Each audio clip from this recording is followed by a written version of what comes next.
My goodness. And there it is. Wow, get the spin to go.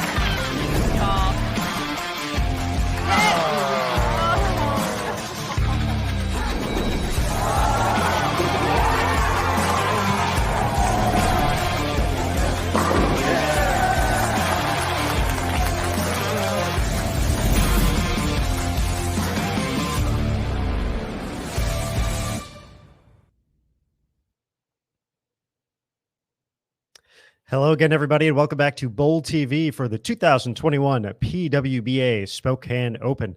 My name is Aaron Smith with Bowl TV and USBC Communications, and we are ready for round number 2 on this ever so tricky 45-foot condition that was a bit of a roller coaster for our competitors out at Lilac Lanes in round number 1. However, unfazed by this was Liz Johnson, the GOAT, the Hall of Famer, rolling 783 in her final 3 games to take over the top spot so far today. But 6 more games to determine our top 32.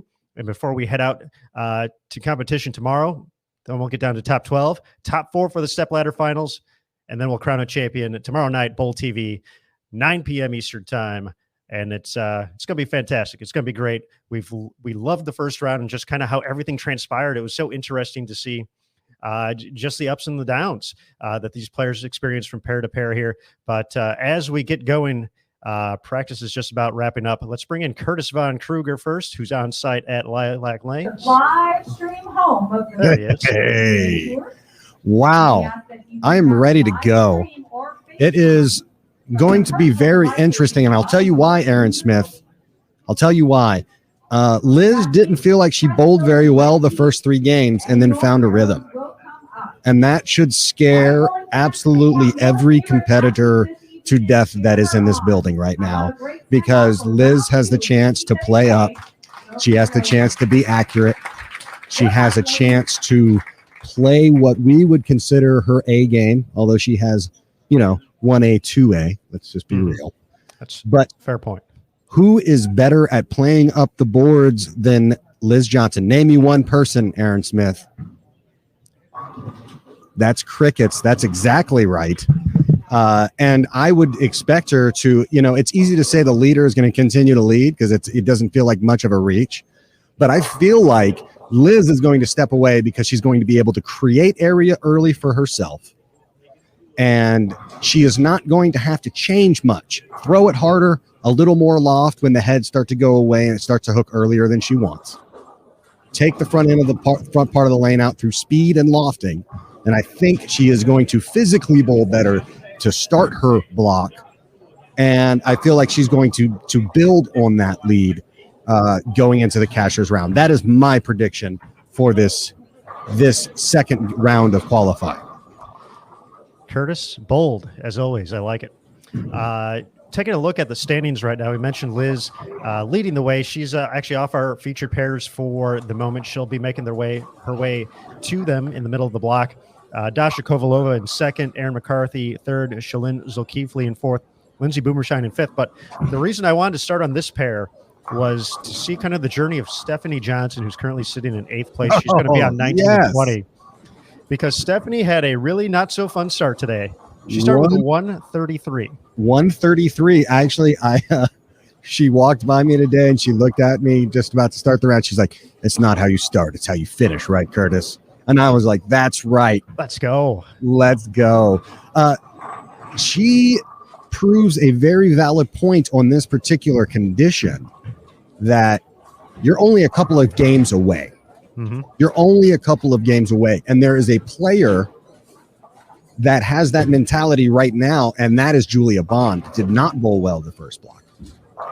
And she just told me earlier today, "Hey, I'm only 2 games away. I got to keep that in my mind. Don't bowl for a score. Execute. I'm only 2 games away." So it was amazing what Stephanie was able to do to finish that block out and get to where she is. And just to talk about her block, after that 133, so she's minus 67 after game number 1. came back 222, 215, 193, and then 256 and 252 to make it into the top 10, currently a plus 71 in 8th place overall. So kind of excited to see the changes here and see how she attacks it after, shaking off that bad game and then just putting it on cruise control the rest of the way out, bowling fantastic the rest of the way. So as we settle into game one here, let's go full screen as we see what's in store in this 45-foot condition. Once again, 27.28 mils is the volume. Using the Kegel fire oil. Lower ratios, 1.3 to 1 on the left, 1.41 to the right. But very flat in the middle of this pattern. And by very flat, we mean totally flat. 100% flat in the middle of this pattern. Yes, that's why you will not see any players starting in the middle of the lane, pretty much without exception. Those who did start in the middle did not find any success. The success is fleeting, if you will, on the middle of the lane. You might get one to the pocket, but it's not going to be easy to do anything there, especially as the lanes continue to transition. So again, it's for this first couple of games, Aaron, it's really going to be about who creates the area for themselves, who is able to trick it out with their hand, get into the right ball, and is able to create more area in the friction spot than other people. Getting it to not overreact if you get it out early, and not underreact if you get it a little flat. So that is what we're looking for here. And I know that there's a lot of people coming in with a very different game plan than what they had coming in this block. Taking a look at the leaderboard after round number 1, we mentioned Liz Johnson leading the way, plus 163, a 227.17 average for her 6 games, but was just kind of hanging around the first 3. 193, 183, 204 before a 270, 259, 254 finish. Dasha Kovalova was probably the most consistent player in the round overall. She's at plus 146. Her low game was 216, but her high game 237. So she was able to find a way to shoot 210, 220, 230 every game. Just didn't have the ups and downs as everybody else. Didn't pop the big game off though either. Erin McCarthy plus 121. Shalyn Zulkifli plus 118. Lindsay Boomershine plus 96. Daphne Tan plus 84. Stephanie Zavala plus 82. Stephanie Johnson plus 71. Ashley Galante plus 64. And Abby Ragsdale rounds out the top 10 at plus 59. We have a total of 24 players, even or better, averaging at least 200 through 6 games. And then the all-important cut number after round number 1, minus 35, a 194.17 average. Jada Horn, a non-member competing she's had a couple of events now this season, joining us from Memphis, Tennessee. So Jada currently the cut number at minus 35.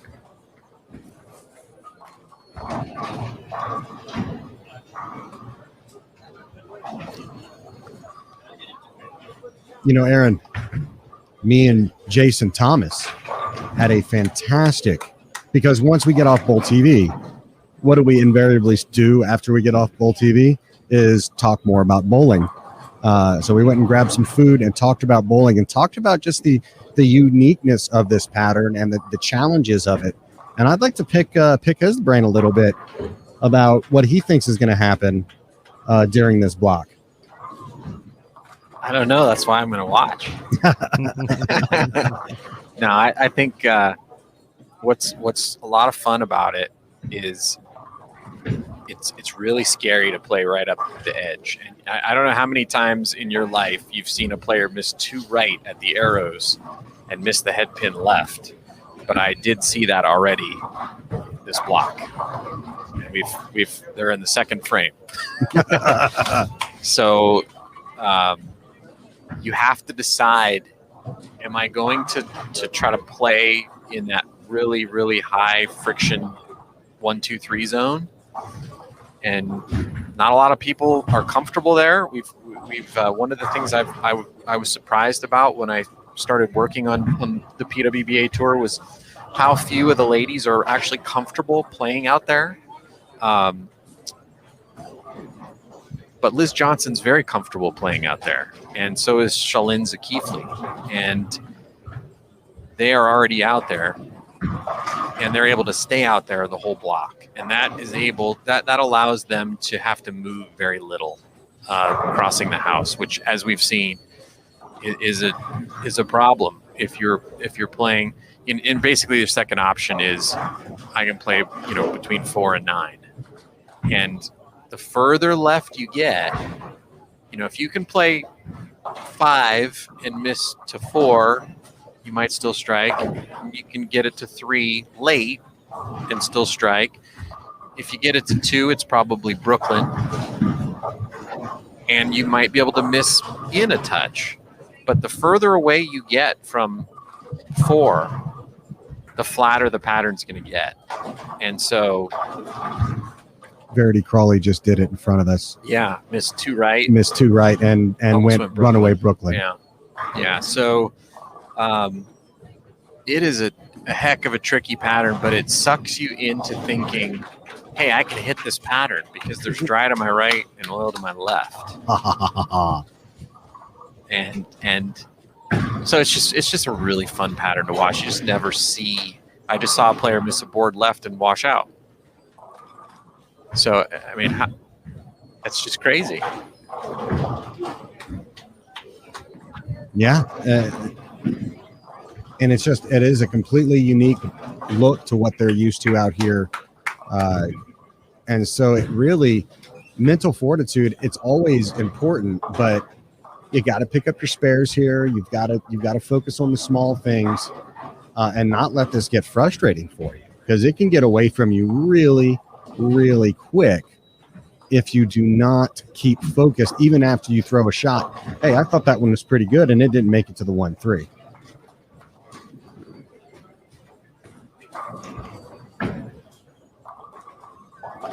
Because you see 270s being shot out there, it puts more pressure on you to try to figure something out. And that's when you start to take chances. And as we've seen, there are 130s and 140s out there. Absolutely. Yeah, Shannon O'Keefe just got it out there a little early, and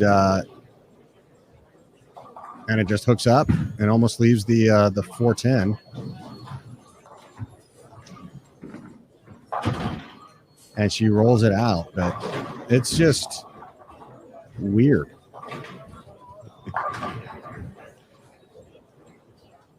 We'd expect nothing less from a Nick Hoagland pattern. Yeah. So we have come to learn and appreciate.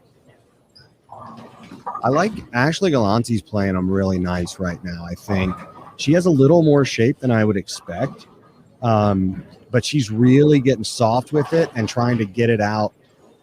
She's getting out in that right spot, like I would say 30, 35 feet, getting it out to 2, and then just letting it float back with good ball roll. It looks really nice. She's here on one of our featured pairs if you guys want to check that out. I believe she is. Yeah, she's playing the lanes exactly opposite of how Liz Johnson is playing. Yes. She's throwing it really, really slow and trying to keep it in the oil and try to stay away from that dry as much as you can. And if you get it to the dry, you got to get it there late. Yes. But we also saw Valerie Bercier trying that earlier and It had a really rough block. It felt like it was there, and then it went away really quick.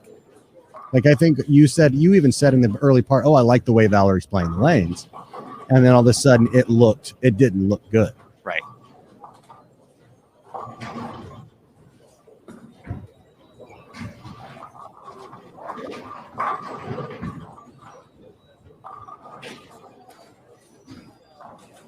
As we settle into game number 1 here, our lineup over on 17 and 18.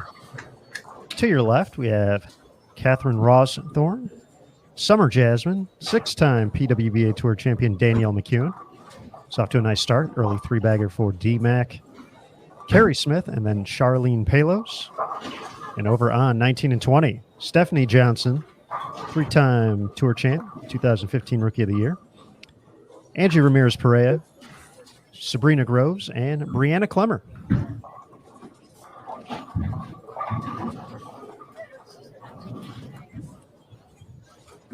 It's good to see Angie out here bowling. Great lefty. One of the few lefties out here. We got Sherry Tan and Angie. I do not think there's another lefty.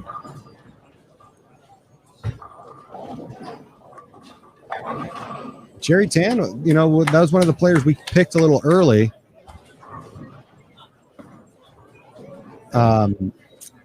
We thought Sherry Tan was going to be one of those players that really put herself in the conversation, and just had some struggles and did not score well. So I wonder is it a little bit of rust? Is it nerves? Is it bad ball reaction? I don't know what it is. Sherry currently at minus 168 in 62nd place overall. So very, very uncharacteristic set from her. We're talking about Angie. She's actually just outside the cut number right now, minus 41. So just 6 pins back of the number entering this round. Yeah, just to go back to the lane play thing we were talking about. I mean, I'm a very visual person. I like to think of things visually. Try to imagine a ring that's slightly bigger than your bowling ball, maybe an inch on each side. And what Valerie was trying to do is trying to throw the ball through a ring at 45 feet that was placed on the two board. That's hard. And Liz is trying to throw it through the same ring 5 feet in front of her, going straight. What's harder to do? That would be the first one, sir. Yeah, so that's why I think it's really about managing your misses on tour. You know, if you can find a way where your misses don't get you in too much trouble, you have an advantage. And you know, that's the way Liz is playing the lanes right now. It's giving her a much easier thing to do, and that's why, you know, I think over 24 games. You know, I know it's not going out on a limb to pick Liz Johnson as your favorite, but because of the way she's playing the lanes, I just don't see how mathematically anybody's going to beat her over 24 games on this. It's of course, you know, we it's a sport, so an amazing performance can happen. And there are going to be some amazing performances here this week. So it's not a foregone conclusion at this point as to who's going to win. But based on how she's playing the lanes, I just think navigating this building is going to be so much easier for Liz. And DMAC right now, thrown it in high gear early. Hussein says, DMAC robot mode on. And I think that's a great way to describe Danielle McEwen at times. She can just go out there and shut everything else out and put it in just another level where she's hyper focused, and it's very impressive to watch. It's very, very impressive to watch. She has the front five now, and I want to see how she piles it on. Started off a little slow in round number 169, 195, and 198 out of the gates for Danielle, but 235, 228, and 214 to finish got her to plus 39.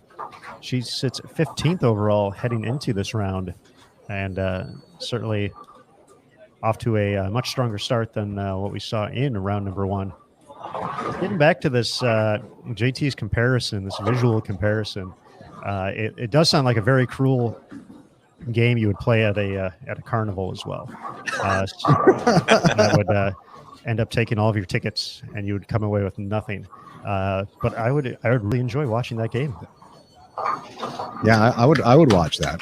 Well, you know, that's why I was enjoying watching Valerie, because she was throwing the ball through a ring 45 feet away, and she was doing it, you know, 4 or 5 times in a row, and it was fun to watch. But if you're going to predict, you know, the odds of somebody doing that over 24 games against somebody who's thrown it through the ring 5 feet away, I'm going to probably take the person, especially if their skill levels are equal.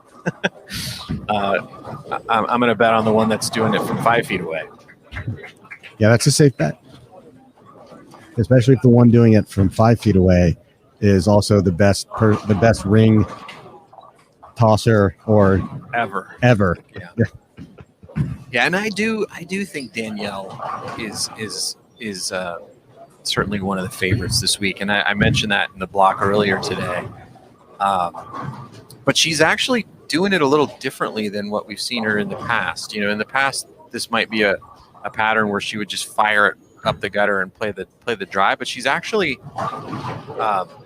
doing a little bit of a different trick where she's making that same shape in a different way. She's throwing it a little slower, but she's getting the ball to tumble very early so she can still play the same line. And I don't know if that's because, of the foot not still being 100%, that she can push off and get that ball speed that we're used to seeing her throw, or if it's just she feels like that's what's going to give her the best chance to be consistent on this. But I do think Danielle is a very formidable opponent on this particular pattern.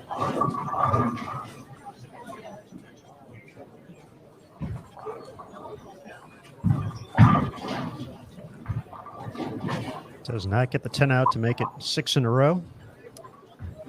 Folks, as we navigate our way through game 1 of the 6-game block, just a reminder on the format this week. 6 games already earlier today. We talked a little bit about Liz Johnson leading the way.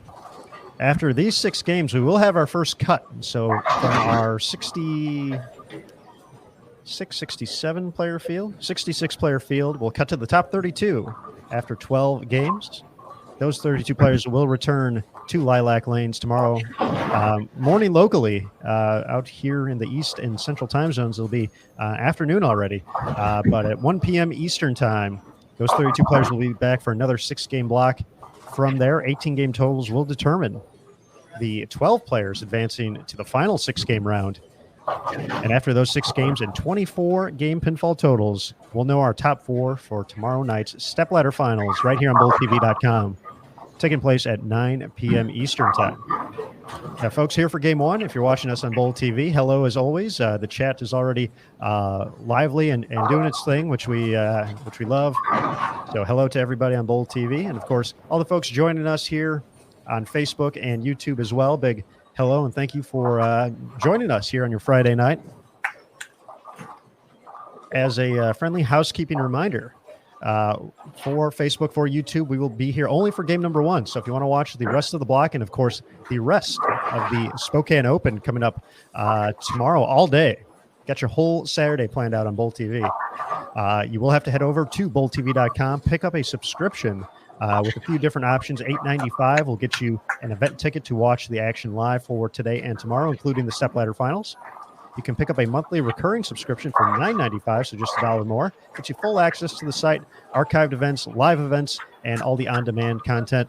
And then $79.95 for the annual recurring subscription. So the best way to support the PWBA tour, you go month by month. That's the best way to save as well. Transaction fees do apply for all 3 of those as a heads up. And of course, kind of looking ahead to the Bowl TV schedule, we're only going to take a couple days off before it's time for the U.S. Women's Open, the second major. And of course, the big news dropping this week, the prize fund, $100,000 to the first place winner at the U.S. Women's Open. And the final is going to be on CBS Sports Network as well. But every shot before that is going to be available on BowlTV.com, the qualifying, the match play, all the good stuff leading up to the CBS Sports Network show. So that's August 24th through the 31st, right here on Bowl TV. The 31st is the CBS Sports Network show, so just a heads up on that. And then, if you're looking at the monthly recurring subscription, if you've been thinking about Bowl TV and it's kind of, you want to try it out, looking ahead for the rest of kind of that time frame, you would also have some great senior competition taking place in September. The Super Senior Classic for players 60 and over is going to take place September 9th through the 13th. And then right after that, we're going to have the USBC Senior Masters, a major event on the PBA 50 Tour. from Las Vegas, coming to you live from bowltv.com through the 19th. So some excitement coming up there. You get to see some of the legends out there of the game competing as well on Bowl TV, along with the top players on the PWBA tour. So all that upcoming in the next month or so, right here on Bowl TV.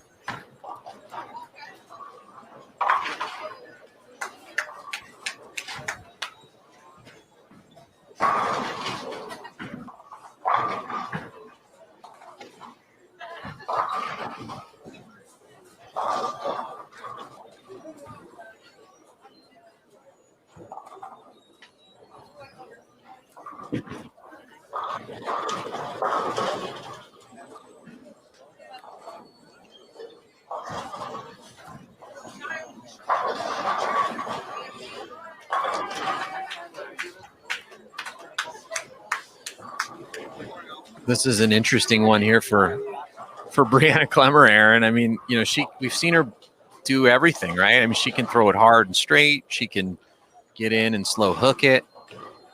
She shot 70 under the first block, and I think she just really hasn't committed to, you know, which of those. I mean, I really think she could go out there and throw it hard, you know, where Liz is playing and play in the friction.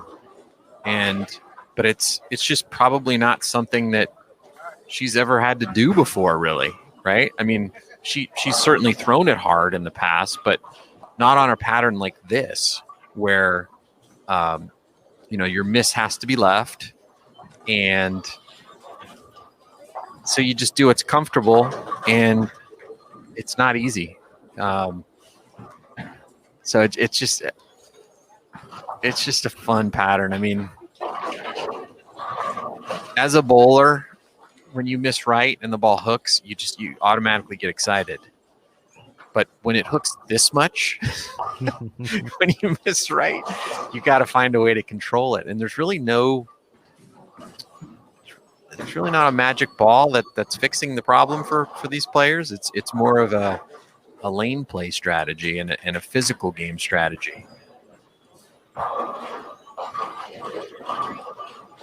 Nice double there for Stephanie Johnson, bouncing back after back-to-back opens. And one note about Brianna as well is, you know, looking at round number one, we actually had someone ask about it in the Bowl TV chat. She was wearing it wasn't like a full wrist device, but she was wearing something on her right hand that Curtis dropped in and said that helped her kind of slow her ball speed down. So she's not wearing it this round. So it was, you know, another tool in the bag, if you will, for her to use to kind of change things up. So electing not to go with that this round, trying to switch some things up, but fortunately leaves the same thing on lane 20 as she just did on 19. Yeah, and it may be that she's decided, you know, let's go, you know, let's try to amp it up a little bit this round and throw it harder. I still don't think she's far enough right, which she's pretty far right. Mm-hmm. And it just doesn't seem natural to, I'm sure, a lot of players, what they have to do here, right? But it's also, you know, not natural for them to make the ball hook at 20 feet. Mm-hmm. It just doesn't seem like it's going to work. Because, you know, they've learned their whole lives, hey, you need to get the ball through the front clean and get the ball to boom off the back and throw messengers around. Well, that's the mentality that'll get you in a lot of trouble on this pattern. You might be able to find it for a game or two, you know, from that 4 to 8 zone, but then you move pairs and, you know, they're squirrely.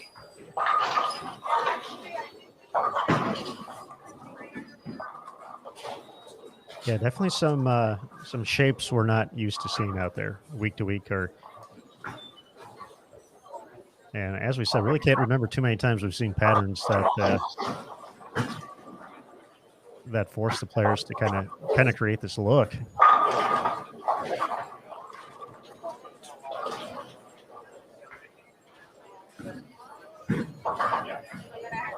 And I'd be interested with you guys being on site, just kind of taking a look around.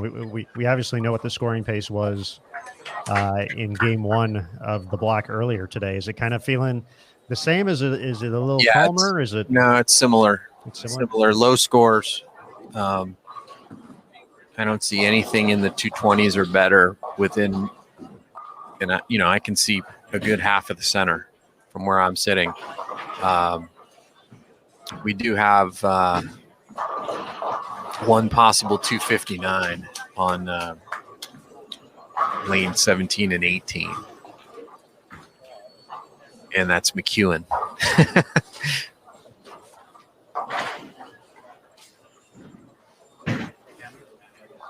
But other than that, a lot of opens.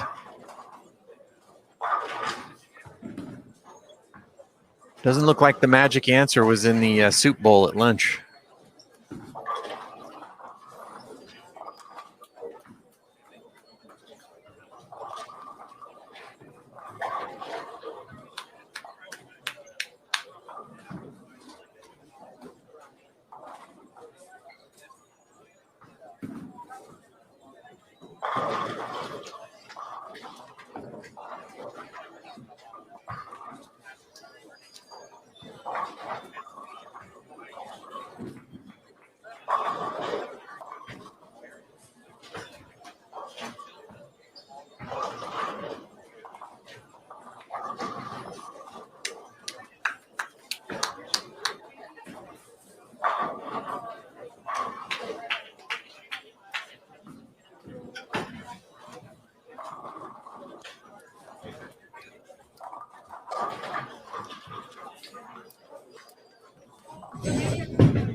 One of the folks in the chat mentioned maybe throwing plastic, and we said, hey, the problem is if you miss in, it'll never hook. But some of these players that are 70 under, like Brianna Clemmer, maybe you try it. You just go out and you move all the way to the right and don't even try to hit the oil. You just try to hit 1, 2, or 3, and throw plastic. I'm a little surprised we haven't seen any urethane. We see none. Right. Yeah, exactly. None.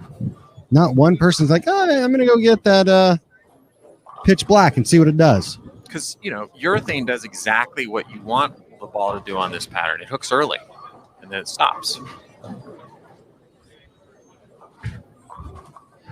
Was that something you guys, anyone tried during practice during the 90 minutes that you can recall? No. And I think, again, it's because, a lot of the players out here aren't really comfortable playing that far to the right, and starting it on 3.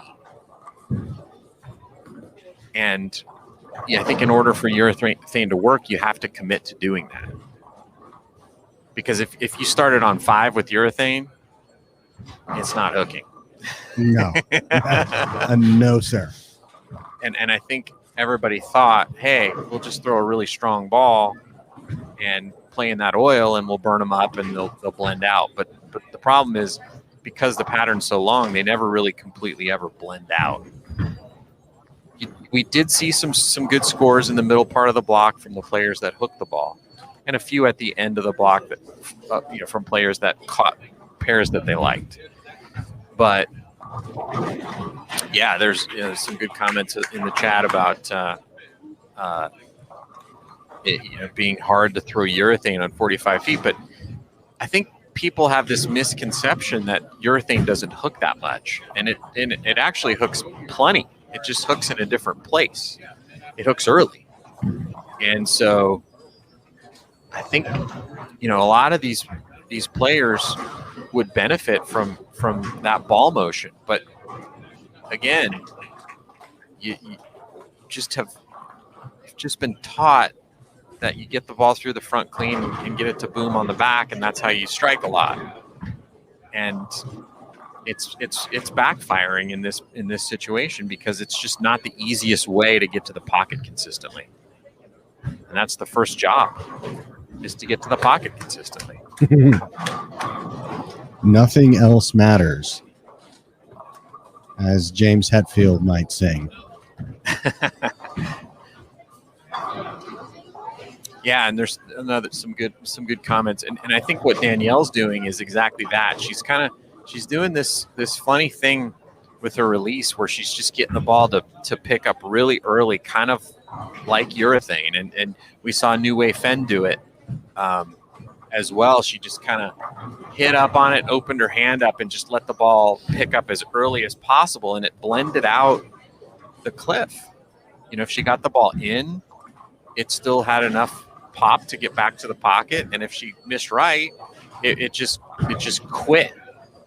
It would just burn up completely without overreacting because of the end over end roll and set up in the pocket. And so, you know, she was able to whack them the last few games. And she is starting. She has a quick start over here as well on this game. If you, she's on the low end of the house right now, which by all accounts seems to be the harder side of the building. It seems maybe a little less hook over there when you need it. But yeah, she's coming out with another nice spot. Yeah. And I'm not surprised at all to see that because, you know, she's smart. She learned from the first play. And she really didn't bowl that bad of a game. She shot 152, I think, the first game. And it wasn't that bad of a 152. She only had 2 opens, no doubles, and a lot of taps. And hit the pocket quite a few times, 7 or 8 times that game. And so it's just a little different strategy coming out here tonight and bowling a much better game. I'll tell you, you know, we've talked a lot about Danielle McEwen this year, about, you know, the injuries and the kind of an unusual season for her. But I'll tell you, one of the things watching her this season that's impressed me the most, and we all knew it because, you know, we had the data from Rod Ross and you know, her versatility tests from Team USA, that she was such a versatile player, but then we would come out here and we'd never really see her use it, right?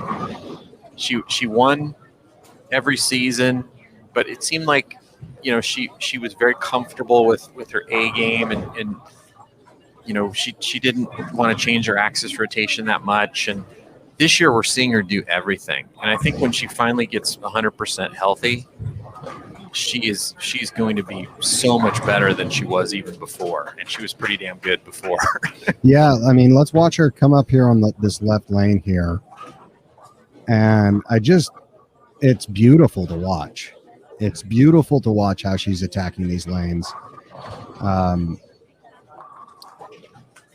And you're right. It's hooking early and it's setting up and it's just going through the pin so well.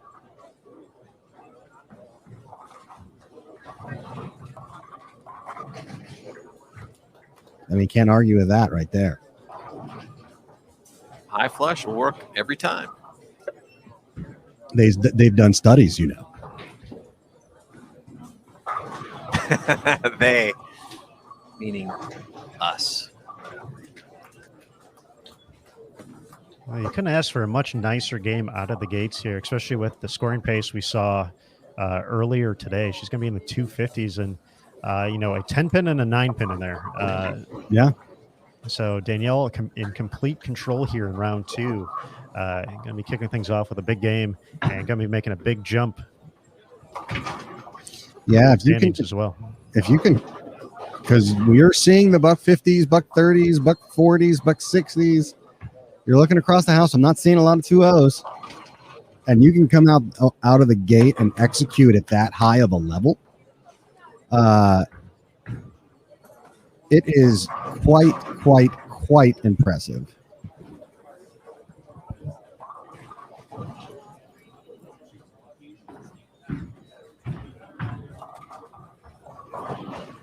$258 going to be the number. Catherine Rosthorn, 197. Summer Jasmine can get the 215 with the conversion here. 191, the high score over on 19 and 20. Stephanie Johnson. Little three-bagger in there to cover back-to-back opens with those splits. Angie Ramirez-Perea, 186.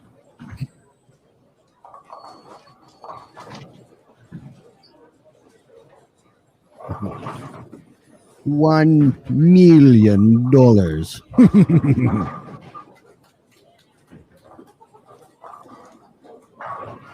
The Alan Parsons Project.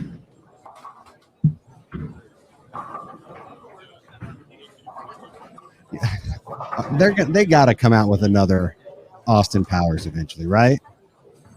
I mean, come on. I'd go see it. Oh, absolutely. Sign me up first day. I'd be there like Aaron Smith at a John Wick movie. Unreal energy right there. I'm all about that. I saw something on the internet the other day, and it made me laugh. And it said, Brendan Fraser and Keanu Reeves could be in a movie just titled Movie, and I would go watch it.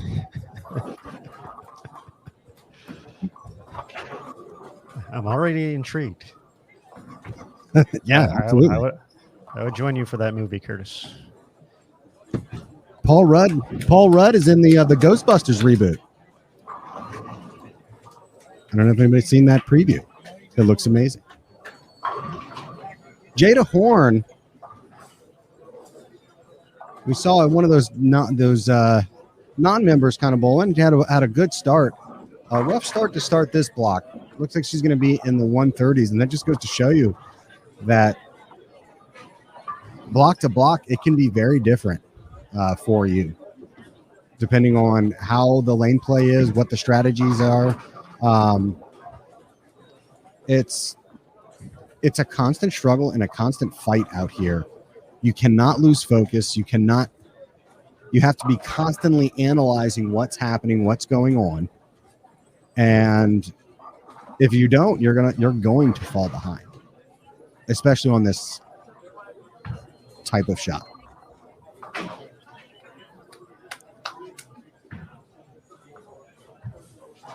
Folks, we got the scores in here for game number 1. Round number 2 qualifying PWBA Spokane Open, taking place at Lilac Lanes in Spokane, Washington. And with the conclusion of game number 1 here on our featured pair, we're going to take a quick second to reset. So all the folks who are watching on boldtv.com, you're all set for the rest of the night. We will catch up with you folks in just a couple of minutes here. If you're watching on Facebook or YouTube, our sneak peek is going to be coming to a close here as we get ready for game number 2. However, be sure to head over to boldtv.com, pick up your subscription today, join the Bold TV chat, and have some fun watching bowling with us. But for right now, we're going to take a quick break. We'll be right back for game 2 of 6, round 2, the PWBA Spokane Open, right here on boldtv.com.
All right, folks, taking a look at the lineup here for game 2 on lanes 17 through 20. On 17 and 18, we're going to have Sandy Freiberg, Missy Parkin, Sydney Brummett, Chelsea Tongsing, and Jazriel Tan. Over on 19 and 20, Misaki Mukutani, Maria Jose Rodriguez, Christy Schultz, Paula Phelps, and Daria Payuk.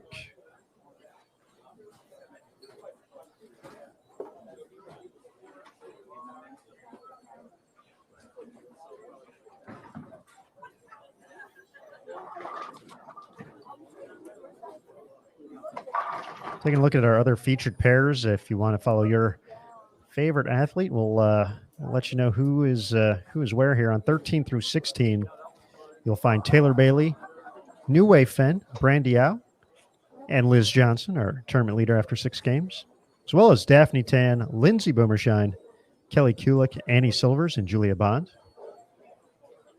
Over on our 21 through 24 station, Chloe Bartlett, Sarah Jackson, Clara Guerrero, Bernice Lim, and Jennifer Couples, along with Catherine Rawsthorne, Summer Jasmine, Danielle McEwen, Carrie Smith, and Charlene Palos. So one of the groups we watched in the previous game. And then over on 25 through 28, you'll find Stephanie Johnson, Angie Ramirez-Perea, Sabrina Groves, Brianna Clemmer, Jada Horn, Felicia Wong, Abby Ragsdale, Josie Barnes, and Brianna Cote.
I have scores hot off the press right here, right now.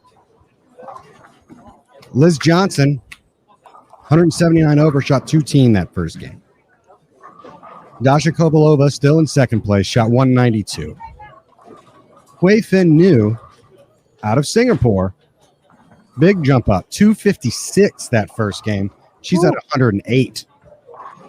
Her fellow Singapore teammate, Daphne Tan, 217. She's in fourth, 101 over. Danielle McEwen with that big game, 258, puts her at 97 over. Erin McCarthy in sixth place, shot 175. Shaylin Zulkifli, 173. Stephanie Zavala, 189. Gigi Mason has her last three has shot a big number, 234, 279 to end the block, and then a 221 to get her at 63 over and ninth. And Stephanie Johnson, 191. You take that over.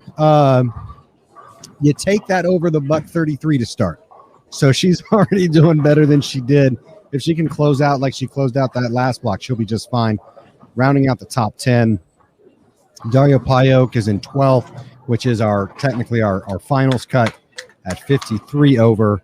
And the cashier's round cut is at minus 45. Sydney Brummett currently sitting at that number. Looking to see if there's any other significant scores. I see a number of buck 30s, buck 40s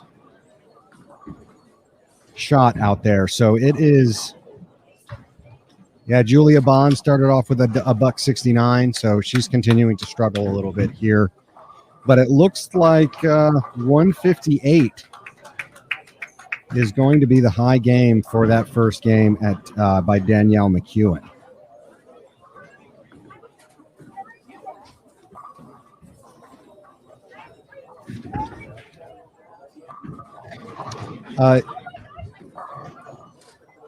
Jennifer, Dasha loves her new spare ball, and I love that new spare ball. Did we get a picture of that up on social? It is up on our Instagram story right now for PWBA. Check it out. It is really, really cool. It should be no surprise to somebody. It is her own art, custom Dasha Kovalova art, and they put it on a spare ball. It is really cool. I love the color palette. Dasha is such an incredible artist, and she sells herself short not only in bowling but also in art. And so she's just not the type of person that will, extol her own virtues, if you will. But I'll do it for her. I'll pound my chest for her. It looks really cool. So go to the Instagram story and check it out.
Daria shreds the 8-9 there in the fourth frame.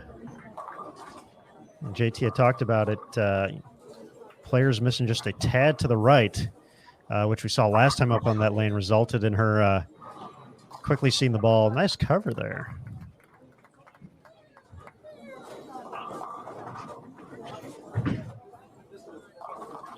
By Sandy on the 210 combo. But Daria got that one a little more in front of her. Did not read that early friction. And took care of business. So off to a nice start. And as Curtis mentioned, currently plus, sitting in 12th place, plus 53, 234 out of the gates here in round number 2. Guys, I have a news flash. A very, very concerning evolution for Liz Johnson. She has one spare through 6 frames, and the rest are strikes. So she is struggling this game. And by struggling, I mean just absolutely doing what Liz Johnson does. But she does actually, she had a rip in her, that crease where your thumb meets your palm right there. Has a nice little tear right there. And if anybody's had an injury there, you can't really put new skin on it, although she tried, and that feels great as it is. But it's not going to stay closed. So she's like, yeah, it's bothering me a little bit, but it's keeping me slow.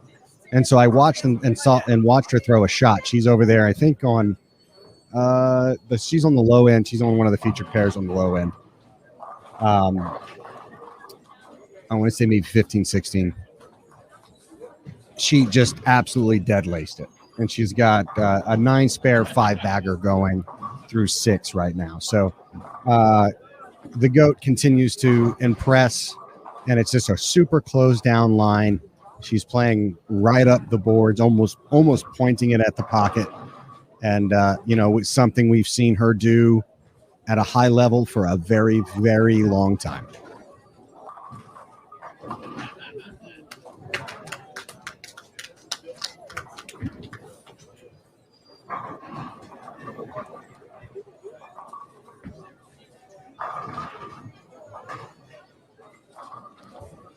Kind of intrigued by the mention of the tear there. Was that something that happened during that particular block, if she said, or is that something that kind of been lingering?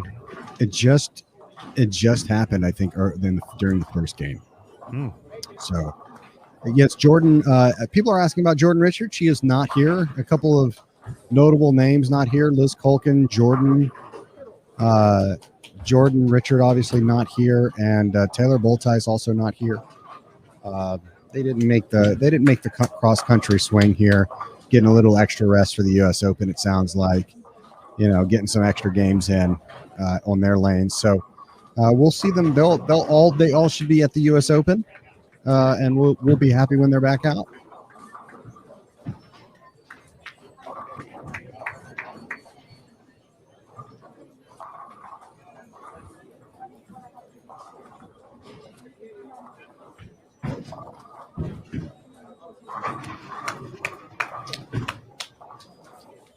Aaron, I'm going to make a request. The request lines are now open. Can we go over to Liz Johnson's pair? For you, Curtis? Of course.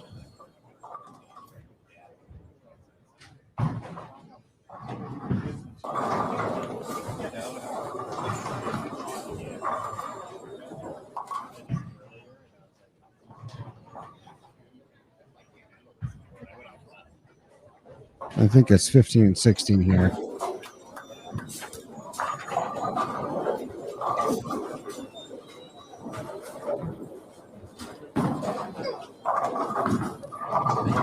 And away we go.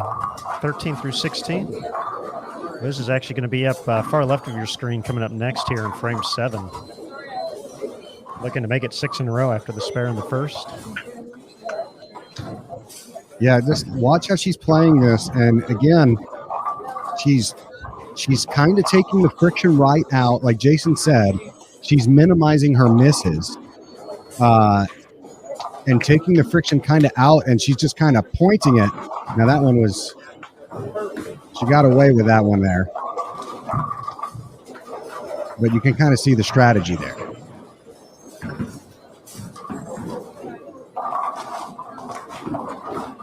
With this switch, we're also getting to take a look at Taylor Bailey, New Wei Finn, and Brandy Au on 13 and 14, along with Daphne Tan, Lindsay Boomershine, Kelly Kulik, Annie Silvers, and Julia Bond on 15 and 16. Wow, those are a pretty good couple of pair right there. Lindsay and Daphne both had very strong blocks, sitting in the top 10. After round number 1. New Wei Finn, after having a very strong first game, obviously we talked about 256, I believe.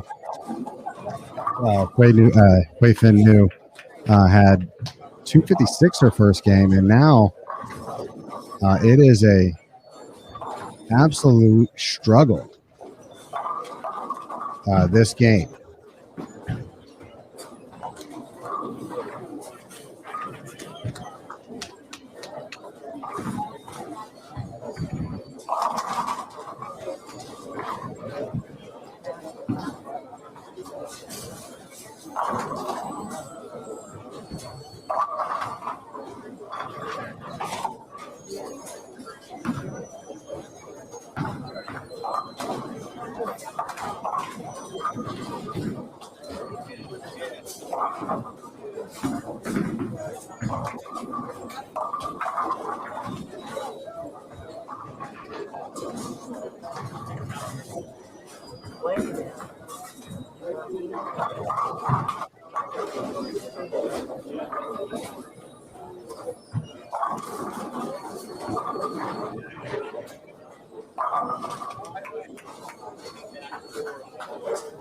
I agree, Jennifer. And we'll throw Taylor Bailey in there just for fun.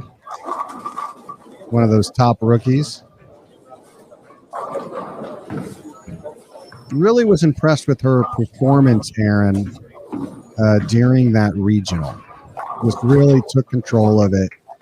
Bowled really, really great to close that thing out. And I don't know who was happier about it. I don't know if Taylor was happier or if Shannon O'Keefe was happier about the win, but it was obviously a very emotional moment for both of them. Yeah, that was that performance, and you got to give a tip of the cap to Maria Bolanova as well, because she bowled phenomenal throughout that stepladder finals, made a awesome ball change in the midway point of that match as well, and put together some late strikes to keep the pressure on Taylor. But one of the things that Shannon had mentioned when we were kind of watching was that Taylor just really seemed in this, you talk about players getting into a zone and kind of getting everything out of the way, and like they're literally just focusing on the next shot. And I believe Shannon mentioned something along those lines where, she, as far as kind of Taylor's pre-shot routine as she was getting ready for each frame, as Liz adds another one there. The field is in trouble, fellas. Very much so. The field is in trouble. But she said, in just watching her that particular in that particular moment, just the focus level, the commitment to the pre-shot routine was something, even Shannon mentioned. She's like, this is up a new level. So it was exciting to see Taylor, in that situation and perform in that situation as well. She shot, I believe she was in the 240s when it was all said and done. So, It was very impressive, and we've talked a lot about stepping stones for players, and and just even talking to Taylor this season earlier on when she got her membership card, elected to come out on tour. It was first the initial nerves of coming out and being part of the PWBA tour, and even though she's gets to train every day with the 2-time reigning player of the year and Shannon O'Keefe, and all of us saying how great she's going to be, there were still those nerves, and that's perfectly natural. And then it was getting over that first tournament, that was making the first round of 32, then the first top 12, and now the success on the regional level. It's kind of all those little check marks you have to get through before you can kind of get to that next step, and she's been doing that throughout the course of the season. So Taylor Bailey, very excited to see the progression of her career out here on tour. And it's always a good thing when Shannon O'Keefe tells you how jealous she is of your release, which Shannon has mentioned several times, that she wishes she could throw it and release the ball just like Taylor Bailey. That's like my greatest bowling compliment I ever received in my life was when Chris Barnes said I threw it well. And that is the height of my bowling career. I pretty much retired after that. And it's the same thing when Shannon O'Keefe tells you're throwing it great and she's jealous of you. Chris didn't say he was jealous of me, by the way. That was not what I'm saying. But yeah, no, absolutely.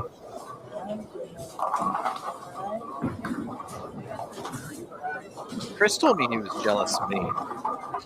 Not my bowling game, but my singing. Wow. Oh no. Yeah. Is he that bad?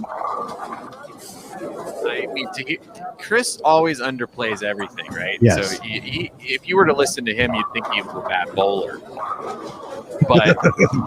But he said he's always wanted to be able to get up and sing and be good at it, and he doesn't think he's very good at it. So I'd like to see some Chris Barnes karaoke. Interesting fun fact: I met my wife doing karaoke. How about that? Yeah, she is a very good singer.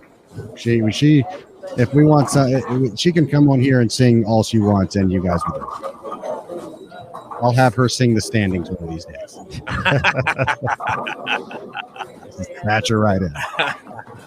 That'd be the weirdest request ever of her. Hey, babe, can you do me a favor? You talked about Hamilton earlier, and I'll tell you that the best video on the internet, it might be the most talented thing I've ever seen anybody do, was watching him perform the Wheel of Musical Impressions on Jimmy Fallon on the late night show, on the Tonight Show. It was, you get 3 different random words. You got to put them in a rap. And you got to put them in a rap. The one he did with Darth Vader. That was the best thing I've ever. I could have taken a year to write that, and it wouldn't have been as good as what he came up with in 5 seconds. Absolutely, on the fly. Yeah. Go after Bowl TV is over, of course. After Bowl TV is over, or pop open another tab real quick and check it out. Lin-Manuel Miranda, Jimmy Fallon, Wheel of Rap. It is absolutely something to behold.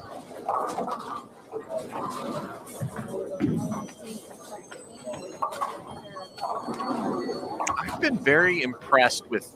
I mean, we watched Taylor Bailey the first game earlier today, and her ball reaction did not look good. I would have bet the farm that she would have shot under that first block, and she found a way, man. She's just a tough. She can grind it out, makes great shots. We did see her miss a couple of single pins this game, which she wasn't thrilled about. But normally that's not the case. But, man, she can bowl. I'm really looking forward to watching her compete at the U.S. Women's Open next week. I think that's going to be a good test for her. And I think she'll do very well going in on a high with the regional win. And having another good week here this week.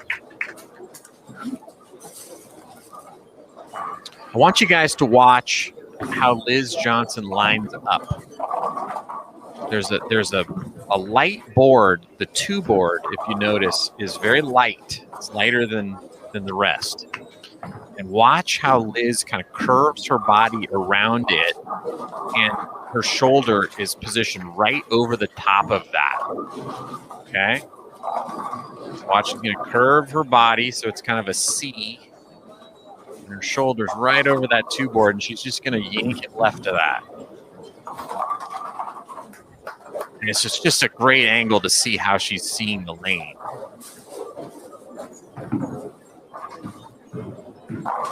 She knows if she hits 2, it'll hook back. And if she misses in a little bit, it's going to do what it just did there and hit the pocket. And she's playing a angle from to the right. So her carry's pretty good. Yeah, I do. I could tell by the look on your face. Wait a minute. I'll call you a minute. Now with 9 in a row. Yeah, you can really see the shape of it all from this angle. You could before Wei Fen decided to try to get a look at where she's playing. Well, it's a smart move, and that one's farther left, and that makes sense. But it makes sense. That's a key word. Usually when you miss left at your target, you miss left at the pins, right? Well, that hasn't been the case in this tournament. I think one of the things that's confusing for a lot of the players, as we see a blower 6 over there again, I think a third one we've seen today, is you'll miss right at your target and it'll miss left at the pins, or you'll miss left at your target and miss right at the pins, like Taylor Bailey just did right there. And it's very confusing. And so how do you blend that out? The answer is do what Liz is doing right here.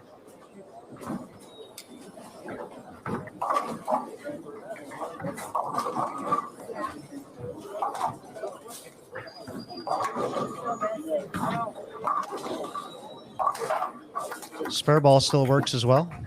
Yeah. That's fine, even though she hadn't used it for a quick minute there. 278. So she's going to get north of plus 250 here. Plus 257. Elena Daenerys, did you see that comment in the chat, Aaron? She says, "Ha ha ha! Shannon likes Taylor's swing and release. It's the same as Shannon's." Of course, she likes it. That's funny. But she has said for a long time, and I know she said this long before Taylor came out and bowled on tour. She raved about her as a recruit and just said, "Man, she just has an amazing release. I wish my release were that good." But there definitely are some similarities there. You'd expect after 4+ years working together that would happen. And if you're gonna pick somebody to emulate, that's an awfully good one to pick. Not a bad choice at all.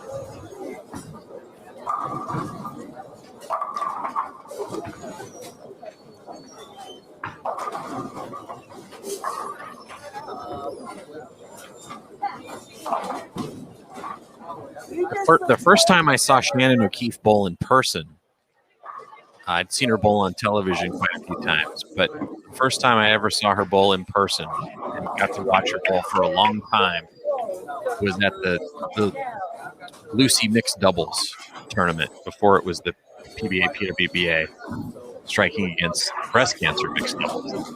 And she bowled with Brian O'Keefe, and Brian's a very good bowler, but he's not Sean Rash. He's not Jason Belmonte, who were bowling that week. And Shannon and Brian won that tournament. And Shannon out-averaged all the men and the women. And I watched her bowl, and I thought it was the best physical game I had ever seen anybody in all the bowling I had ever watched.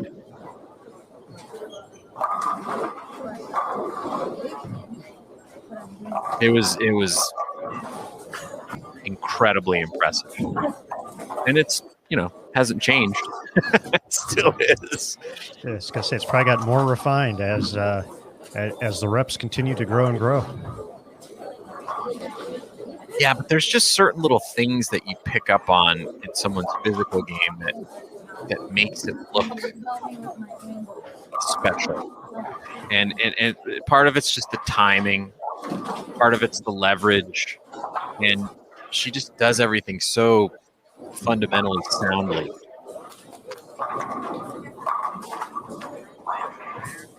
And she works at it.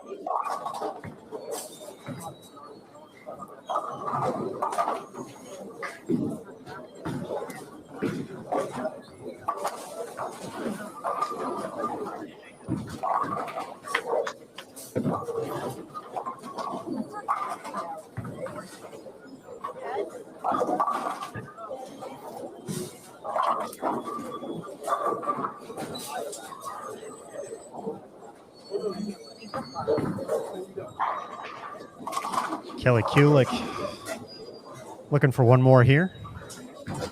Put together a nice little four-bagger. 6 out of the last 7.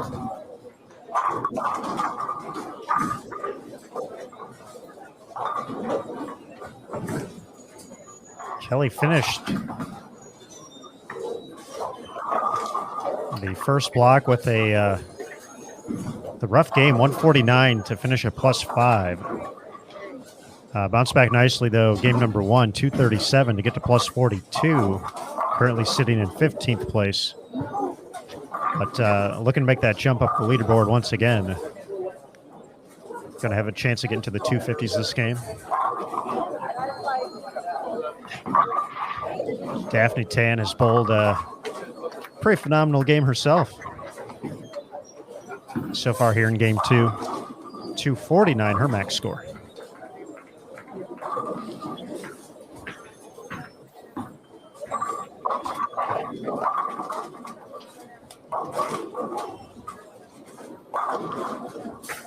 I had a lot of fun putting together the preview story on Team Singapore this week for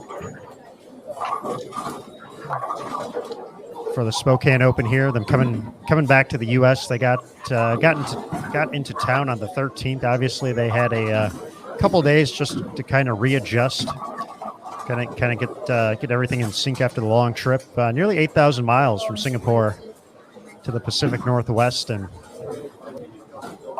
but I'm just kind of looking at some of the research that these players have done in limited time on the PWBA tour for the 6 players who are out here. I just thought it was incredibly cool that all 6 of them, in limited appearances, each have made a stepladder finals appearance at a major event. So 5 out of the 6 have won an event on tour, and then all 6 who are here this week have been part of a stepladder finals appearance at a major within the course of the last 5 seasons. That's pretty impressive, and it is rare that the team is that good from top to bottom. Because when we first saw them come out and play, at first, of course, Jazreel Tan was the standout. She was the one whose game we knew the most. She was a standout collegiate player. Then she came out as a guest and won an event on the PWBA tour. And so we assumed, well, she's clearly the best player on the team. And then, New Wei Fen comes out the next year and says, maybe not. Made the tour championship, bowling just 5 events, and then went out and won Rookie of the Year in 6 events. So then we thought, okay, well, maybe she's the best. And then Sherry Tan comes out and dominates, the next season. And then, Daphne pops to show, and Bernice Lim wins the Queens. And so it's just like, how many good players are on that team? It's crazy.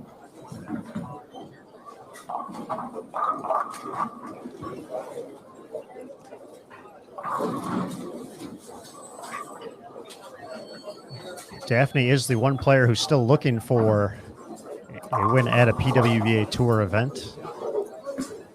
The way she started off might be this week. She gets the late fall of the 7 there. Made the show at the Queens in 2019 to join that group of players with their major records. Of course, 3 of them do have major victories.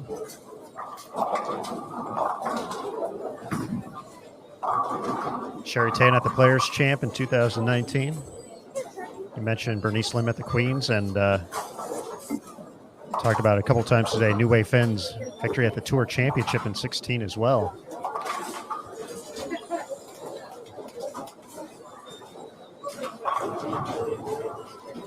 And I can certainly see the way that this pattern is playing, that Daphne would be the one that could have the best week of them all this week.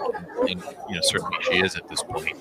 I think we all thought Sherry would have a good week, but it's hard to. I haven't really watched too much of the left side, but you would imagine, just like it always is on the left side, if you got it early, then it's going to be a good week, and if you don't, it's probably going to be a bit of a struggle. And haven't really watched enough. The one game she was in front of us, she did bowl a good game, but pair to pair, and not sure how that left side looks crossing the building.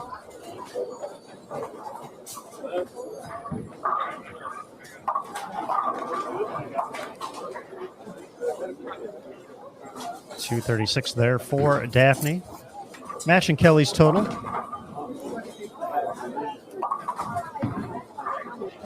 Daphne going to jump to plus 137 now.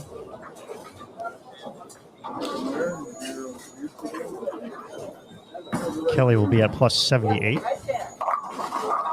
129 for Julia Bond.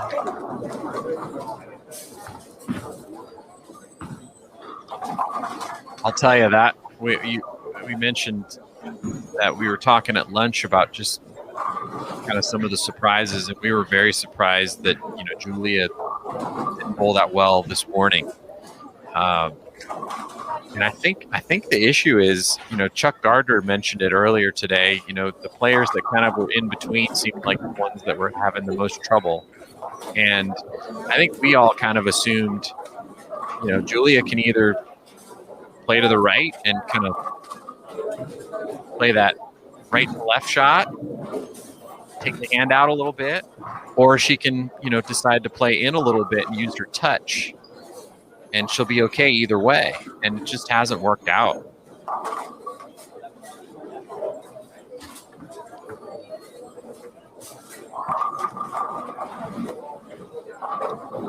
And I think she's still feeling a little bit of the funk from, the performance at the Bowl TV Classic, where she started with 300 the first game of that 24 games of match play and just really struggled the rest of the way. It's amazing how quickly your confidence can come and go when you're bowling against the best in the world. That game is going to put her close to minus 200 now. Wow. And that is going to more than likely provide a shakeup as well at the top of the standings for our PWBA Player of the Year race. We've mentioned that Julia has kind of held on to that top spot since winning the Queens for her second title of the season. It got very close at the end of the Summer Classic Series with Verity Crawley.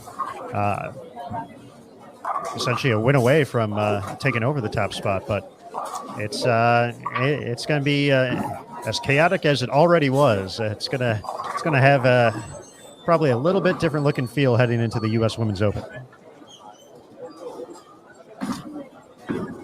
But you got double points coming up, which is always a big thing. So, although potentially a minor speed bump this week with a poor performance, got to have a quick turnaround with the way the rest of the schedule wraps up for the 2021 season.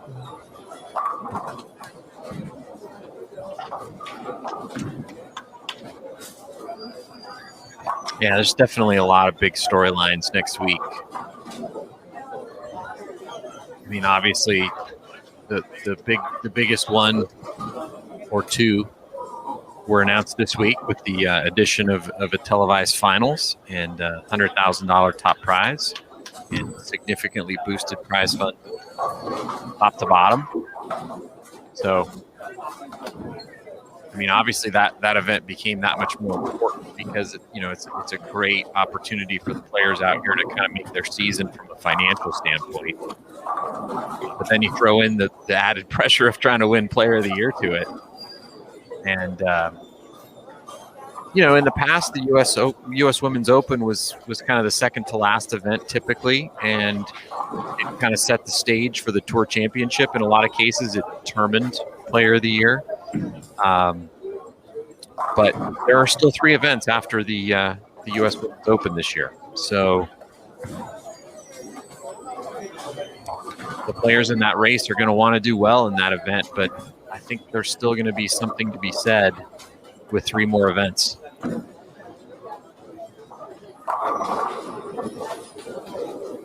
In addition to that, they get some time off to think about it too, and in preparation. Yeah. Fall Classic Series, end of October.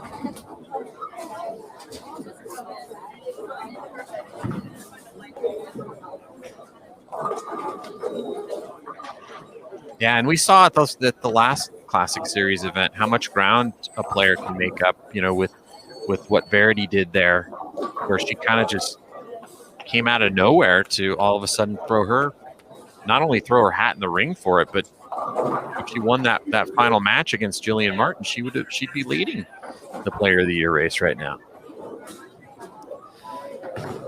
And if Liz Johnson happens to go on to win this tournament, her name's in the running all of a sudden as well. Non-stop scenarios here in 2021. And she kind of likes the U.S. Women's Open. I've heard she's done well there over the years. Won a few. She's only got 6 green jackets.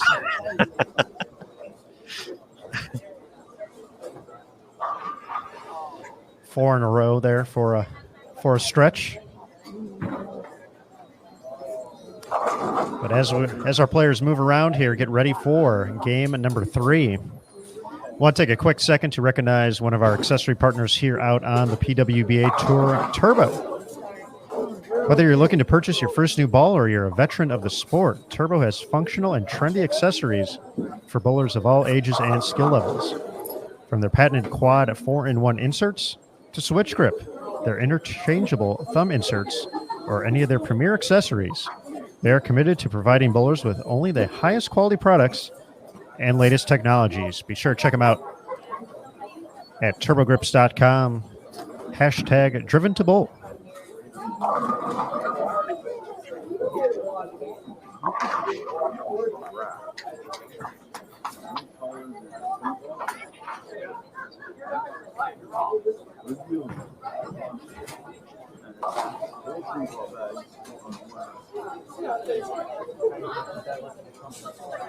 Oh, yeah.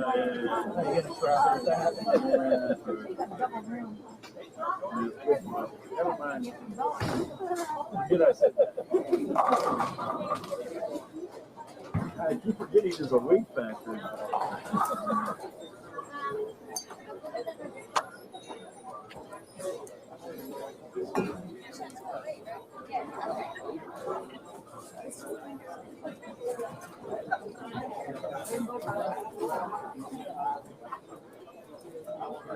Right around 150 pounds.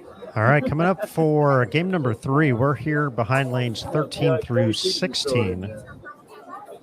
Let's see who's going to be coming here. See a few of the athletes already ready to rock and roll. On 13 and 14, Cheyenne Myers, Rena Sabo, Fania Kobo, and Shayna Ung. Going to be up in a moment for game 3.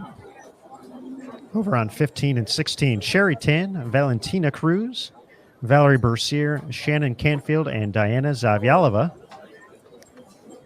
Also featured here in game 3, and some of our other stations available here at BullTV.com.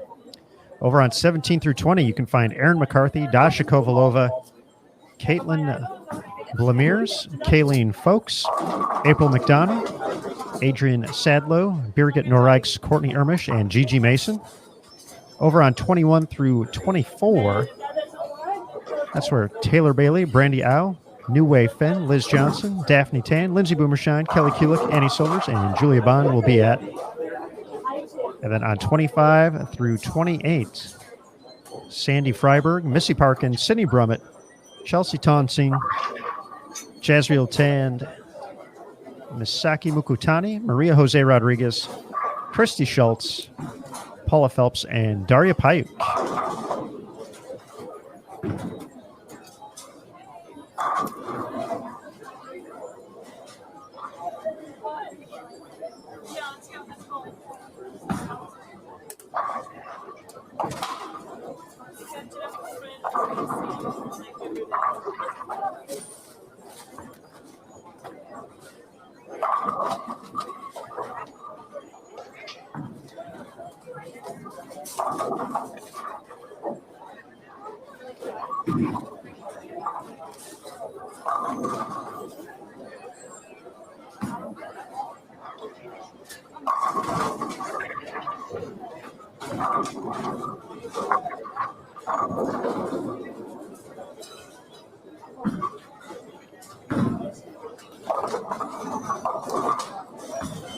Talked a little bit about Team Singapore as Daphne Tan put together a nice game. So Shayna Ung and Sherry Tan.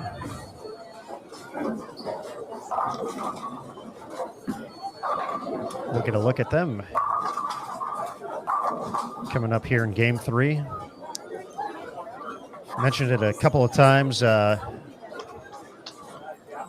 Just a big moment for them to be back out on the lanes competing. They've been able to train back home in Singapore, but have not been able to compete in any way since December of 2019. So we got to see Shayna and Sherry at the Tour Championship in September of 2019.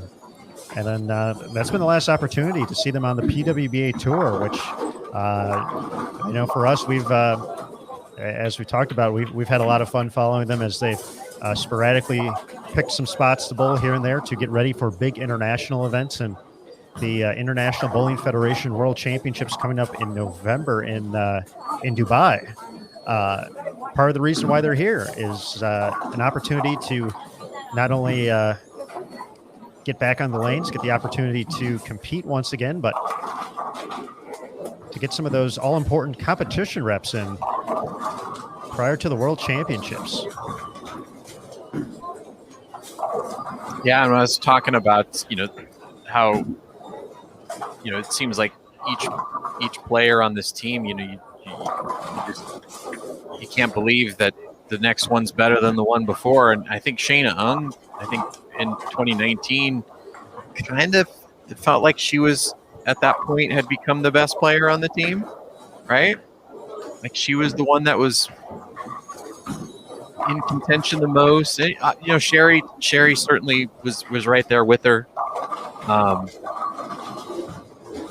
But yeah, I mean, it's just amazing that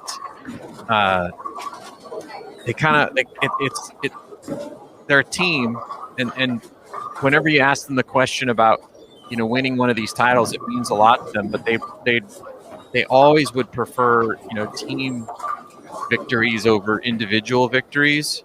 But that's not how it works out here on the PWBA Tour. We care about who's the best bowler, right? Mm-hmm. So it's just amazing. I honestly don't know who's the best. They're all great. Well, I think one of my favorite seasons of watching the PWBA Tour since the relaunch. Obviously, the 2015 season was important for just infinite amounts of reasons. And Liz Johnson taking home Player of the Year, Stephanie Johnson Rookie of the Year.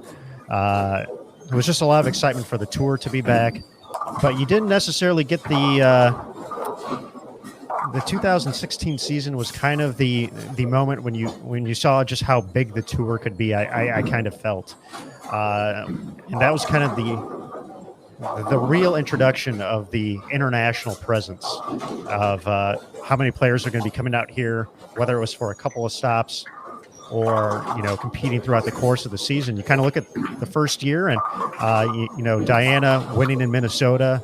We mentioned Jazreel winning in Lubbock. So for you look at the players who kind of had that international experience representing other countries. Those were kind of the premier players in that opening season. But then 2016 happened. We had in that first group of events when we were taping a couple of different shows at the same time. Things kicked off with Bernice Lim winning the USBC Queens representing Singapore. But when you go back to that stepladder final, I'm sure you remember that tournament. I remember it for a lot of different reasons. But that stepladder final, Bernice Lim, Sandra Andersson from Sweden, who went on to win a title in 2019. We had Danielle McEwen. Obviously, we know all the great things she's accomplished. Birgit Poplar at the time, now Birgit Norrijks. So that was, for me, that was my first real introduction to seeing Birgit. And she bowled out of her mind. It was phenomenal throughout qualifying. I think she averaged close to 240 for her 15 games out there. It might have set the qualifying record. And then Sinley Jane from Malaysia. And we got to see all those new players out there who, we weren't necessarily, we were trying to, kind of hustle to find information about when they were making TV shows because, we kind of knew about Team USA and just, I'll even be honest, that was my first time hearing about a lot of these players. And then obviously the success that continued throughout the course of the 2016 season, Sherry Tan taking the victory in that Sacramento event. In 2017, we saw a couple of players from, was that 17? That was 17, yep. CT Raman and Sinley Jane winning from Malaysia. And it's just kind of continued to just grow and grow, the international presence out here. But yeah, I feel Team Singapore kind of really built a lot of that foundation in 2016. We talked about New Wei Fen as well, winning Rookie of the Year in the Tour Championship. But in getting back, yes, there's no way to tell which player is is the hot hand at the time from Singapore, because basically every one of them has had a season out here so far where you've just said, okay, yeah, this is Shayna's year, this is Sherry's year, this is Jazreel's year. Yeah, you wonder if they're just taking turns. Like, hey, this year you have a great year. Just so they know that our team's basically invincible, and there's no weak link. So this year you're going to be the one that breaks out. But there's nobody left now. They're all broken out. Well, Aaron, got a score update, and it's starting to turn into a little bit of a runaway. Liz Johnson, leader, plus 257. Second place, Dasha Kovalova, plus 150. Third place, Daphne Tan, plus 137. And in fourth place, Erin McCarthy at plus 100. Danielle McEwen, just 4 pins back of that at plus 96. Maria Bolanova at plus 92, just shot 244 last game. Stephanie Zavala at plus 80. Kelly Kulik has had a nice start to her block, 237, 236. She's gotten to plus 78. New Wei Fen, good start, but then stumbled a little bit last game, as we saw, with 164. She's at plus 72 in ninth. Shalin Zulkifli is currently in 10th place at plus 66. And our cut number, 32nd place, Rena Sabo at minus 59. So that number creeping down, Mr. Smith. Very interesting.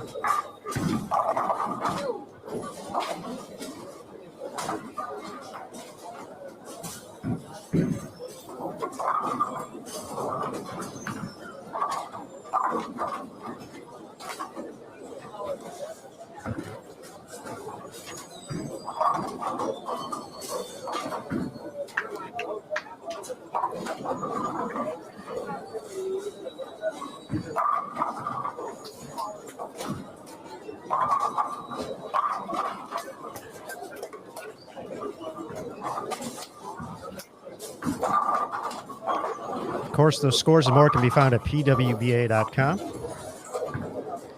But for those of you on Bold TV, you can also access that information right above the chat area. If you are, if you're not watching in full screen mode, above the chat, we have a few different tabs available. You can click on those to access all this great information, the roster, the oil pattern, pairings, and more.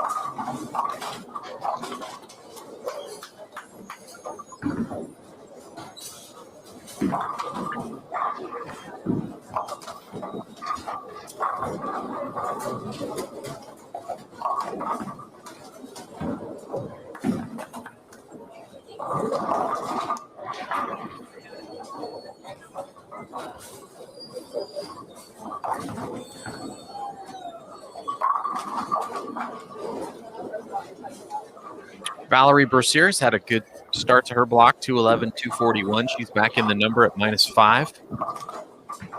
See if she's playing him a little differently than what we saw earlier. It certainly looks like it from where she's lining up. She was, remember, trying to throw the ball through that little hoop at 45 feet on two board earlier today. Now she's much more square.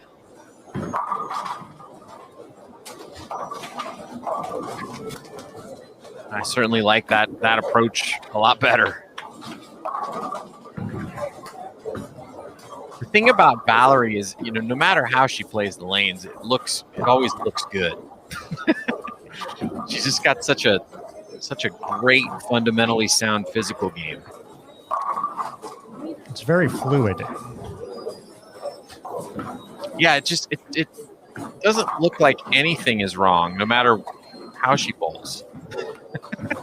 Even if she's playing them completely wrong, which she very rarely ever does, it still looks right.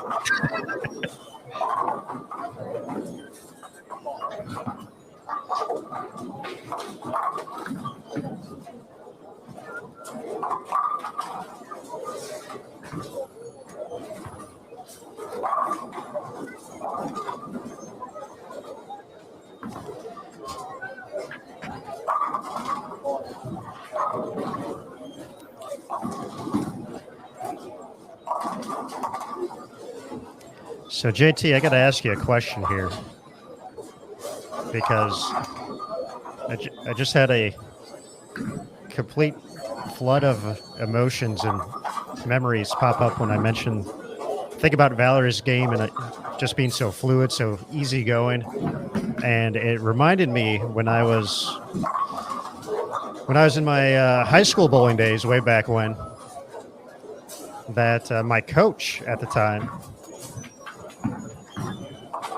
in an effort to help me see things a little bit differently, introduced me to a bowling tape called Cybervision. Oh, which featured Johnny Petraglia and Marshall Holman. Yes, of course. Where it was essentially just an hour-long video of just watching them get to the line, and it was just the smoothest, most effortless thing, and it was just a very calming video. And I enjoyed it very much, and I actually felt, at the time, watching that, and I found it on YouTube. It's still there. It mentions neuromuscular training, and I did feel something, with that next time I went out and bowled. And who would be the new age equivalent in Cybervision if we were going to do that? And I feel like Valerie's game is just so smooth and effortless and easygoing, and that like she would be perfect for like the 2021 version of that. But I'm curious. I'm just gonna throw that out there randomly, and folks in the chat, you can handle that one too. Yeah, Cybervision. Juan Fonseca, he still has it. Let's go, Juan. Cybervision. Yeah, no, I remember watching that as well, and yeah, I'm not going to say anything. I want the chat to tell us who they think should be the star. I'll tell you who I like watching, and it's probably not somebody who you might think, but I really enjoy watching Jason Belmonte bowl.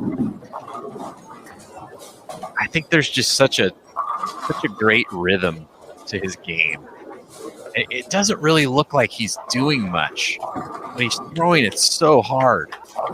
You know, doesn't it look like he's walking up there real slow, and then the ball comes out of his hand like a cannon?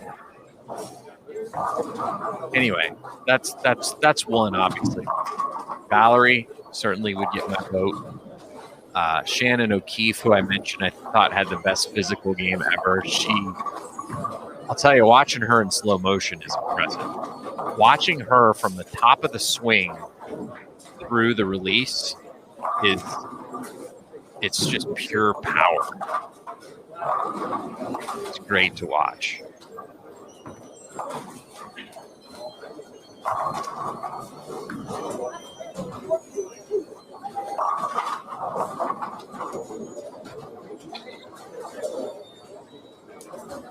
Do you remember the old Tiger Woods commercial where they played a little cello track to his swing in slow motion? Do you remember that?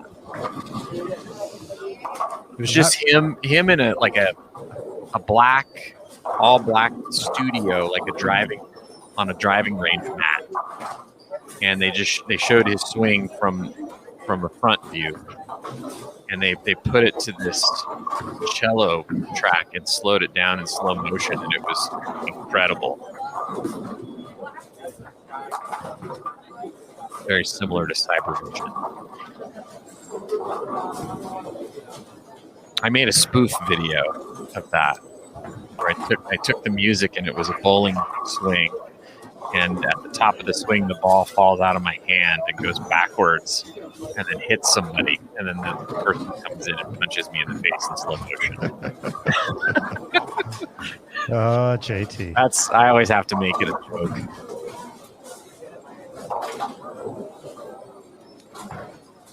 Got some good answers rolling through the chat. Oh, yeah, Prather. Yeah, Barnes. The thing about Barnes that's amazing is if you watch his approach, his feet go one step in front of the other like he's walking a tightrope. It's unbelievable to watch, and he's super disciplined at looking down to see where he slid on every shot, just to make sure that his approach was straight. And that's a good tip. Always look down and watch where you slid, because sometimes you drift a board and you think you threw a good shot and you leave a 2-pin, and you look down and you go, oh, I drifted an extra board left. That could have been the cause. And noting that where you're sliding into, for anybody who wants to bowl collegiately out there, if you don't do that already, you're probably going to want to start doing that. That is a big tool in the collegiate bowling game, from talking to a couple of folks, and noting that as a way to help players, coming into a game, adjust a little bit quicker to the pattern, obviously, as it's developing when you're coming in as a substitute. But a lot of players out on tour are taking notes for that. You'll see them checking it after the shot as well. But for the collegiate bowlers out there, or the soon-to-be collegiate bowlers, a good note.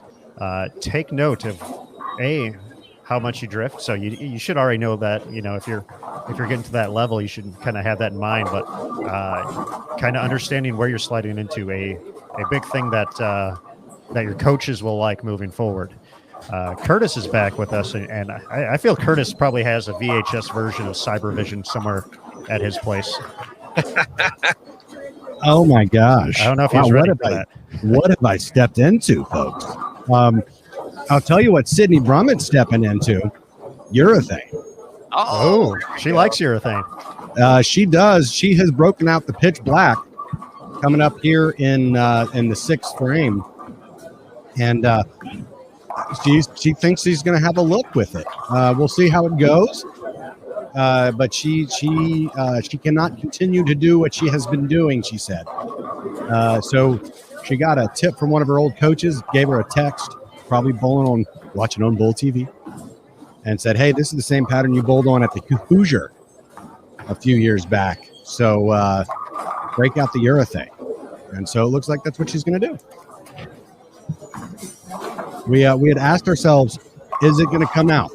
And I think she's one of the first people to bring it out here on this pattern.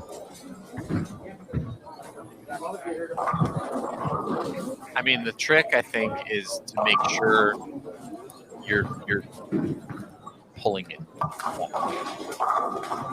And I know she's not going to throw it hard, right? So the trick is get right on top of where that super dry area is and get left and hit it as hard as you can. And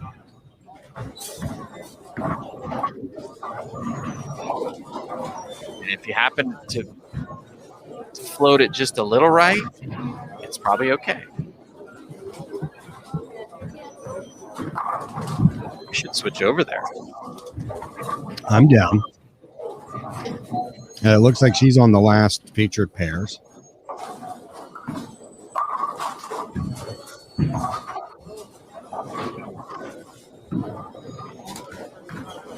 All right, let's do it.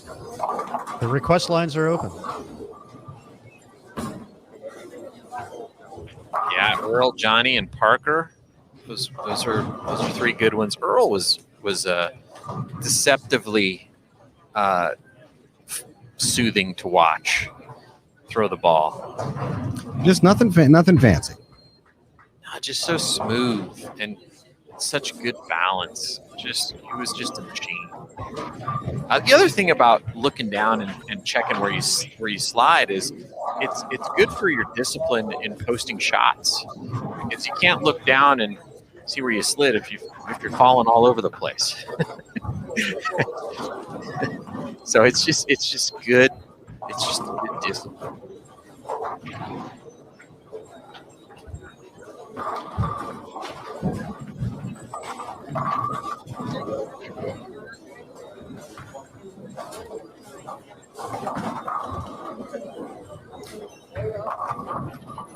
Okay, there's Sydney Brummett.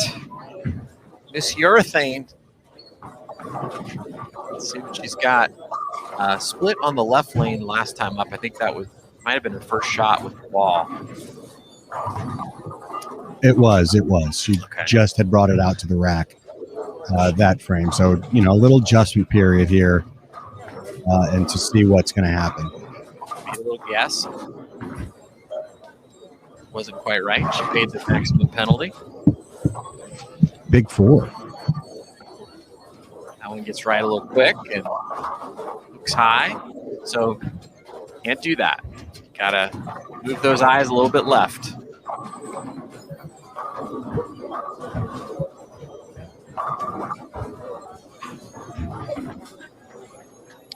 Do you think she's going to try to stay in it? Just try to figure it out over the next couple frames? I mean, if you're gonna try it, you gotta. It didn't look that bad. So, No. I mean, I think she moves her eyes aboard left of that. I mean, I don't know if she missed right, but obviously she can't do that. So she's got to move her eyes a little bit left and pull it. She's got to yank it. Close down that shoulder. Yep. Really close it down.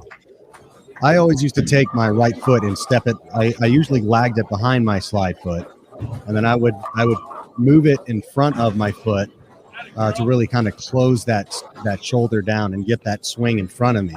Yep, that's certainly one way to do it. Walter Ray had a very odd thing. He kind of bounced the ball off his right leg as the swing went back. Right? Yeah. He'd bounce it out, bounce the swing out, and then just come right up right up the line. And he was pretty good at it. Yeah, but you notice like when he hooked the ball, went left to right, he didn't bounce the ball off his leg. His swing just came straight through. He was a freak. Yes. I mean, just in every sense, he did things he was so cerebral and just intuitive about his bowling. And it's something you would like. How many times have you heard it? You never teach anybody to bowl like Walter Ray. But I mean, he just got it done all the time for a very long time.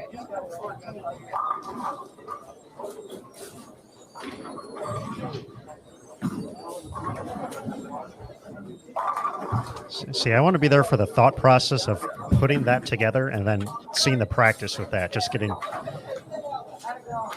like take me back to that moment. That's my time machine moment for today.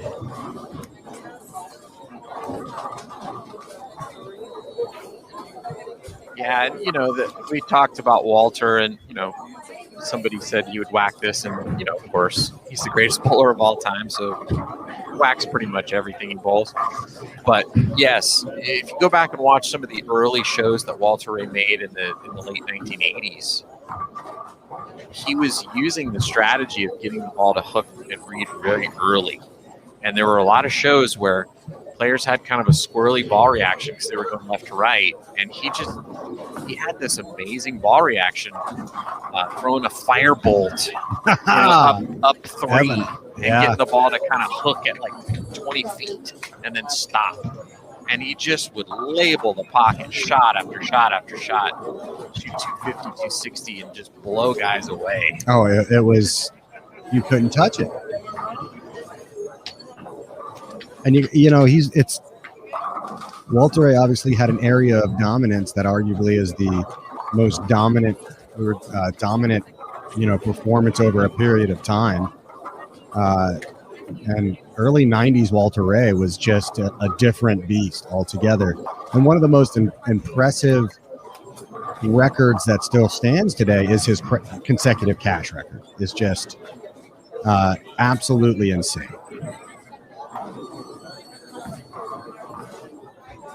There we go. Got our eyes left a little bit. Flush. Looked pretty good. Sydney entered this game at minus 88, so outside the number by about 30 pins, 169 and 157 out of the gates. And she started slow in the earlier round, 174, 137, and then picked up some steam in the middle of the block, 226, 225, 233. 191 finish to get to minus 14 for the first block, but yeah, that one looked pretty darn good right there.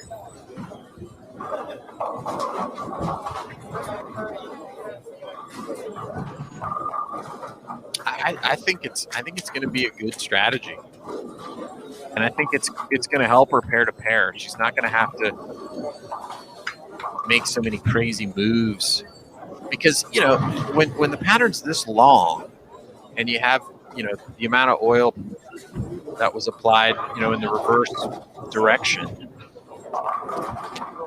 they're going to start taking oil off the front part, and then when they jump left and then miss to the right or throw it to the right, there's going to be a big pile of oil down there, in the mid lane and beyond, but the ball's going to speed up, and so you're just not going to be able to get a consistent look pair to pair playing the lanes that way. But with urethane, you can stay right on the oil line, and the ball just kind of picks up and stops. As long as it hits, and those last couple of shots Sydney's thrown, have hit, it should be okay.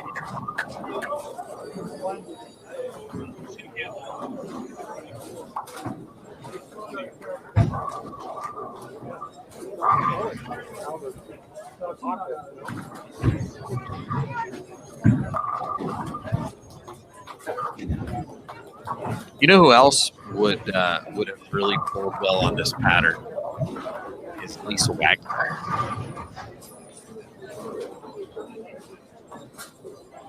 You guys mentioned, has anybody ever been as good at going up the boards as Liz Johnson? And I think Lisa Wagner's right there with her. Fortunately for the rest of the field, she's not bowling this week.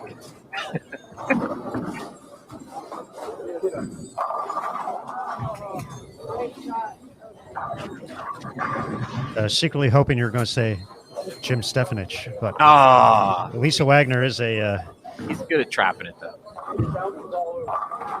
You ever see that 300 game he bowled on TV? No, but I've heard about it on Bowl TV multiple times. Oh, yeah. Let's go. Yeah.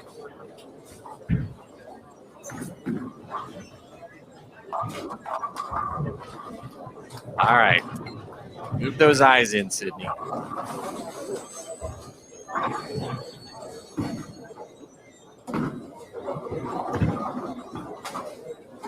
Oh, yeah. Oh, yeah. Here we go. Let us go. Here we go. That didn't look bad. And after she goes off the sheet here and shoots 2-0. 2-0, and then shoots 270 the next game, how many players are going to throw urethane that last 3 games? I think you'll have I think the word will spread quickly. Or 2 games, I should say. Yeah, and how many will throw it tomorrow morning who, are in that 20 to 32 range of players in the cut? I think you'll see a quick transition because, like we said, we kind of alluded to earlier, you can't do what you can't keep doing what you're doing. Yeah, and as Liz Johnson just starts stretching out the lead and eliminating one spot from the show, you got to start taking some chances. Yeah.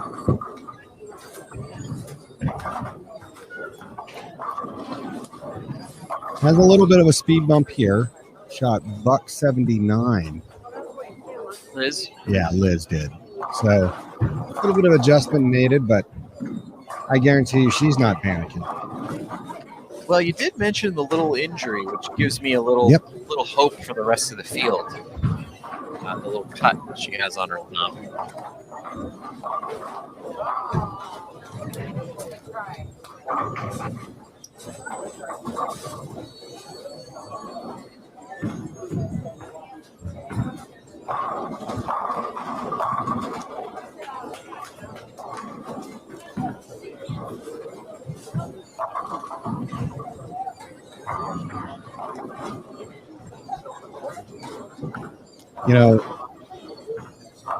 JT already pointed this one to the fence and said Sydney's hitting it out the park. I think she does too. I think she puts at least the first 2 in the pocket. Just absolutely labels them here, I bet. Well, you remember what I said about urethane, Aaron? What do I like to see? Urethane. Big fours. Big 4. What did Sydney leave her first shot with urethane? It was reported as a big 4. It was a big 4. Hey guys, do you think Tish was pretty good at the one board? Yeah. Just a little bit, yeah. Just a decent. She was okay. Yeah. Hi, Tish. Hey Tish. Yeah, we there's a consensus that says you might have been and are pretty decent on the one board.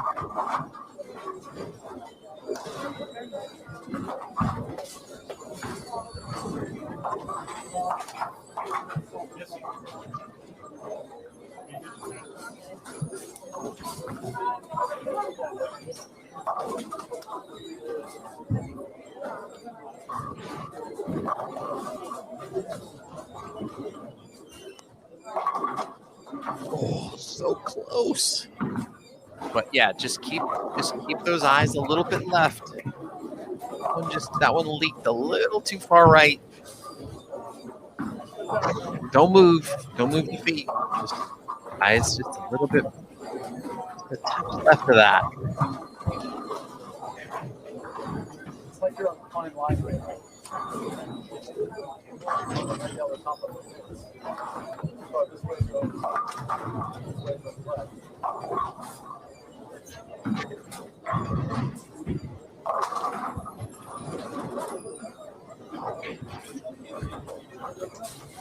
That'd be a fun challenge. You could take all the best bowlers up the one board in their prime and have a up the one board challenge. You know, who's coming out on top.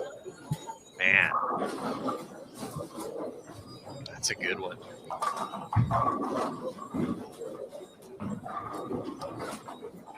That's a really nice bail there by Sydney in that game to come out and just make a bold move and really absolutely give herself something unique right now. And I think it'll be interesting if she keeps it, what she's going to do. You guys fans of the old SNL bit, Deep Thoughts with Jack Handy? Deep Thoughts with Jack Handy. Yes. You like that? I love Deep Thoughts. Okay, well, here's one from the chat for you. I heard thumbs for one-handers are like lizard tails. They just snap off and you can grow a new one.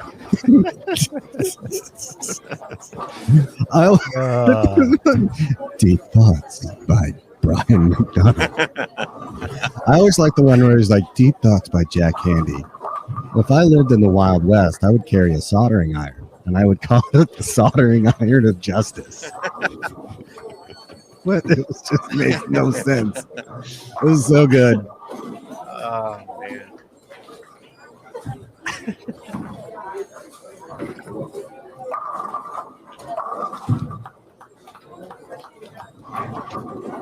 Duke up the one is pretty good. He is. You know who was really good up one that doesn't really get a lot of credit for it? And it's kind of a surprising name, is Robert Smith. Yeah, I mean, because he's obviously he's known for being able to get reverse gutter and just Correct. do loft it 40 feet down the lane and just make it do things that don't seem human. But yes, he could straighten up and keep his ankles in front of him and throw it pretty hard up the one board. And he won the U.S. Open in 2000 playing up one, and led the AC Delco when he was 19 playing up one, and basically owned the pattern E, which became known as the cheetah pattern. He was unbeatable on that pattern, playing up one. So he was quite good at that. But David Ozio, for my money, on the men's tour was Very good. very good. You know who else is a really good bowler? Matt McNeil. He And- is. And I think we're going to get a little technical breakdown from Mr. McNeil as to what's going on out there, and maybe we can get him to talk about Sydney Brummett switching to urethane Oh, yes. and kind of go from there. But Matt McNeil going to join us on the show now.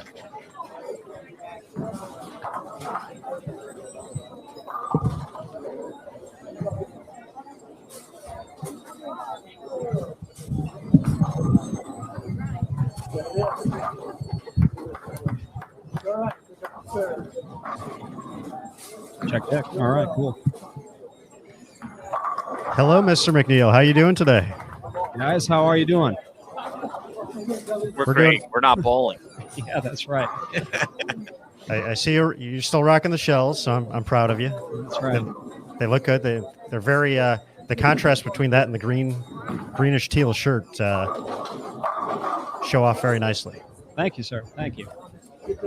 I actually saw a gentleman last week in Las Vegas wearing them, and I'm like, must be watching Bowl TV. Right there. Got another one that I'm bringing the trend back, Aaron. It's coming back. Love it, Matt. This 45-foot condition has been interesting to say the least, and it's taken us back to a lot of fun conversations over time. And it almost has kind of an old school feel to it the more and more we talk about it. But what have you guys kind of been seeing out there for? Obviously, we're seeing the zones where folks can play, but what are the talks like with the players out there right now? Just trying to get them through these games when all of a sudden it's quickly getting away from them. You know, it's really just a focus on stable hands, stable ball motion, controlling the pocket, making sure you try to let the ball see the lane as close to you as you can. You really got to play the first 25, 30 feet and not try to play shakedown lane. Players with inherently more axis tilt, more rotation, they're having to really work really hard to be more forward, get the ball to slow down closer to them, and then when the ball does transition, it's got to be very forward. And that transitional period has to be very lengthy. So for some people, this is something really out of their comfort zone. They have to work very hard to manipulate the ball. And then for others, it's more in their wheelhouse, so what they're really good at doing. So, you know, I think this is something we haven't really seen yet this season. So, you know, it just goes back to, you know, making sure you get a lot of variety out here on tour. Matt, we've kind of seen a couple of players have good look, like Gigi and Stephanie Zavala have at times had a good look. But do you feel like as the tournament goes on, it's going to be more important to play the friction because it's more predictable from pair to pair? I think the more you can keep the ball in front of you, I think is ultimately the safest way to go across the house. I mean, if you catch a good follow on a good pair, you know, you can definitely open it up, and you know, there's some score to be had there. But you know, you're also looking at people who are, you know, maybe going 30 over for 6, but they have a 130 game in there, 150 game in there. Whereas, you know, I'd probably rather take the 90 over and just, you know, 2-1 and 2-0 and 220 them to death. But that's just me. You know, you got to go with what the player can do also. So you got to just, you know, help a player like Zavala or Gigi or somebody else, you know, just try to keep keep them in it. And then when they do get a good pair, just make sure they get all they can out of it. And it really just depends on what type of player you are. So it's not more or less about, you know, us trying to make sure, hey, this is the way you got to play the lanes. It's more or less, well, this is kind of what the lanes are asking for, and then trying to help the player put the pieces of the puzzle together so that they can do what they feel is something comfortable to them and try to be close to kind of what we're describing. We just saw Sydney Brummett switch to urethane this last game. It's something we were kind of wondering why we maybe haven't seen more of it based on kind of what's out there. What's your take on that?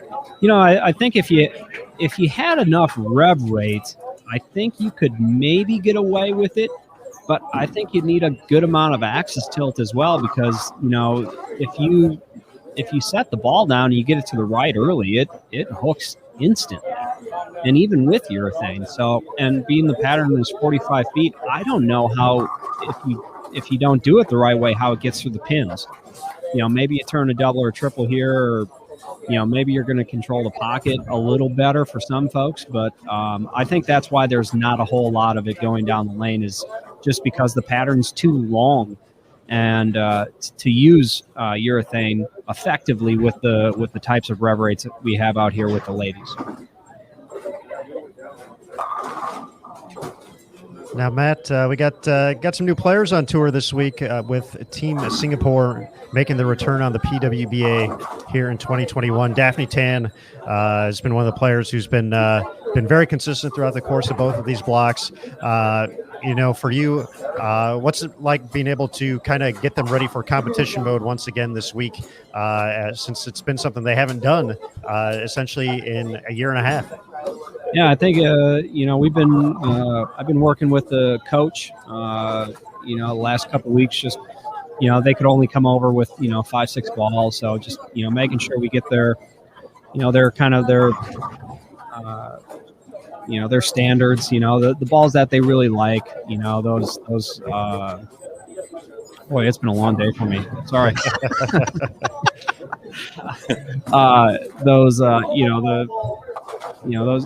your tried and true balls, like your phase twos, your IQ tours, your idols, your Rubicons, your RSTX ones, your realities. Those are kind of like our mainstay balls right now that we have in our catalog that a lot of our touring players are carrying. So just making sure they come over with those balls, and then we got together on Wednesday evening. We kind of went through all their arsenals, picked out a couple of gaps we wanted to fill, worked with them on that, drilled a couple balls, and drilled a couple balls last evening. So we just try to round out and fill in the gaps. But, it's really tough for them because this is the first competition they've seen in a year and a half, almost 2 years. So mentally, more than anything, it's tougher on them because they're finally bowling, throwing some high-level shots under some demanding conditions. And you just can't create that practicing. It's one of those things. So, it's going to take a little while. I think this is going to be a really good tune-up for them for next week at the U.S. Open in Rohnert Park. Yeah, one thing a lot about, Matt, is the left side of the lane. One of the things we thought we might see this week was Sherry Tan do very well. It's not happening. She's struggling pretty hard right now. But what are you seeing out there in terms of the left side? And also, I'd be interested to get your take on why we don't see as many lefties on the PWBA tour in general. Well, I think Sherry just kind of didn't really see the lane that well this morning. We got her into a different ball. We got her into an RSTX one with a little higher finish on it, and she was able to play closer to Andrew Ramirez, who's been in the hunt here, and it's been working better for her today. She just had 230 down there, so I think she's now like 110 under or 120 under. So, don't ever count her out because she can definitely put a run together. To lead into the second part of your question, JT, is I think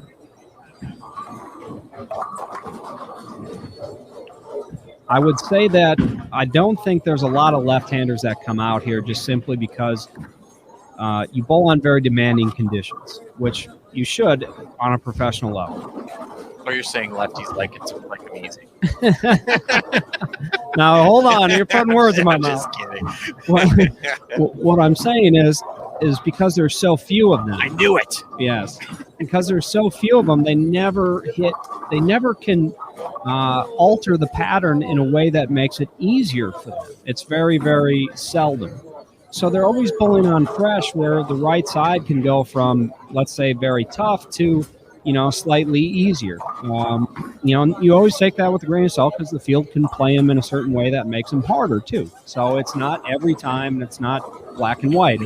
There's a lot of variables there. But I think I've said it a few times on this program is, there's just not enough play there, and generally, not every time, but generally for what I think the left has to look at on the fresh, I just think it's very, very hard for them to compete. So you think there's lefties out there that just choose not to compete rather than there just really aren't a lot of lefties out there that are good enough to compete? I would lean a little more towards that. If you had, if you had 20 of them that were out here, or 15 of them that were out here, every week, and you could follow a left-hander or two, and and get some transition, it would be, I think, a much more of a appealing proposition to come out here and be a regular than if you only have one or two or three in the field at most, and in a 6-game block you maybe hit a pair that somebody, if you're lucky, started on, and that way you get a little transition there. But I think that's just my spin on it, just my my personal opinion on it, good, bad, or indifferent, whatever it is. But just as a left-hander, I always knew when they were pretty hard, they weren't going to ever get any easier. So I really had to out-execute the other side, and those were a lot of the tournaments where you're grinding out checks and grinding out 190s and 200 games, and it can get pretty hard to watch the right side transition and open up and be at a higher level scoring pace. And and you're kind of sitting there grinding away, and you're like, well, that doesn't feel very good. And then you do it for 7-8 stops, and you're like, well, this really doesn't feel any good, and it stopped making financial sense for me. So I would just, that would be the how maybe they look at it, and that's all I can offer from maybe their point of view. Matt, I got one quick question for you, and then I think unless JT has anything else, we'll let you go. We talked to Liz Johnson after the first block, and as always, Liz very humble about her performance, even though that 783 block to the second half of the block. But at some point, did she just come by and just kind of like a wink and said, "I got it this week"? Did that happen? I think I looked at the graph, and in the back of my mind, I said, "Goat's going to have a pretty good weekend." So she's a world class Hall of Famer, and she still plays at an elite level. And especially if you let her play in her comfort zone, you better watch out, because she's going to pile the pins on you pretty fast. So she's in her comfort zone. She's doing what she does best, and we're just going to try to sit back, and if we can provide any support, we'll do it. But just let the goat do goat things is what we're going to do. All right, Mr. McNeil. With that, we'll go ahead and let you get back to it. But as always, we appreciate your time and spending a couple minutes here with us on Bowl TV. So best of luck with the team the rest of the way out, and we'll be talking to you soon. All right, guys. Thanks so much. Thanks, Matt.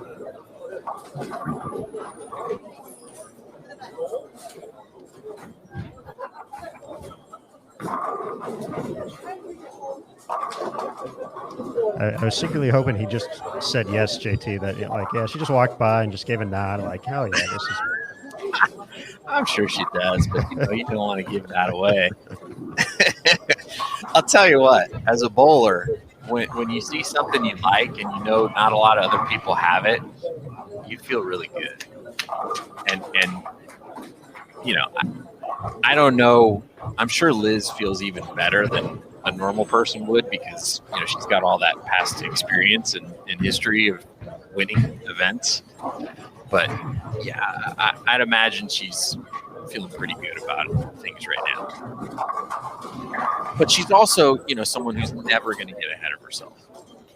Yeah, she's got something good, but she knows that can mess you up just as much as it can help you if you get ahead of yourself. So. And nice timing and luck would have it, Liz Johnson came to us here for Game 4, folks. But as we get underway here, I want to take a quick second to recognize another great PWBA Tour sponsor, BowlerX.com. At BowlerX.com, you can shop the biggest brands in bowling with the largest selection, best price, and free shipping on every order. Remember, when you shop at BowlerX, you are supporting bowling. BowlerX proudly gives back to bowlers through tournament sponsorships, bowling causes, professional athletes, youth bowling, and more. BowlerX.com for the love of bowling.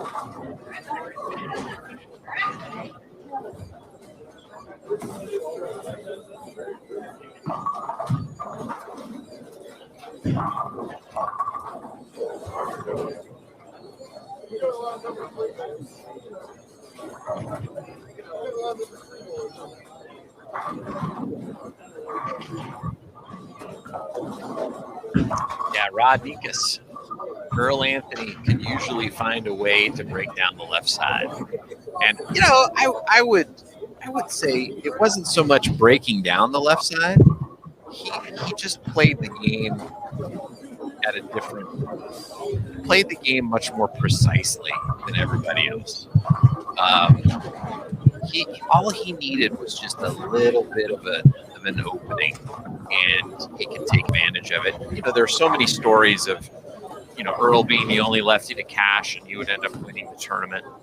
But it's because he was so precise, and he was able to find just this little something that nobody else had. It might be, he could find, on 4-board, there was a little oddity in the way that Lenny did the lanes that week, and he didn't lay down oil on 3 between 15 and 30 feet. and Earl would be able to just find that and whack it. And that's why he was so great. Whereas, all the other lefties were kind of looking for, a bunch of room that wasn't out there. Earl was just like, it's just a little crack. And he would just find that crack and the floodgates would open. So you're saying there's a chance. Who's got a chance right now? Sid the Kid. Oh, well, what's going on there? Yeah, throwing the front three, and she has room, ladies and gentlemen. Watch her just throw one, and she leaked it out a bit, did not throw it perfectly, and it hooked, checked, and smashed the pocket.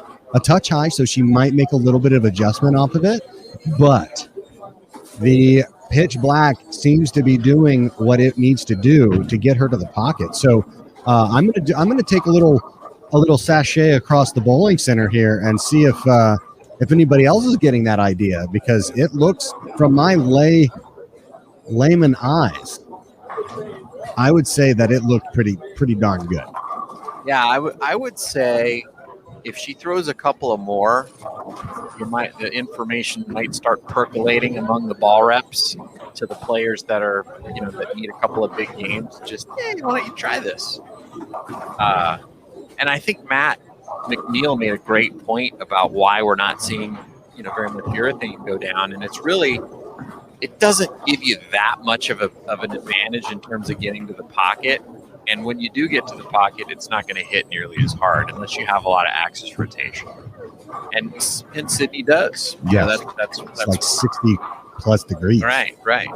So, it makes sense why we're not seeing as much. But I still it doesn't mean I think that if a few more players had tried it, it wouldn't have been a good option. You know who I don't think is switching to urethane? Liz Johnson. No, why would you? Why would you? If it ain't broke, don't fix it. And it ain't broke for Liz right now. We do have a score update available after 9, and she did slow down a little bit in Game 3, 179, but still leading plus 236 ahead of Dasha Kovalova, who's at plus 185. We have Maria Bolanova, who's quietly kind of been just hanging around, having a real nice day, kicking things off here with 244, 225 her last 2 games to get to third place at plus 117. Daphne Tan at plus 116. Erin McCarthy plus 97. Danielle McCune plus 93 in 6th. Gigi and Niwei Fen tied for 7th at plus 88. Stephanie Zavala plus 83 in 9th. And Shalyn Zulkifli plus 73 rounds out the top 10. Total of 23 players averaging better than 200 at the moment. The cut line now minus 65. Angie Ramirez Perea minus 65. The current number, Taylor Bailey in 31st at minus 50. Looking to make a quick change of that here. 5 out of the first 6. Yeah. And Ms. Liz Johnson also has 5 out of the first 6 as well. So, but Kayleen Foltz working on the front 5. And again, she is, I'm in love with how she throws the ball. I really like it. Currently sitting at plus 60 out of Medical Lake, Washington. You know what she does for a living, Aaron Smith? What's that, Curtis? She is a forensic scientist. Sounds like her and Julia Bond should have a nice chat at some point. She works for the state of Washington for the State Patrol in their crimes division. So she's like CSI. It's not even a joke. She went to Cal Poly. Which, do we know another bowler that went to Cal Poly? We might, yeah. A little bowler named Walter Ray Williams Jr. Yes, sir. Oh, you didn't let him answer. Oh, sorry. I didn't know it was. I set it up as that. Yeah, at least earlier today. I wasn't listening to you guys, and I blurted out the answer. When I thought you were just talking to me. I was. I just wanted you to feel bad. I don't feel bad. I felt bad this morning, though.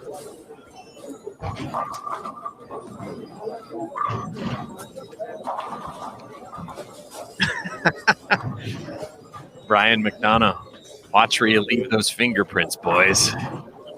I always wipe down the crime scene.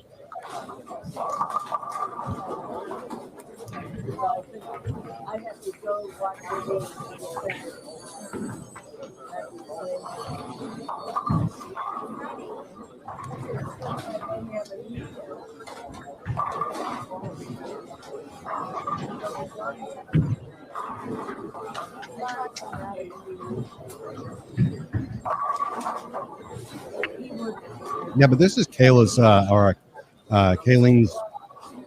first professional tournament. Surprising enough.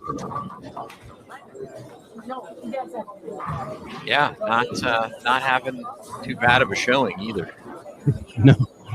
No, she is not. On a really hard pattern. Come on.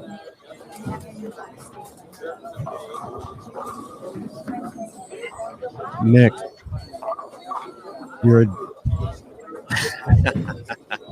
yeah, Nick, we would say so. They're having a lot of fun out there, though.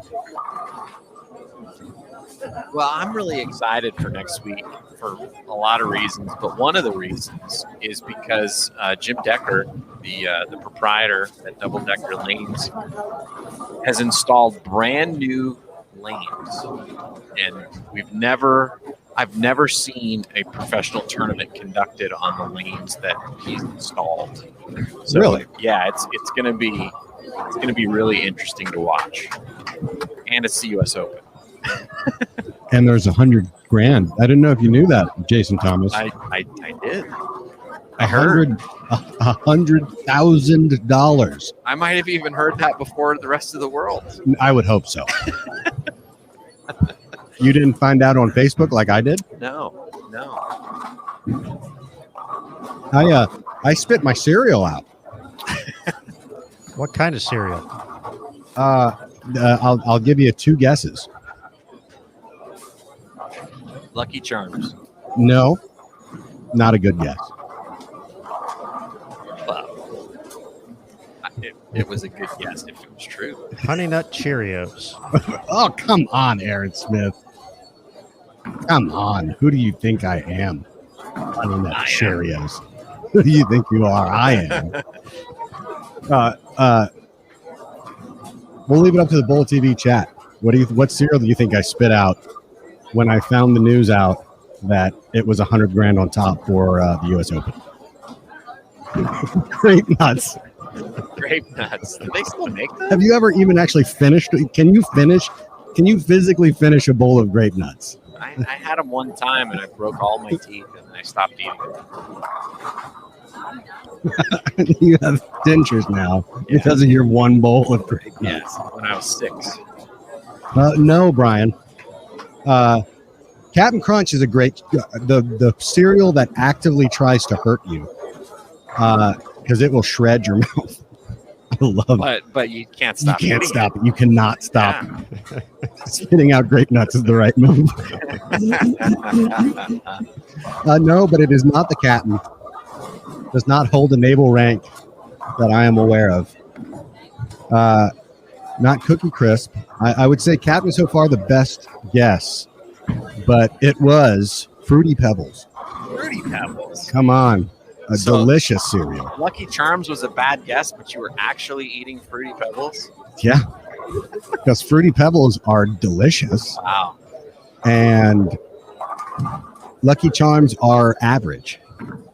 We got to say, stop eating your 4-year-old daughter's cereal. I will not, sir. If you can't eat your 4-year-old daughter's cereal, why have children? It's like when she's old enough to play video games, I am going to demolish her as long as I humanly can at Mario Kart. And then there will come a day. There will come a time where I will not be able to beat her again. But yeah, no, I will. I'm Yeah. a child. See, the Lucky Charms comment or the comeback from that threw me off the set too. So I thought you were going a little more adultish there. So I Oh was, no, but no, I feel I more was, child. My son used to beat me badly at Mario Kart when he was 6, and he would trash talk me. So then I would take him bowling and shoot 260 at him all day. My dad would do the same thing. Take that, kid. Or he'd play me at chess. I think you're good at You think you're good at Mario video Kart? games. No wonder he doesn't want to bowl anymore. You broke him I early. did. I broke his spirit. Finish him. Yeah, I can't help but eat Fruity Pebbles as fast as I humanly can. And one serving is a box.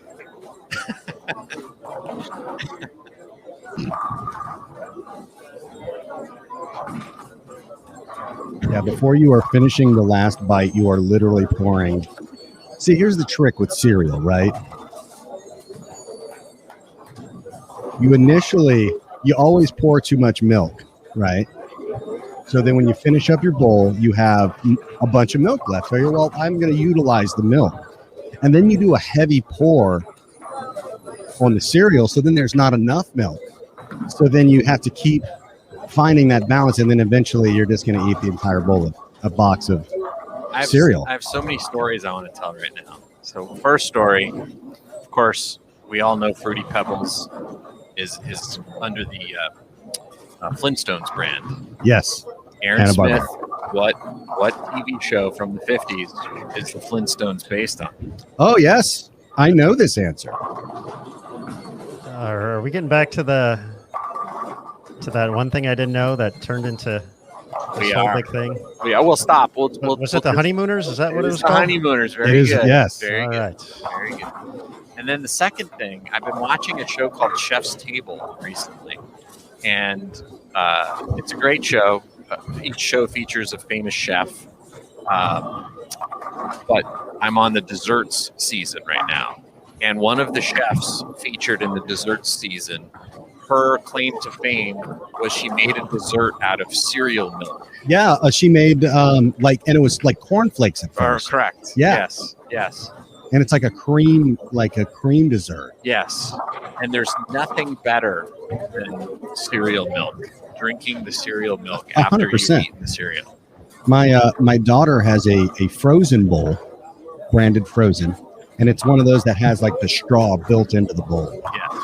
And she'll let it sit there for a minute, and then she won't eat the cereal. She'll just down all the chocolate, the milk that's in there, and clearly it's Fruity Pebble milk as well. Yeah. Actually, no, it's not because I've already eaten I don't it. know how on earth they haven't come out with the cereal milk. Like just like in Yeah. the store. Yeah. What are they doing with all the Well, I cereal mean, they use?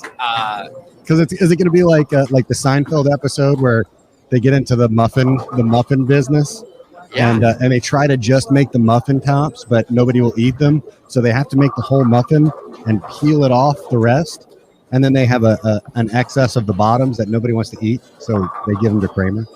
What are they doing with all the leftover cereal they have to use? $1 million business, folks. Well, Liz Johnson, possible 246. Taylor Bailey trying to fire off a 250. And Ray McFinn also looking to bowl 250.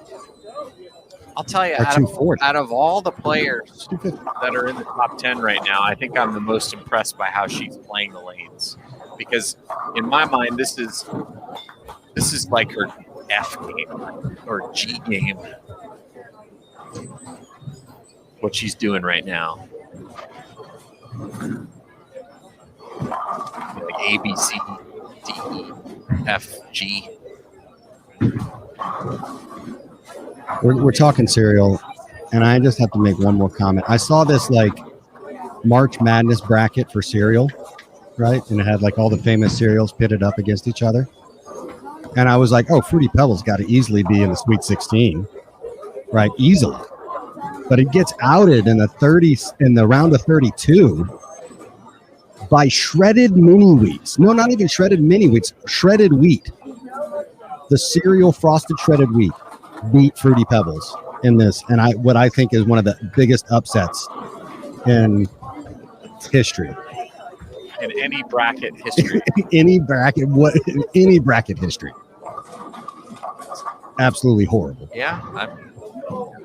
Who likes shredded mini wheats or shredded wheat? Or shredded mini wheats for that matter. Yeah. It goes in the grape nut category. Not great. It is not great.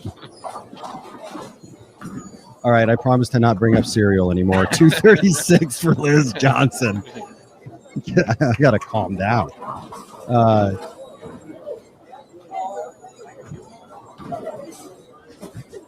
Possible here, 236. Merely a formality here for the 10 pin. But Liz is not giving up pins, we'll say that.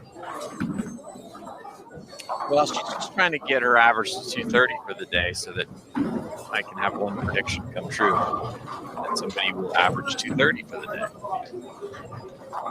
Stephanie Johnson bringing up some like early 90s like hip hop lyrics in the chat here.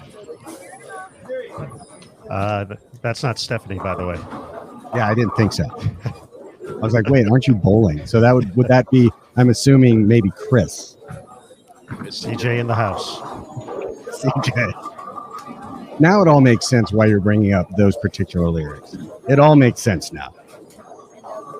Had a good chat with, we had Chris on Bull TV at the ITRC. Good to see him there that week. Looks the same, Jason. Maybe a little more pepper in the hair. Yeah, he's one of those guys that's not aging. I hate you. Still looks like the young buck PBA Rookie of the Year. Oh yeah.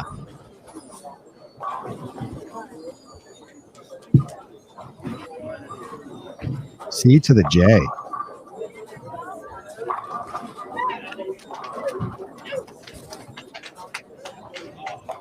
Okay, Julia has a hack for grape nuts. Microwave them and then put a little honey. And she forgot a step. And then after you're done with that, throw them in the garbage can. But it has to be Egyptian tomb honey. It has to be Egyptian. It has to be Pharaoh Egyptian tomb honey.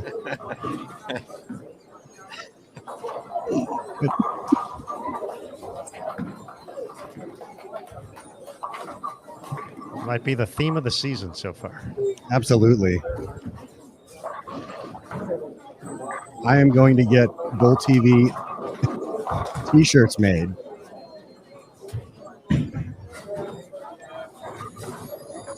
And it's going to have some really cheesy watch the Swedish shots on Bull TV, and it's going to have just like a logo of Egyptian tomb honey. Maybe a honey jar like wrapped in like traditional like mummy bandages. With Jim Stefanich in a beekeeper's outfit holding it.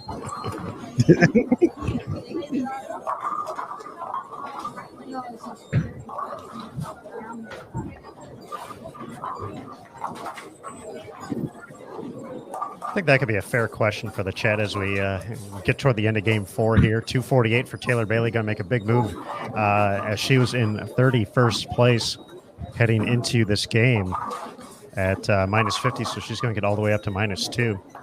Favorite reoccurring theme in the Bull TV chat throughout the course of the season so far? Yeah, all of our shenanigans. You know what? I know it isn't. JT singing. Ouch. Wow. Shots fired. Yeah, you just Shots fired. Taylor Bailey with 248. Change the subject quickly. New Wave Finn with 234. Guys, I just put my 2 weeks in.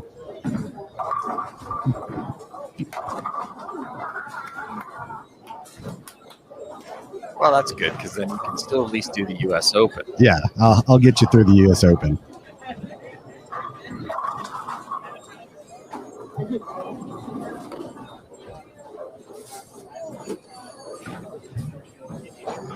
Hey, CJ, what info did you give Stephanie those last two games that block? Because it was an impressive finish from the not so great start she had.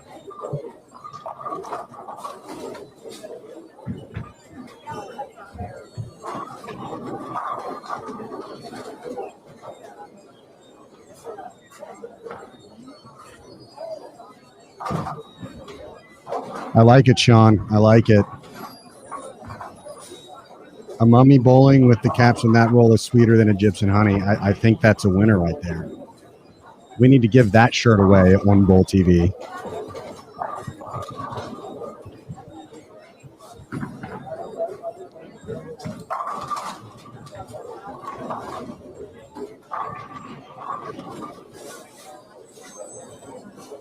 Daphne Tan's going to be back up here in just a moment, far right of your screen. It feels like every game we've caught her, she's in the middle of shooting 240 or 250.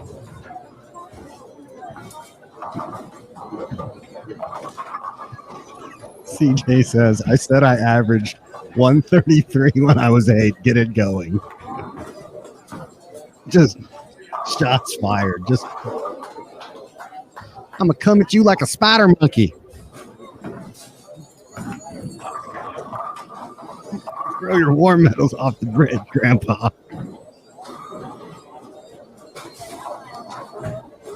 Well, it worked. I think that's the kind of motivation apparently she needed.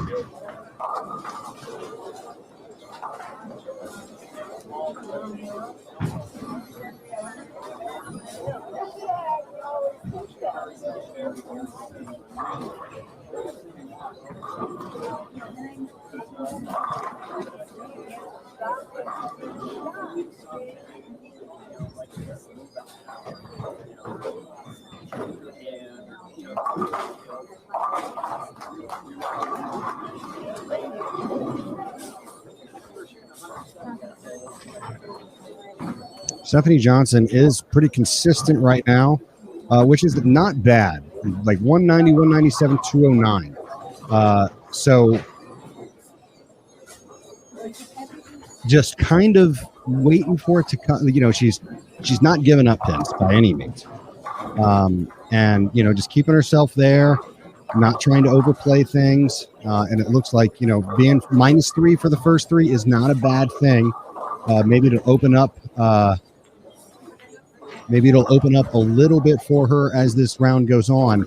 But we expect her to maybe make some aggressive moves or changes to try to maybe get those scores up a little bit. Because you want to make the cashers round, but you're obviously wanting to get yourself in position to make the top 12 and then the top 4. So I'll give us an update on Stephanie here soon.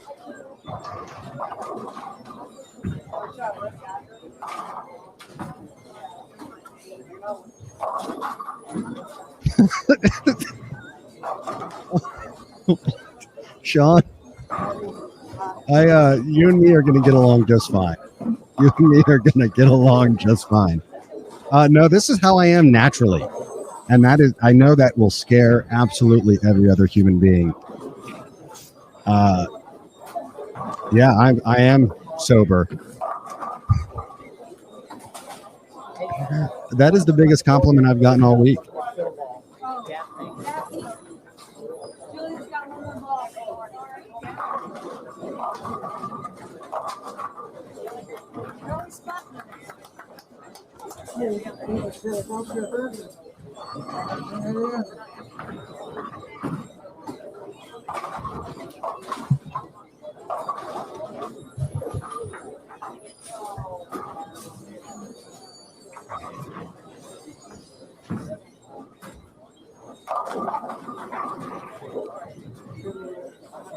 As we wrap up game number 4 over here, going to head over. We still got a couple frames over on 13 through 16.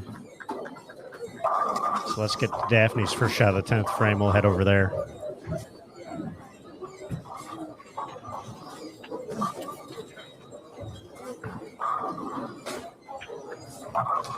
Kelly adds another one in the 10th. Going to be in the 2 teens. Daphne can still get to 239.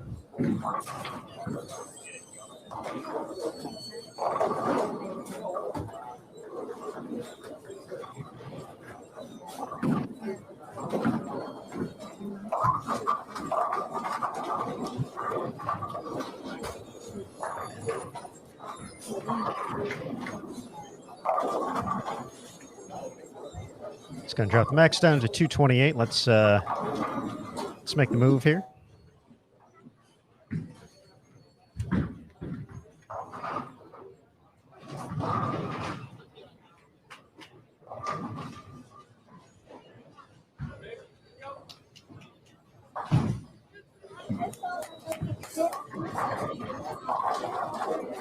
We got Rocio putting together a big number here. Can shoot 279. She's getting ready to step up on lane 15 in just a moment.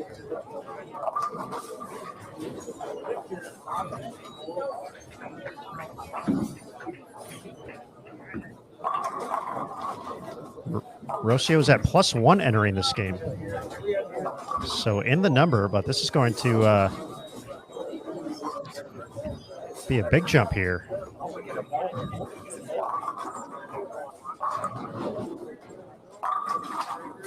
Splits the 8-9. Get it, Ro.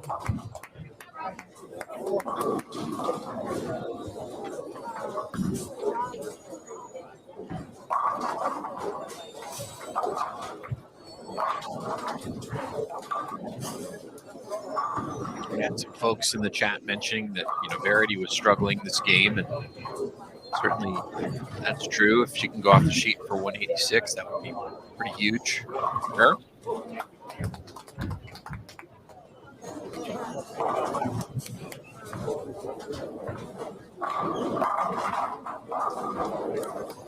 Hanging in the cut, -30 at the moment. Nice shot there.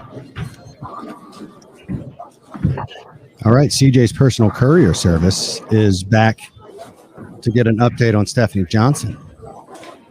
Shot 223 that game. Pretty decent game. Kind of doing exactly what a lot of the players are doing right now, just keeping it in the oil with a big cover stock, playing right on that line, trying to blend it out a little bit, and it looks good.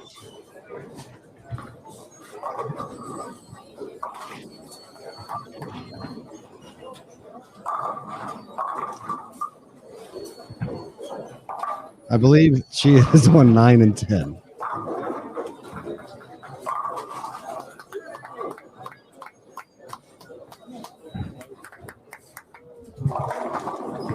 I love it. We get a lot of celebrities, bowling celebrities that pop into this the Bowl TV chat. Just another reason to be a subscriber.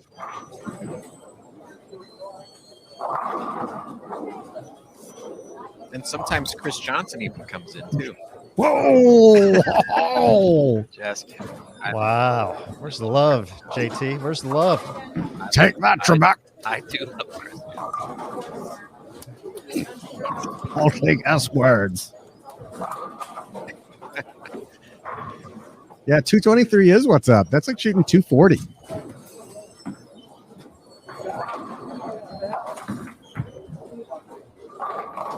So what's our bold predictions for these last two guys? Any bold predictions we can throw there? I do think Liz is going to get to a 230 average by the end of the block. That's one. And that dovetails with my earlier prediction that somebody would average 230 on this.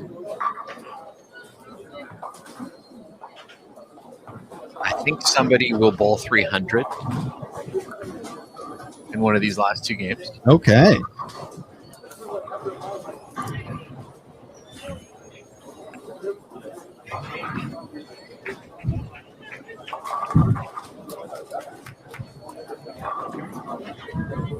What else? What other kinds of predictions would you like us to try to make? the winning lottery numbers, but to keep it on bowling, give me a player that's outside the cut right now that you think has a shot at making a run. We got Brianna Cote sitting outside the cut. Sydney Brummett, Jazriel Tan, Sherry Tan. The cut is sitting right now 65 under. I'm going to go with Musaki Mukatani. I really like her patience here. She had a great week at the ITRC. She's sitting at 89 under right now. So not too far out, a couple of good games, and she's back in it. I feel like she's going to bounce back and find herself in the number. It's been a rough start for her this block, though. This is a nice game here for Shannon O'Keefe to get her a little cushion on the number and also get her a little closer to that top 12.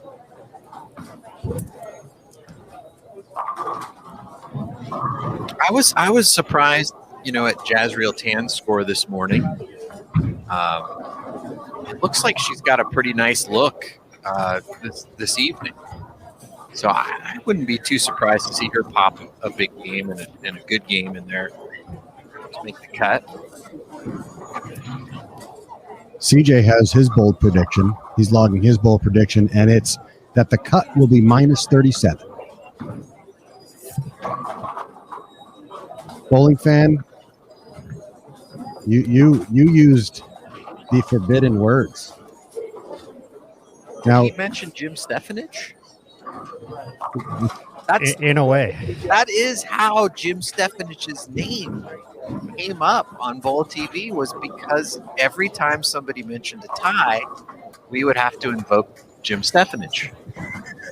And Bowling Fan, I believe, actually was not liking the fact that we were invoking Jim Stefanich. But then had the to bring up a very tie. person who didn't like us invoking Jim Stefanich brings up the word that invokes Jim Stefanich. It's all a big circle. I'm going to start singing a little Lion King here soon.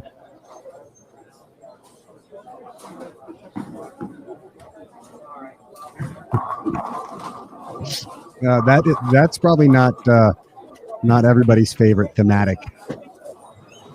There's been revolts in the chat.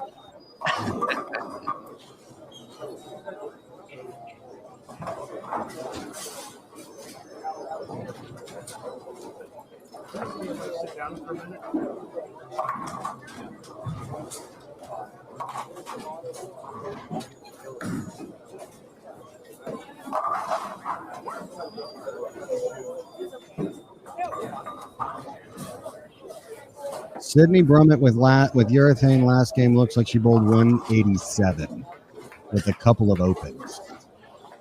Brian McDonough said if you say his name 3 times, he shows up. It's like Beetlejuice. Like Beetlejuice or Candyman. I wish he would. Yeah, that'd be awesome. I mean, I wish I could get Jim Stefanich to appear right next to me. Do I have to go into the bathroom and say it into the mirror when the lights turned out or something like that? Talk about his 300 game that he won a 1967 Mercury Cougar and $10,000 bonus and that brings Mel's South Shore Bowl. That brings up John Cougar Mellencamp. Yeah. Good shot.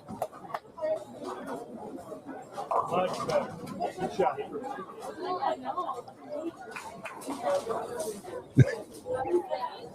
CJ is all about it. My man.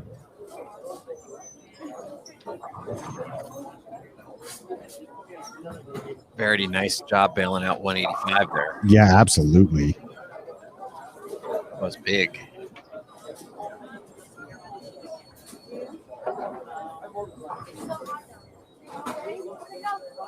I mean, she's minus 30 right now. So by no means has she shot herself in the foot. But yeah, you shoot $150 there instead of a $180. Well, it starts getting a little harder, and all of a sudden you're getting a little tighter. it just puts you so far behind the 8 ball to get to the number 12 spot. That's really kind of Absolutely. what she's looking at too.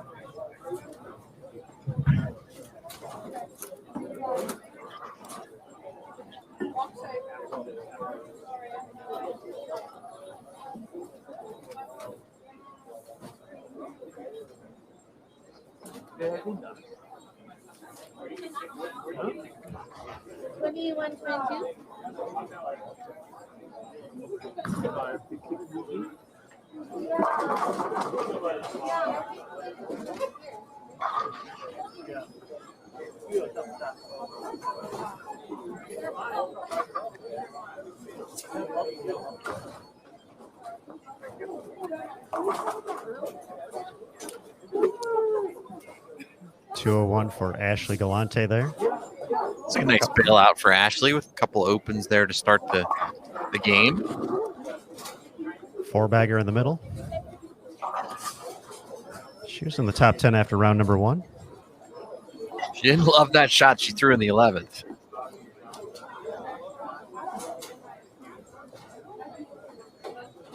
It's plus 18 heading into this game, so call it plus 19 now. Easy math on that one. Yeah, I would venture to say, Aaron, that there are many more Brooklyns that have been thrown today on shots that miss right at the target than there were Brooklyns on shots that missed left at the target. But that one certainly by Ashley was well left at target.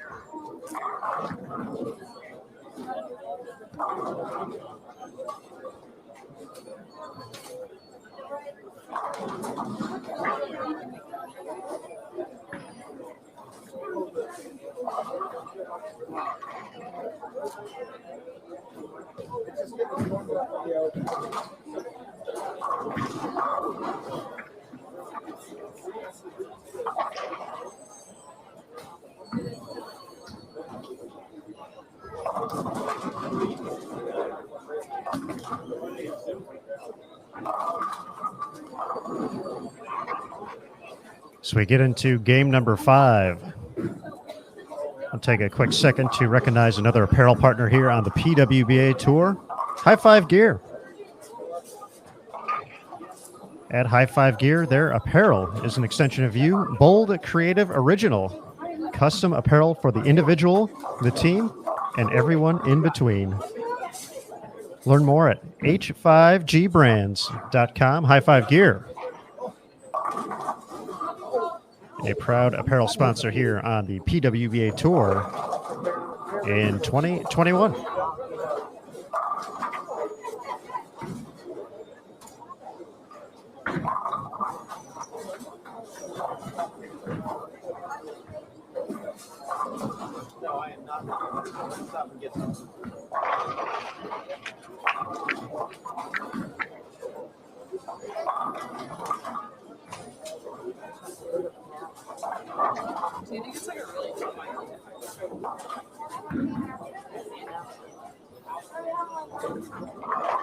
Coming 2 lanes, 13 through 16 here for game number 5. On 13 and 14, Catherine, Ross Thorne, Summer Jasmine, Danielle McCune, Carrie Smith, and Charlene Palos.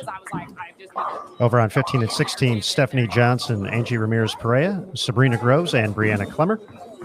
Over on our 17 through 20 channel, Jada Horn, Felicia Wong, Abby Ragsdale, Josie Barnes, Brianna Cote, Maria Bolanova, Stephanie Zavala, Colette Larson, Ashley Galante, and Verdi Crawley. Over on 21 through 24, we're going to have Shannon O'Keefe, Samantha Howe, Caitlin Simpson, Shalyn Zolkeefley, Rocio Restrepo, Cheyenne Myers, Shayna Ung, Rena Sabo, and Fania Kobo. And then on 25 through 28, Sherry Tan, Valentina Cruz, Valerie Bercier, Shannon Canfield, Diana Zavyalova, Erin McCarthy, Dasha Kovalova, Caitlin Blamiers, and Kayleen Folks.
All right, we've got our 10-game update as we enter game number 11 here.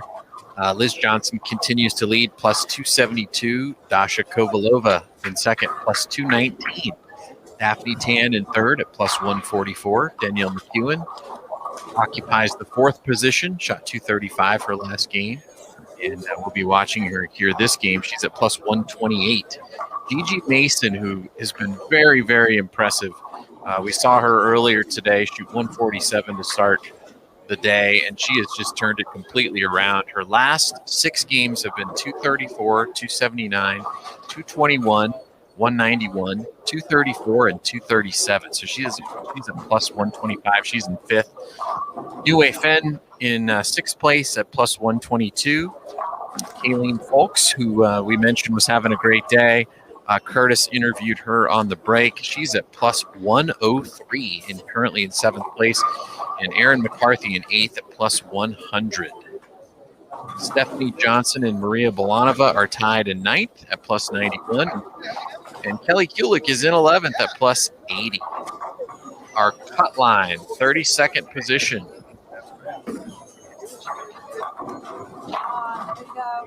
With 2 games left to go. I can get these pages to come apart.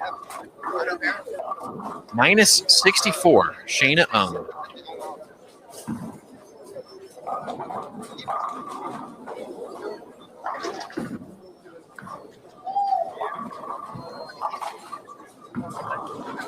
Interesting thing about that cut number is there are a lot of numbers right below it than there are right above it. So folks on the outside looking in, Rena Sabo, minus 69. Sarah Jackson, minus 71. Masaki Mukatani, minus 85. Samantha Howe, minus 89. Fania Kobo, minus 117 is in 37th place. Sydney Brummett and Paula Phelps are currently tied at minus 121. Sherry Tan, she's had a pretty steady block here, is kind of chipping her way back into this thing. She pulled 208, 227, 216. Her last 3 games is at minus 122.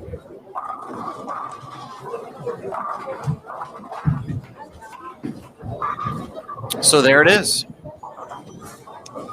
Boom goes the dynamite. That's right.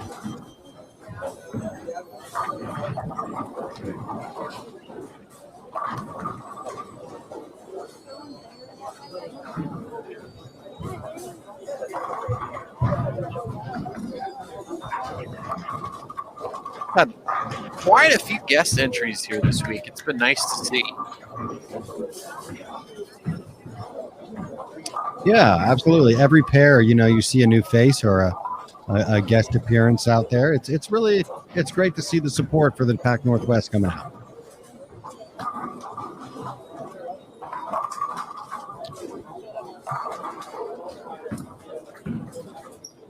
Charlene Palos, one of our guests. She's from right here in Spokane. Nice shot there on the 245.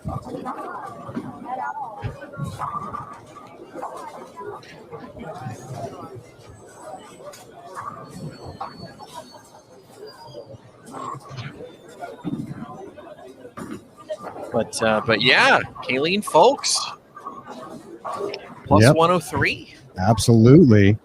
Moving Nice on game, up. last game. We're going to have an interview coming out with, we did an interview with Kayleen earlier. And we'll try to get that out here.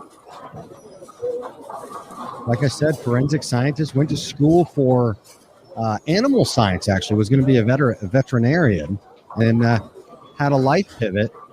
And she graduated in 2011 and was, lamented that she wished there had been a PWBA out when she graduated because she might have, pursued that. But very thankful to be in her first event and really had a great conversation. Clearly knows how to bowl. Yes. JT, we call it the eye test, right? You can tell pretty quickly if somebody's got game. And she definitely, for me, she passes the eye test.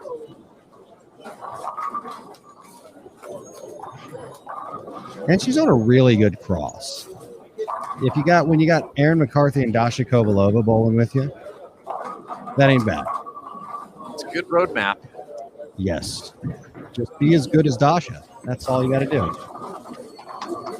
Right? It's easy to do. Just be as good as her.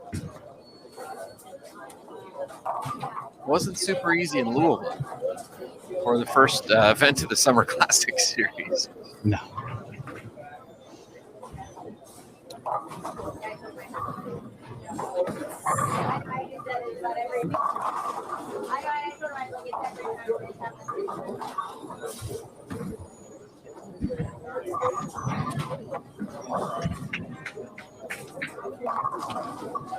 Yeah, Ashley does put a ton of work. She's somebody who cares a lot about her game.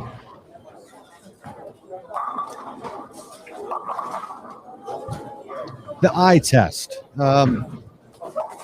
It means, seeing how they let go of the ball, their form, how the ball rolls for them. You can usually you see it one or two times and you can identify pretty quickly, somebody who's put time into their game and does it at a high level. Now, consistency and knowledge and all these other things come into play and adjusting and versatility, and that's what really makes a great player. But you can tell if somebody has usually there are exceptions to the rule.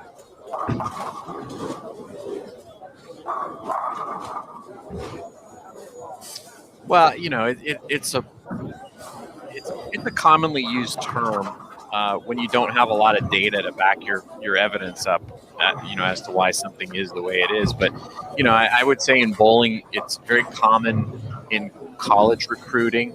They'll go out to an event like Junior Gold, and there might be a player that catches your eye that you've never heard of before, just maybe because they haven't been bowling that many tournaments that long, or for whatever reason. It's a big world.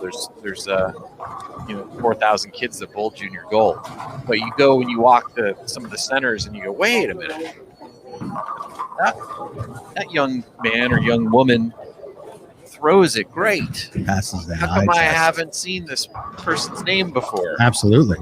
And then you kind of do some investigating. And, really, I think that's what a lot of college recruiters, everybody knows who Jillian Martin is. Yeah.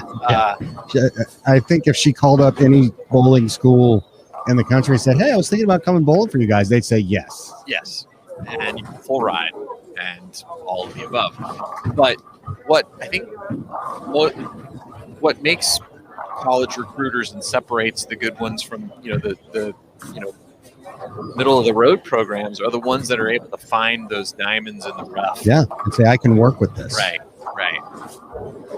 They can find, a Taylor Bailey, right? That ain't bad. And,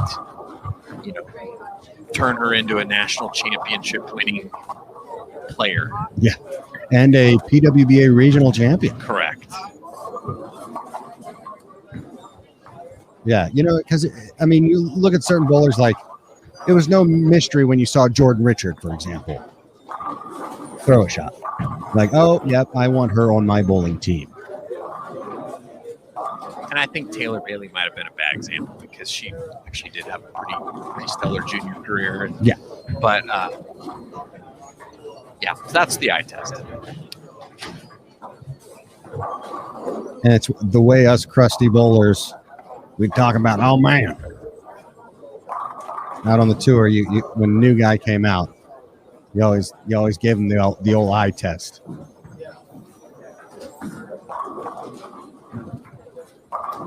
Some bowlers, they don't pass the eye test, but they're really amazing bowlers. Like you see Jacob Buttriff, unconventional. When you first see him throw the ball, if you don't look at his ball roll, of course, like what is happening here? Yeah, or Scott Devers. It's a good example from the 80s and 90s. Yeah. No. Yes. Mike Lichstein. Yes. I How mean, come they're all lefties? Are we picking on lefties again? uh-oh.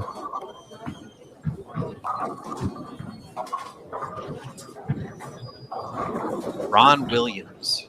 Oh yeah, good old. We got to throw a righty in there. Yeah, good old Ron. You got to throw a righty under the bus. That's right. Well, I'm gonna say Sprockins. Another lefty. There you go. There you go. No, just another lefty. I can't get off the lefties here. Rick Lawrence. Oh yeah, there you go, Rick Lawrence. Yeah, exempt player back in the. Keep naming all the lefties with unconventional styles.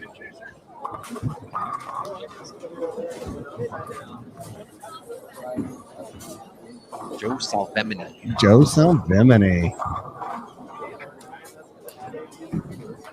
Jason Thomas.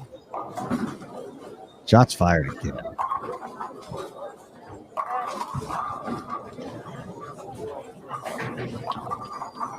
Amleto. Yeah, kind of an unusual style. He has an unconventional style, but Party at Scroggins. CJ with the win. CJ gets the Curtis Von Kruger Best Comment of the Day award. Nobody, just put it in the bank. Nobody's going to beat it.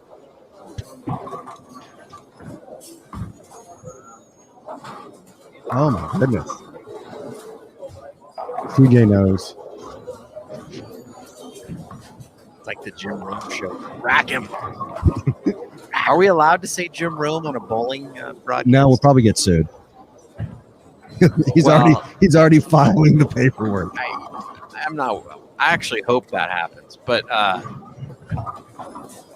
just the way he's treated bowling over the years, are we even allowed to mention his name?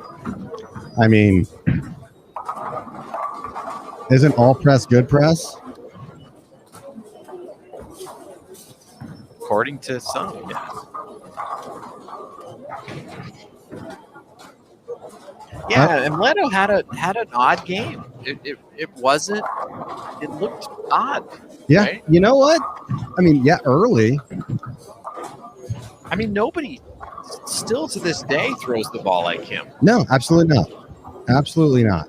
You'd think, somebody would say, "Okay, that looks like it works pretty good. Let's do this." That doesn't look bad.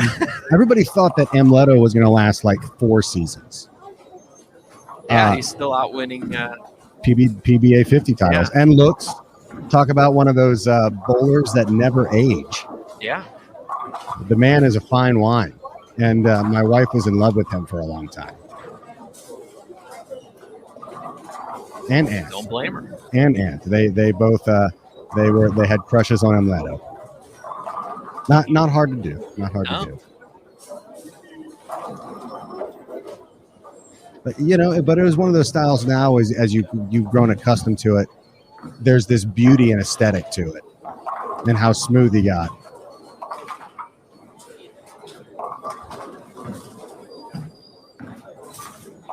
Leto taught me how to start the lawnmower. That's right. Dude, that's what it looked like. Starting the lawnmower.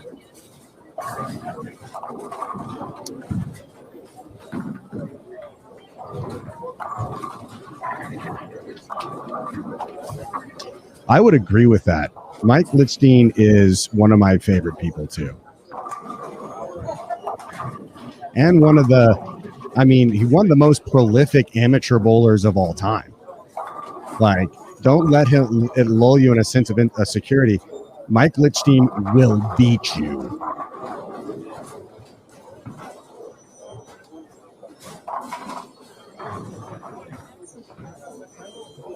And Leto was one of those first players that really put a lot of emphasis on physical fitness, kind of starting in the mid-time of his career. Because, he wasn't, when he first started bowling, he wasn't in really good shape.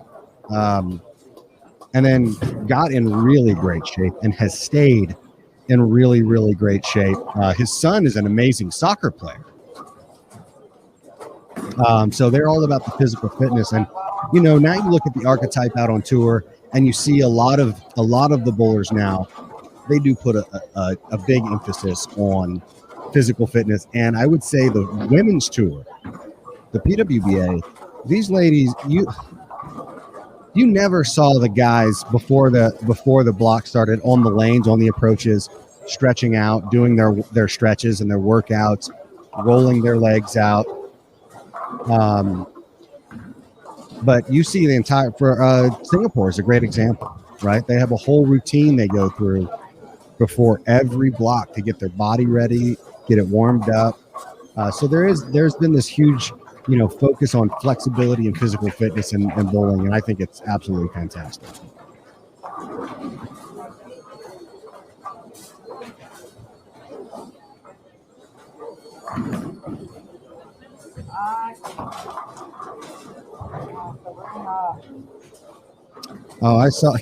Ronnie, I saw him at Junior Gold, taking his kid to Junior Gold, CJ. And again, he looks great. He is as genuine and nice a guy as you will ever find. I know we use that word a lot, but Ronnie is a great guy.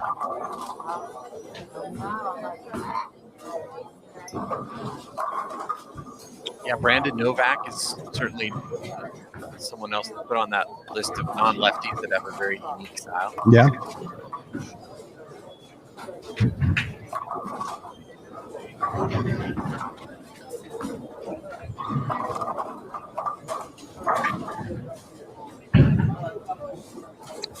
Emac with the front four. Currently in fourth place.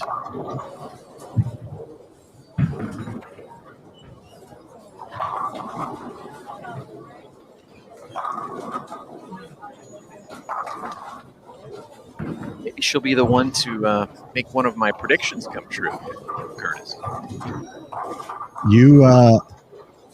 You did say that, and Sherry Tan with the front six. And Matt McNeil said, hey, don't count Sherry Tan out. He popped a couple of big games and was right in this cut.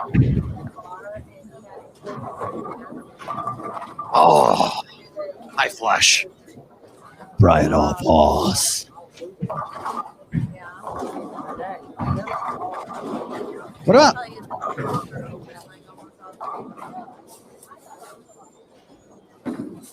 What about Billy Hardwick? Kind of an unconventional Yeah, style. a little shuffle, no backswing. And a ball roll unlike anybody else's.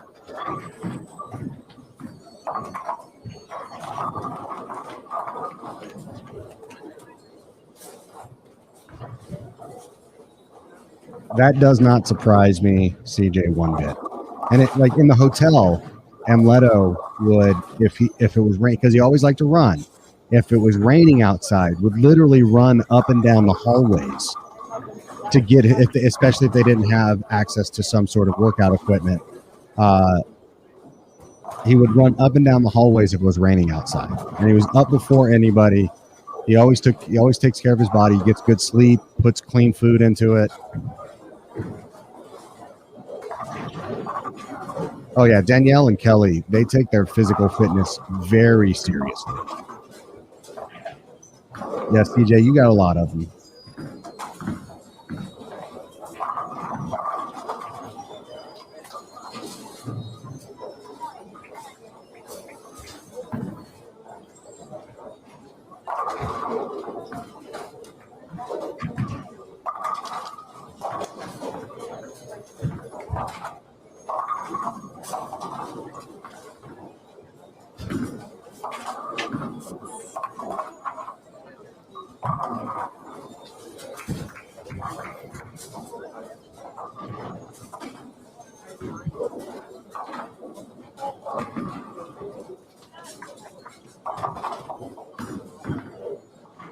was really surprised with Brianna Clemmer's performance here this week.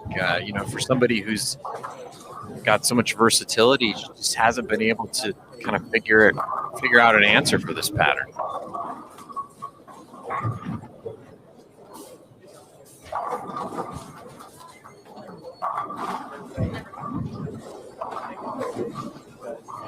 When she does hit the pocket, it does that.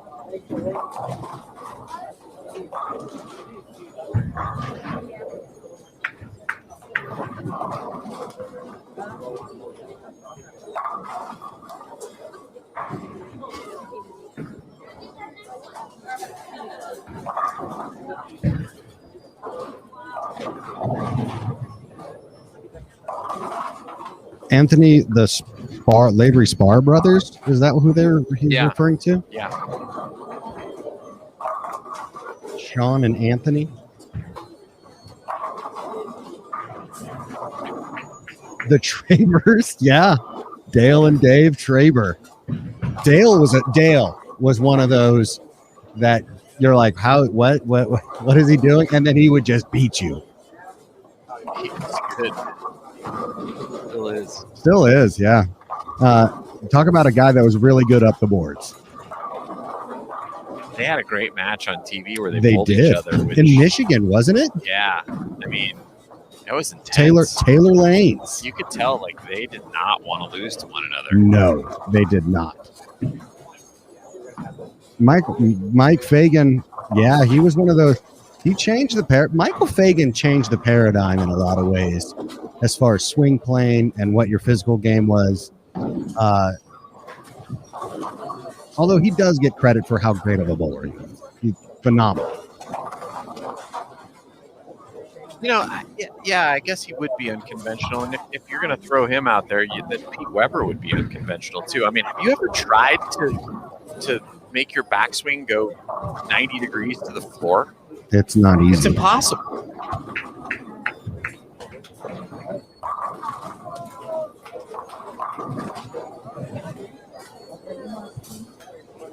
Ryan Schaefer, let's say, have a little more unconventional looking game.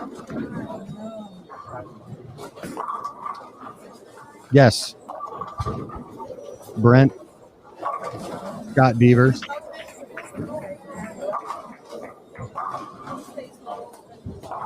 Yeah, right here. CJ comes out blasting with, I think, a very true statement. He says, Michael Fagan would have been a top 5 player ever. And I think that if there's any person that has that perspective, a contemporary of Mike's, somebody that knows him very well, CJ definitely fits that bill.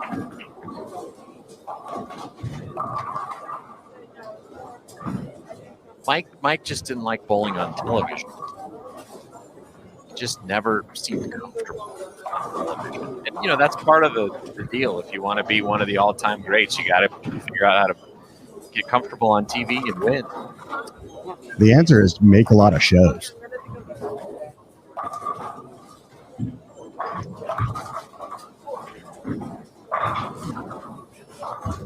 Come on, Daniel. Got to get this 300 in before the day ends. There we go. Halfway, baby. Come on, put up the work there. We got a little disagreement. He says, not a top player, but not top 5. Well, where would you put him? Top 10, top 25, top 50.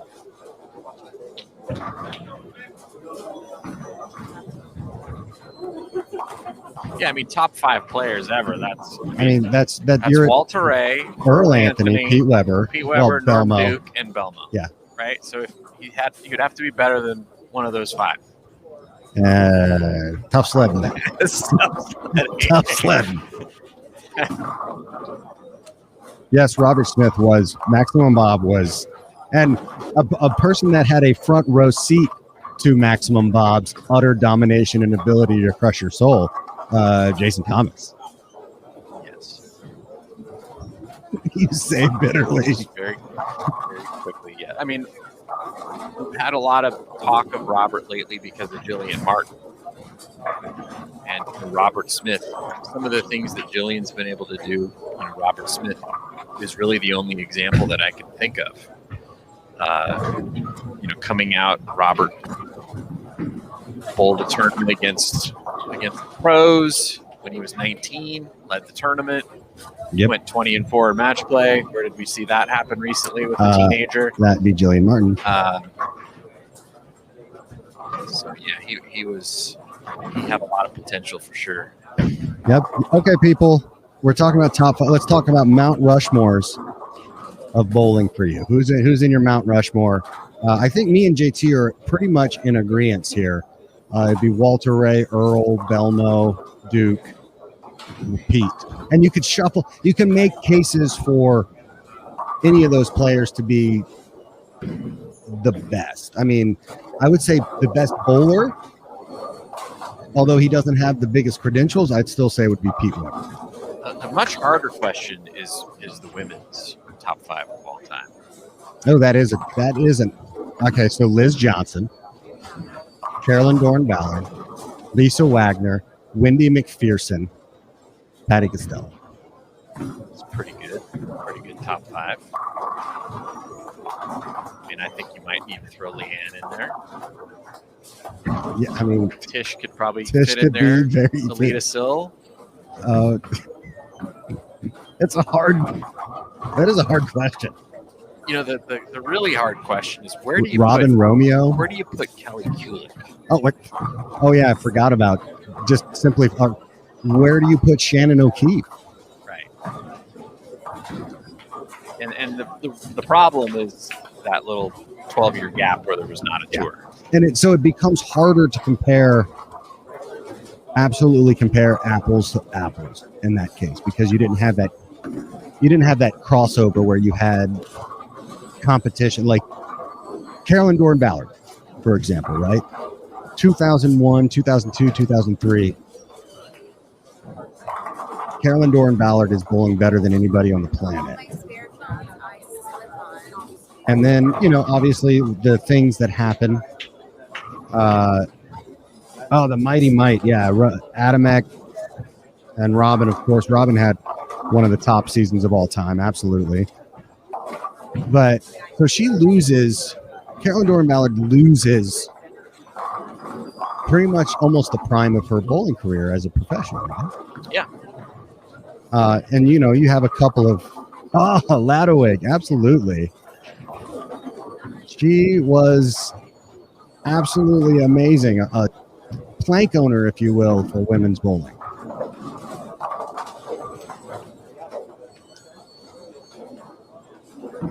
But, yeah, so it's certainly hard to get it down to 5. It's very hard to get it. We did get down to the top 20 seasons of all time in PWBA history, Jason Thomas. We did that. And you can check that out at pwba.com. And tell us if you agree. Do you agree with those top 20 seasons? Do you think we have one ranked too high? Do you think we have one ranked too low?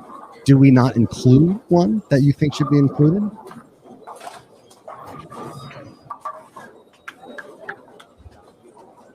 Ooh, Michelle Feldman. Yeah, again, another player that lost a lot of her career.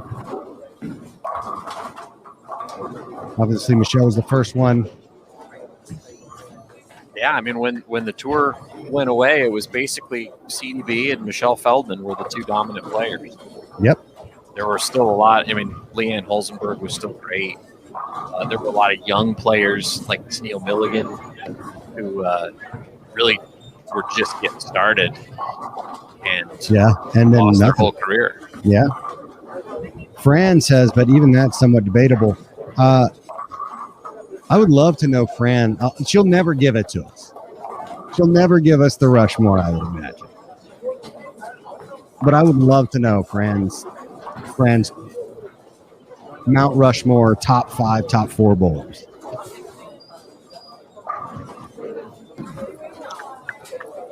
And just a few lanes to the right of what we're watching right now, Rustia Restrepo shooting another big game. She came off of 268 in game number 10, and this game she's got a possible 257 with a strike on her fill ball. So she is quickly jumping up the leaderboard.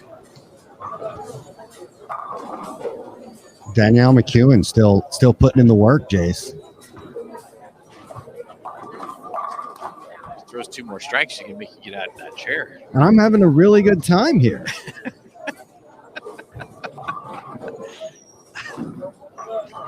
But I will happily do it. Kara Honeychurch, yes. I would agree there. And I think I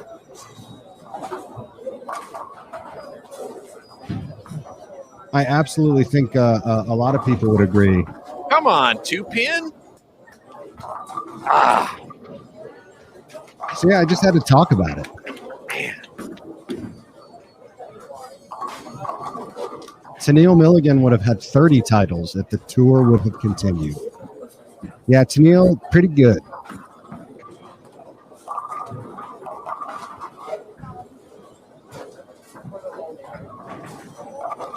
It's tough. I mean, I think a simpler question is, who is the greatest female bowler of all time? Liz Johnson. Some would say Liz Johnson. Yes. Some would say Liz I Johnson. think a very strong argument can be made that it's Liz Johnson. Who would be her competition? Just give me one player that you would say, because you always have the argument Earl or Walter Ray, and you can go back and forth. Arguments to be made for both. Liz, though, Yeah, I mean, I think you definitely have to put Lisa Wagner in there. Yeah. Because she had not only she's still the leader in titles. 36, I believe. Until somebody beat 33, I think. 32. 32. Aaron Smith is saying. And Thank you, Aaron. Thank you, Aaron. Until somebody gets more than that. I know Liz missed 12 years there, right? Yes. And she probably would have more. But you can't just give people titles. That is true. Way too hard to win to just be able to. I mean, Liz has gone a couple years without a title in her career. So you can't just say she would have beat the record. Because things happen. Millie Martorella. Yeah, Millie would have won a boatload of titles when she had an injury. Yep. And her career ended. So you just can't. Early mid-60s, man. She was. You can't give people titles that they didn't win.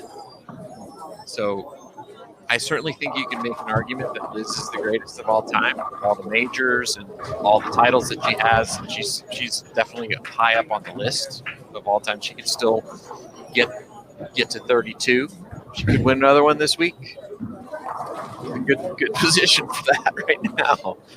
Marianne DeRupo, yeah, absolutely another phenomenal player. This one from Fran, and I agree with her. It'd be tough. She doesn't want to hurt anybody's feelings, but she says she likes to take into account size of the field, ball power, and all of those things. It's not just wins for her. And the mighty might Donna Adamek and Wendy Mack. I mean, those are two amazing, and in their time, Donna was as dominant a player in her time as anybody else. She had a run in the 70s and 80s that was incredible. I agree, but the reason I don't put her in there is because I feel like there are players that come along that figure something out that nobody else has, and then everybody else figures it out. And if they can still keep beating them, they're one of the greatest. Yep. Mark Roth. He had something nobody else had, and everybody figured out what he was doing and started doing it, and he still dominated for another 5-10 years. Yeah. So he's great. Belma. Everybody does what he does now, and they're still not as good. The best, right? And it's been going on over a decade. Yeah, he is not a flash in the pan. I think Donna Adamek had some injury issues that probably held her back a little bit. But I feel like once everybody started to figure out the power game, she kind of went back down into the middle of the pack, right? And she didn't have a long enough period. I mean, she was incredibly good for the time that she was at the top of the game.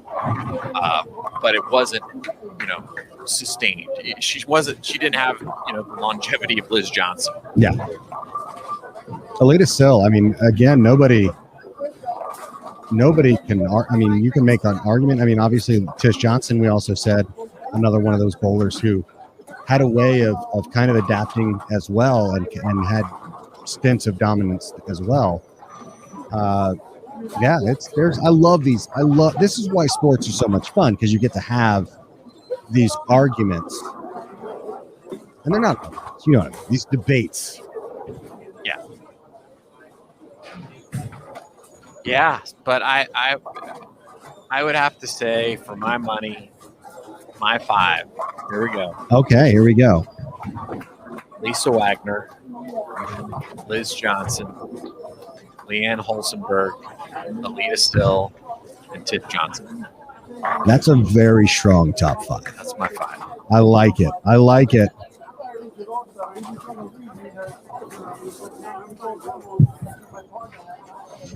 Wendy McPherson, right? It's so hard for me not to put her in the top 5. I mean, she broke some records.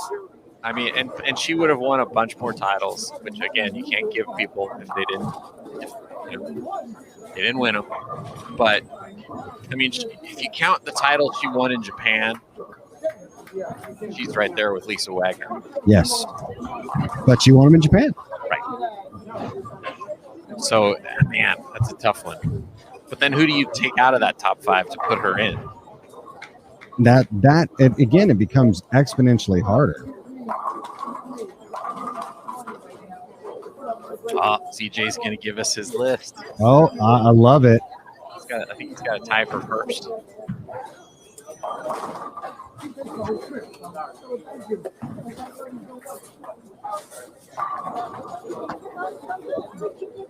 Lisa Wagner, Liz, tied for first. CDB, number 2.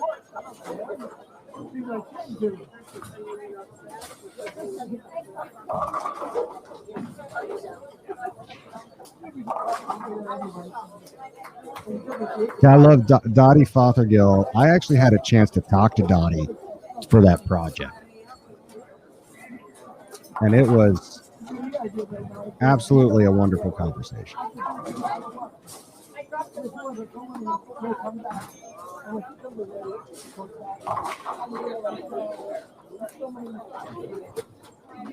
And it also kind of hurts me not to put Patty Costello in there. Yeah, she was in my top 5. I mean, if you look pound for pound, her 1976 season is something incredible. But she had other seasons that were almost as dominant. 1972 comes to mind. So she won a lot of titles, and she was also just one of those groundbreaking type of players,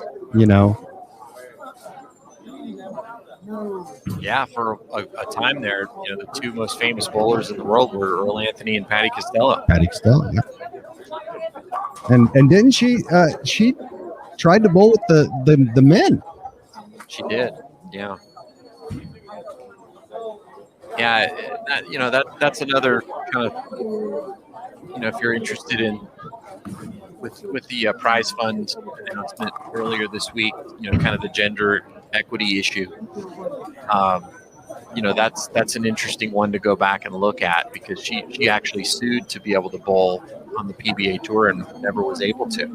Yep. And it's just amazing that we take it for granted now that if a woman wants to go out and bowl against the men, she can. She can. And it was amazing, that choice. And it's cool to be in the room when it happens, kind of thing, and kind of get a behind the scenes look at those choices and those decisions they made. at those times, and it was a great move early on to allow that to happen.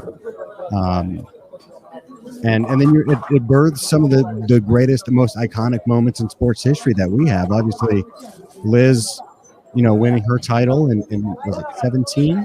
I believe 2017. And then it was 2017. And then of course Kelly Kulick, just one of those iconic moments in sports, winning the TOC. So awesome moments in sports for us. And mentioning Dottie Fothergill's the one that actually filed a lawsuit. Oh, it was Dottie. Not Patty, but I know Patty certainly wanted to bowl against the men and made that known publicly. Yes. And a lot of people thought she would do well and wanted to see it. Yeah, absolutely. Dottie was pretty darn fantastic. I wish, the one thing I do wish, Jason, and I did a lot of research for the Top 20 project, as you know, we put a lot of effort into that. I would have loved to see more. I want to find more footage. I want to see if we can find more footage of the earlier Lady Stars, because it's a history that deserves to be shared, and we were very humbled for the ability to kind of share that history a little more and get it out there and talk to some of these players and put a spotlight on that. So if you haven't had a chance, go check out the Top 20 season. It's a great series that was put together. Fran, obviously, we've thanked you before, but again, the work you did for that was so phenomenal. The insights and the stories. We talked for hours, Jason. Me, Aaron Smith, Emil Williams, and Fran. Talk about a fun time. Just talking bowlings, swapping stories, delving into the numbers. It was such a great time. Aaron Smith drops a link to it in the chat, so check it out. We have reached our final game of qualifying this evening. Danielle McEwen finishes with 247, so nice big game for her. That gets her to plus 175 with one to go.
Aaron Smith putting the headset back on just in time for J-Rod to say giveaway time. Is he jumping the gun there, Aaron? He is not jumping the gun, JT. He knows what time it is. J-Rod knows. J-Rod is on point each and every broadcast here on the PWBA tour, knowing when it's giveaway time. And Paula's echoing that as well. Absolutely giveaway time. So let's make it giveaway time, folks. It's game 6, final game of the block.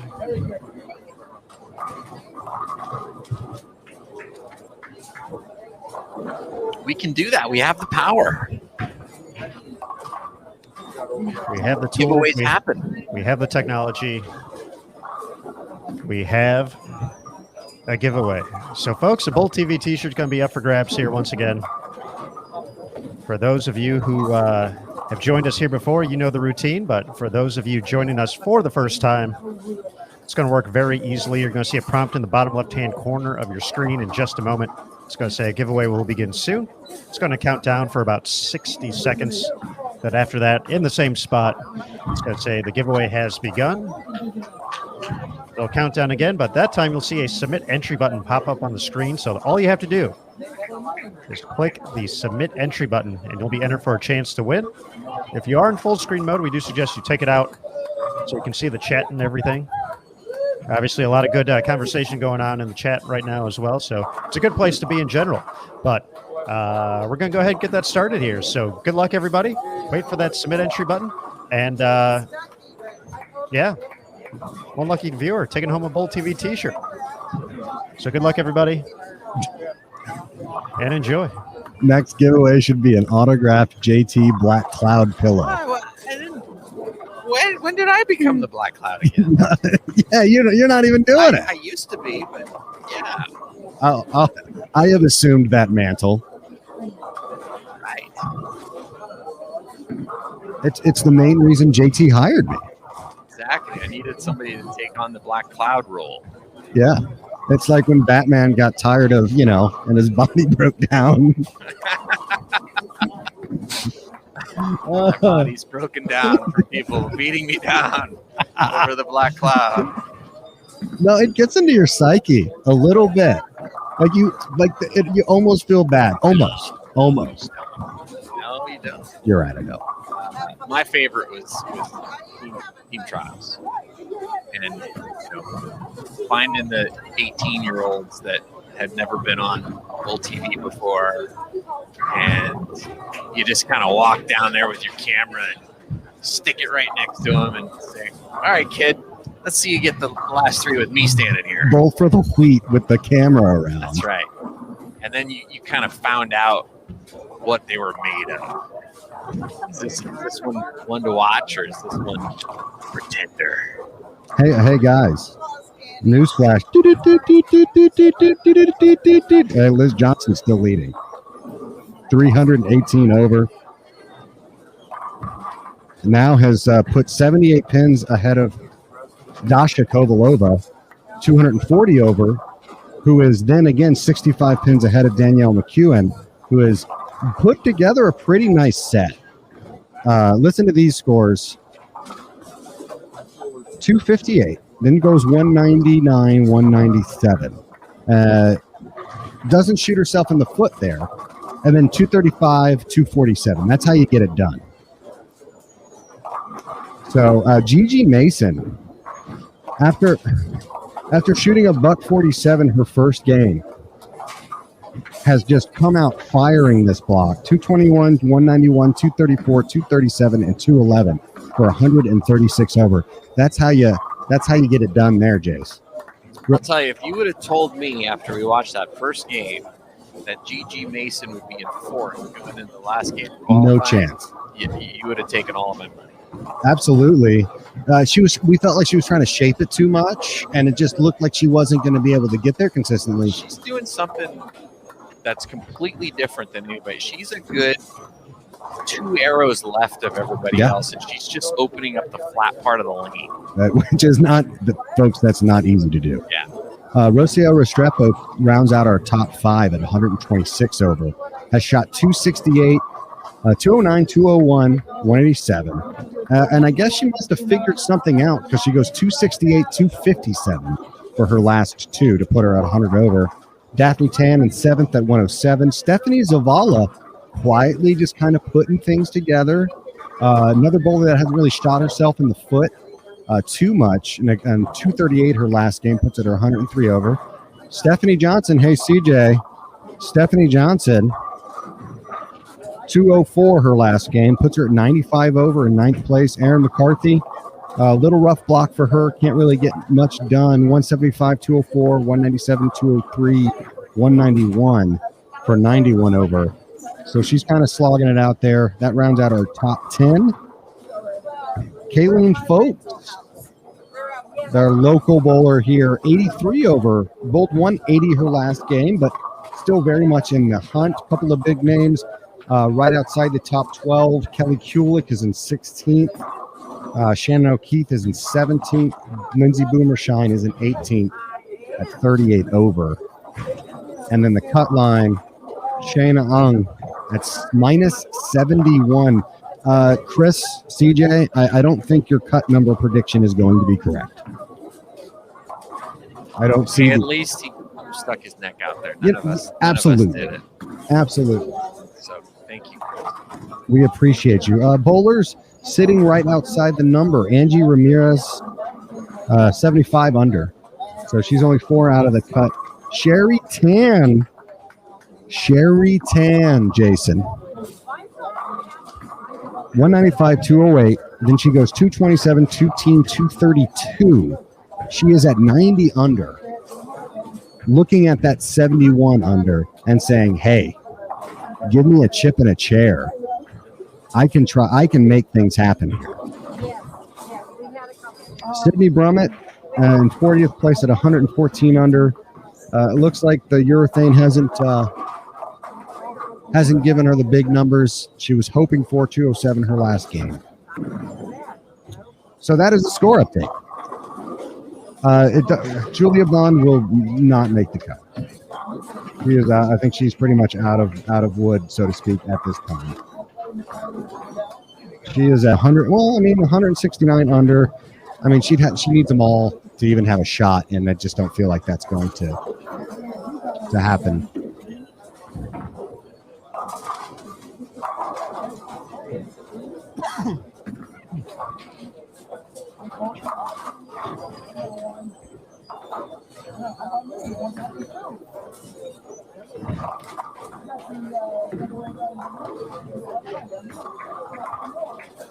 Yeah, this is actually a very interesting debate that people often have. Is Walter Ray pre and post reactive resin? And yes, he did win a ton of titles with reactive resin, but he was a titleist prior to reactive resin coming out as well. He was the player of the year. Yeah, in 86. 86. But it's a good point. I mean, the only player that made the Hall of Fame before reactive and after reactive Pete, right? was Pete Weber. Yeah. You put anything in that man's hand with that ball roll, he could magically make it float through the lanes and always find the spot down there. He did struggle for a year, though, when he was trying to figure that out. He made a couple of shows, led a couple of stops where they were kind of flat that week, but really struggled in all the other weeks when they were, when there was any bit of shape.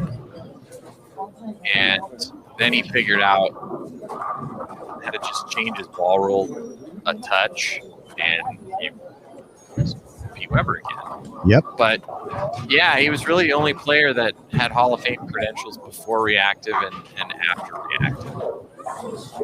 Walter Ray would have got there. Yes. But I believe he only had 6 titles when reactive became a thing, and then more than doubled his title count in 1 year. Yes, with 7. Yeah, 93. Julie, to answer your question,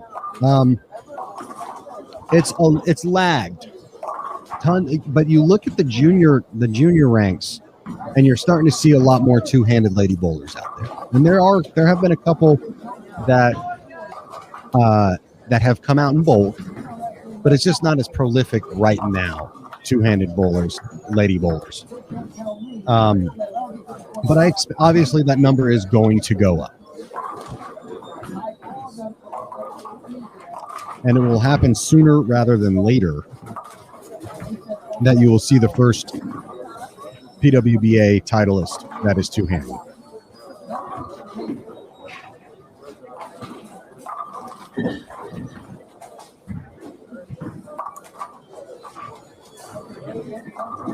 All right. We got some streaks in play here, JT, for you to try to get your bold prediction. Yeah. Shannon O'Keefe working with the front 3. We got Jada Hood, front 4.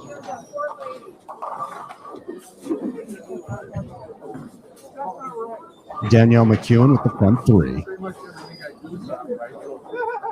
So we got some streaks to watch. Still alive.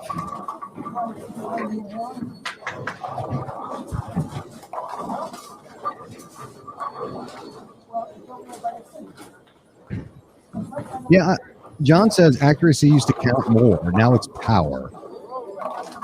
Power is part of it, JT, but as you and I kind of discussed with each other off air earlier today, a lot of it has to do with how you create area. And power is one of those ways people use to create area. But I mean, accuracy is still obviously important, but you're right. It's not necessarily you having to split a one board every time. It's how you create and adapt to a shot. Yeah, I'm going to disagree. I think accuracy is just as important now as it ever was. The difference is everybody has power now. So what separates great bowlers is accuracy. And, if you've ever seen, Jason Belmonte's Specto numbers, you would look at them and you'd say, this is Earl Anthony with a 600 rev rate throwing at 20 miles an hour. It's the lines are on top of each other. Right. So, yeah, power is important, but at the professional level, accuracy is still pretty damn important. Emphatic.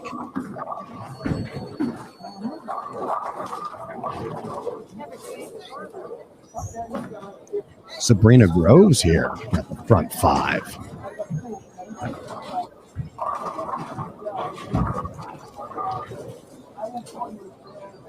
Power is just kind of the entry fee now.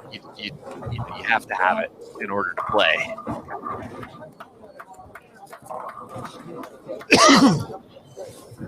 Yeah, some would say Walter Ray and probably Norm.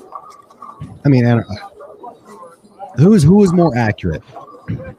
Norm, Walter Ray, or Earl? They were all incredible. I mean, I saw a match where Norm Duke bowled Parker Bone. 3-game match for a PBA title. It wasn't a televised event. We did it on Extra Frame. And Parker bowled 760, and the match was over in the 3rd frame of the 3rd game against Norm. Norm shot 840 something. And they weren't that easy. But we walked down the lane after the match was over, and there was a little groove about 1.5 inches wide where Norm was playing. And there wasn't a single ball track outside of that. It was just all into that track. Yeah. And so, I mean, they're just so good. And then Walter, unbelievable accuracy, and Earl as well. I mean, they're all right there. And then you put Liz into that conversation. Yeah. Absolutely, she's in that conversation as well. But it's not so much just the pure accuracy.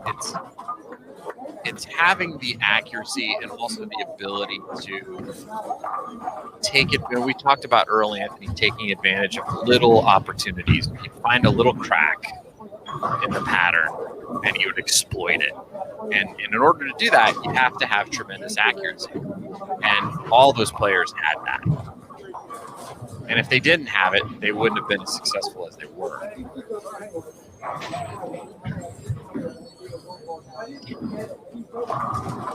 Jada Horn working on the front 5.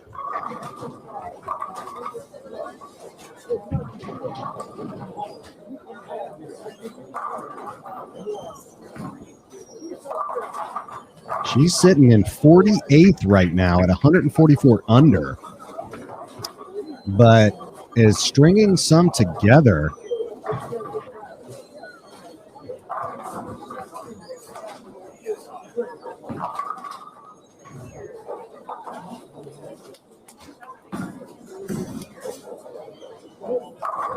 Yeah, she's almost my last hope. Sabrina Groves also has the front 5. Shannon was working on a streak from what I remember. She missed. Uh-oh, CJ's going to throw something out there. Uh-oh, Sabrina Groves just missed. So now, Jada. Let's go, Jada. Last hope, baby. I'm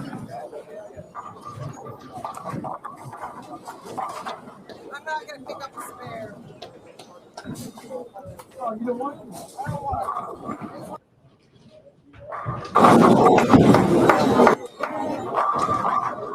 CJ says Michael Newman. That release was the best of the best. Yeah, that was pretty impressive. Pretty impressive bowler.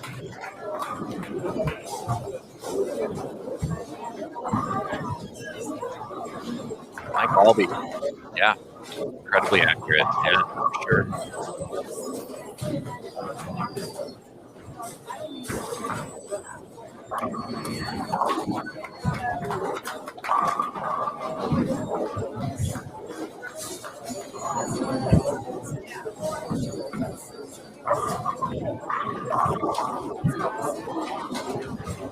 Parker Bone, smoothest release ever. I argue Rich Wolf was the smoothest release ever. Parker has I mean, he's been on quite a run lately too. Yeah, he ain't balling that. He's still going. Yeah, Parker's game is. I mean, his finish position is about as good as Textbook. he gets. And if it isn't textbook, they should rewrite the textbook for it.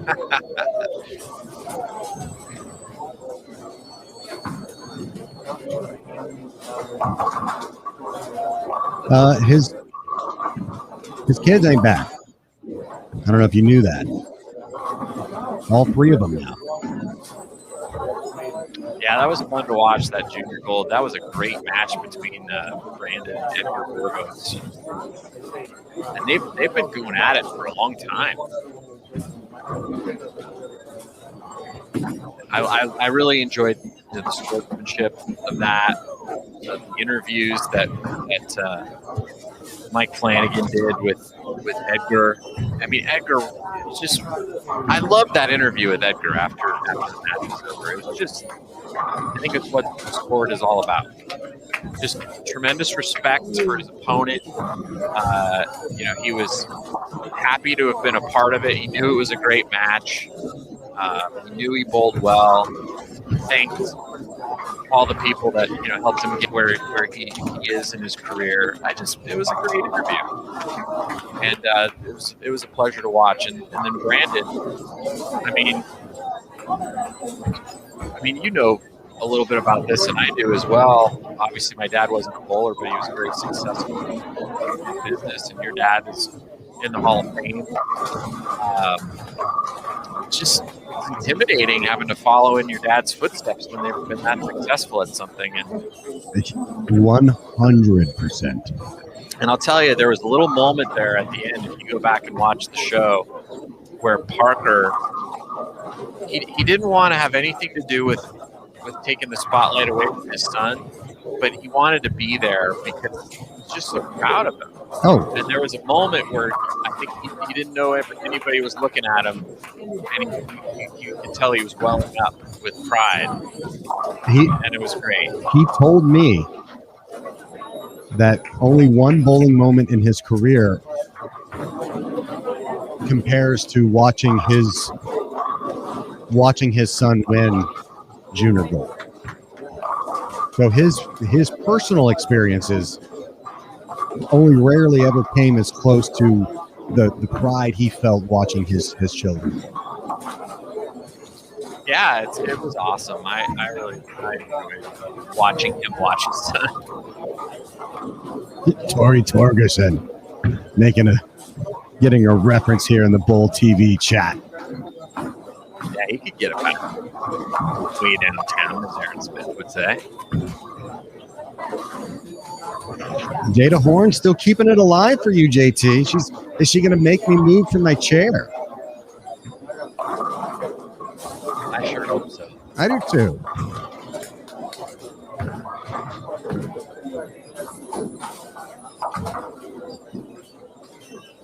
It is really cool though to start seeing that next generation. You know, Yeah, no, and you know, I remember Brandon out on tour. He just was so interested in all of it. He just wanted to know everything he could possibly know about bowling and sport, and wanted to, you know, be great like his dad. And you know, he's making it happen. Plus, he mows a hell of a lawn. yes, he does. Apparently, he does. Jada ends the streak at 7. Nice run, Yeah, though. it's a nice run, and She's- still a possible 279, and still could possibly get in the cut. Make the cut. Yeah, she's fighting for extra time here. So they still matter. Every shot, every spare matters for her. She's at 144 under right now, so 279 puts her at 40. I can't even do the Did you math say right she was now. 144? Yeah. Yeah, so she'd be 65. Under. 65 under. Yeah, Probably get her there. yeah. I think that does get her there. So if she shoots 258 or 260, Well, I think you start having a little bit more of a question. you know, these players know the math, and so I think she knows the next 3 strikes are probably. They're the shots of the tournament.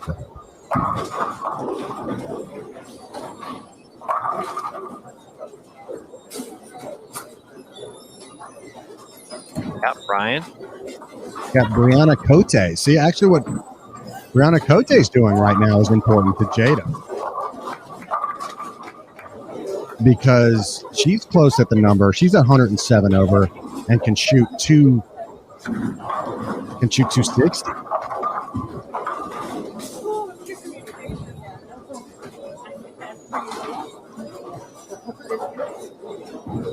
Saw her bowl that big game last week. Jump into the lead.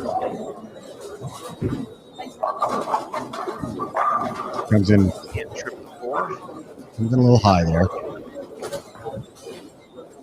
But So now 247. 37 would get her 60. Yeah, we can get her at 60. So that's an important little evolution.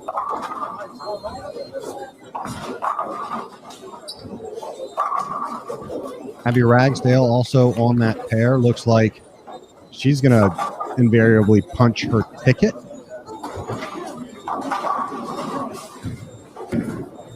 Oh, Brianna, yeah, she's at minus 137. So I bet she can get to now is minus 90. And that's going to be a little short. There's just too many players between 75 and 100 under. There are very few players that are. There's only 2 players between 28 under and 71 under. So Unfortunately, I just found out what was happening. I was looking at updates through game 4 and not game 5. So my bad. Jada Horn is at 165. The cut number is at 71. So she needs them all. She needs them all, and They are just wrecking this pair, though. yeah, they are. They absolutely are. This is going to be a huge 5-player team game. I mean, not that that's a thing, but we got a possible 279 for Josie. We got a possible 249 Abby. from Abby. We got 247 for Brianna, 279 for Jada, and then looks like Felicia can still do 227. Good game. Hey, Joan, thanks for dropping by. And John makes a really good point. John Zucklin makes a really good point. Aaron Smith has one of the greatest releases at the 457 that I've ever seen. Hashtag boss. Is that to shoot it, or is that to lead? That is probably to me. Aaron's shaking his head. He's like, I'm not even shots fired. Yeah, he's What's like, going on? How do I get dragged into this?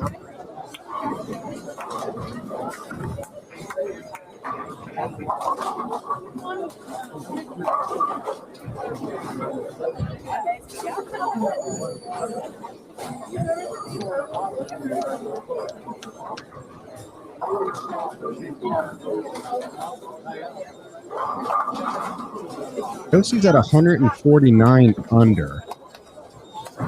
So a 279 game. That gets her to 70s. That gets her Sneaker in. close. Sneaker in, baby. That would be a Houdini. Yeah.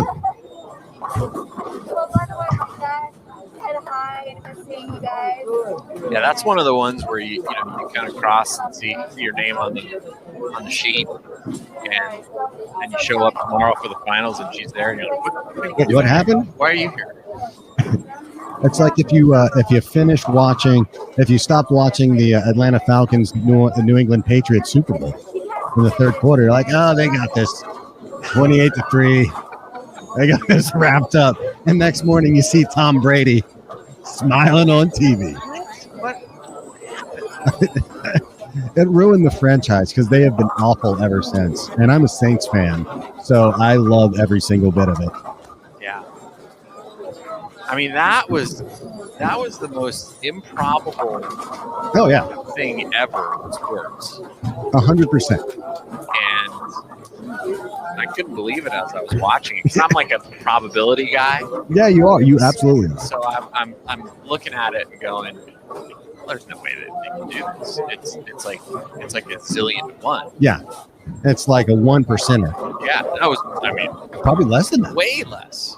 Way less. Yeah, 1 out of 100 games. Yeah, no, 1 out of 100 games doesn't happen like that. Yeah, it was like a series of 20 coin flips that had to go their way, and they all went their way. Absolutely. Man. Well, let's see if a few more coin flips can go in favor of Josie Barnes as she finishes up here on our feature pair. We're coming up soon after Abby Ragsdale closes out her 10th frame and punches her ticket for some extended play tomorrow. She's going to go to the right side of plus after this, fellas. Nice.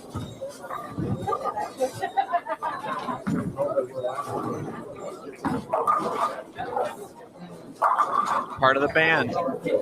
Yes. Very cool band.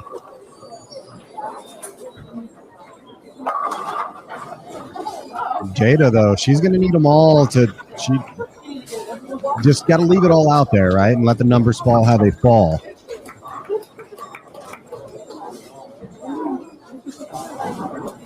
Yeah, it's 165, 279.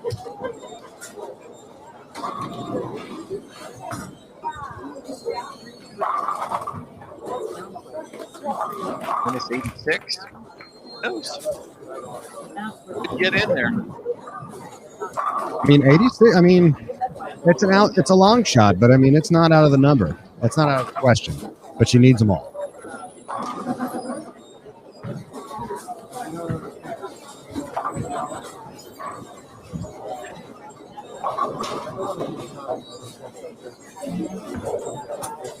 And now Josie. She needs them all. Get to minus 70.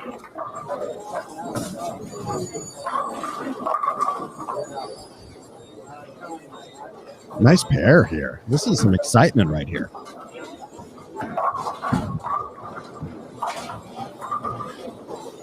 right, here we go.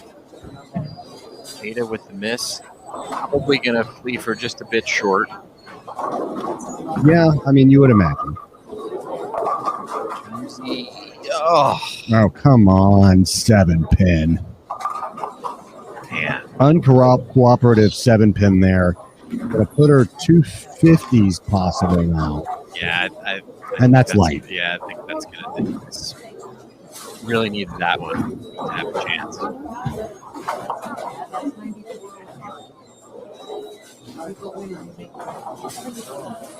We haven't confirmed what the players ahead of her have done this game.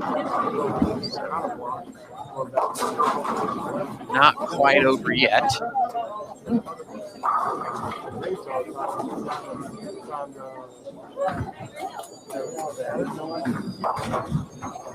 Missy Parker shooting a big game.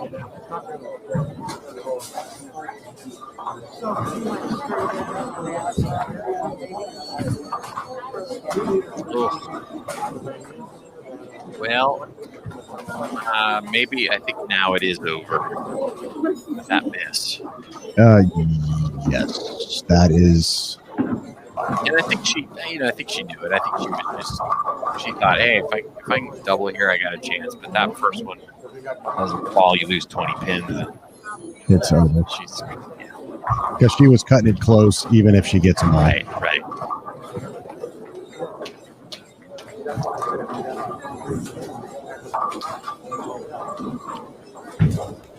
Well, it's been a nice finish here. A lot of really great bowling. A very fun afternoon, evening to watch. What do we expect kind of going in tomorrow, JT? Well, I mean, can anybody catch Liz Johnson? I think is the first question. Quick answer, probably not. And we've got a fan next to me saying, nope. Nope. She knows what's up. She says, no thanks, not going to happen. When you let the goat do goat things. Yeah, so I think that's the first question. And then, the second question, I'm really intrigued to see if Gigi Mason is going to be able to keep up this run, playing the lanes completely differently than anybody else. We saw her come out of the gate this morning with 140, and I just thought there's no way she's going to get a check this week. Yeah. And now she's kind of figured something else out that nobody has. She's in the top floor. Right. I mean, she's not just getting a check; she's making the show. So, can she keep things going tomorrow? We've seen Dasha Kovalova kind of have this incredible hot streak and then go ice cold in the middle of the Summer Classic series. And now she's right back. She's the only person within shouting distance of Liz Johnson. And, we've seen her win titles where she's beaten Liz on the show. So, with a decisive victory. And with all the other Player of the Year candidates kind of having not so great days today, she could establish herself as the leader going into the U.S. Women's Open next week. Here's an interesting stat about Dasha, and it just kind of shows you where she's at right now. Her low game for the entire tournament, 192. Yeah, that's fantastic. That is amazing, incredible bowling by Dasha, averaging 221 right now. Just getting it done. Her high game is 237, and her low game is 192. So that just tells you how she is managing things and just keeping everything in front of her, and it's impressive. Yeah, and that consistency is going to pay off over the course of the whole tournament. So if she can keep that up tomorrow, we're going to see her on the show. And again, she kind of laughed, and she's like, "Oh, I can play up boards. I didn't know I could do that." And I'm just at this point in time, I keep telling her, I'm like, "There's very little you can't do, Dasha. Like you are an incredible bowler."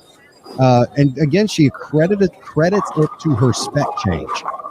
She changed all the specs in her bowling ball, after she won in Louisville, and has really just come in and really had a productive and incredible show of accuracy. She feels comfortable in the ball. She does love her new spare ball. Check it out on the Instagram page. It is so cool.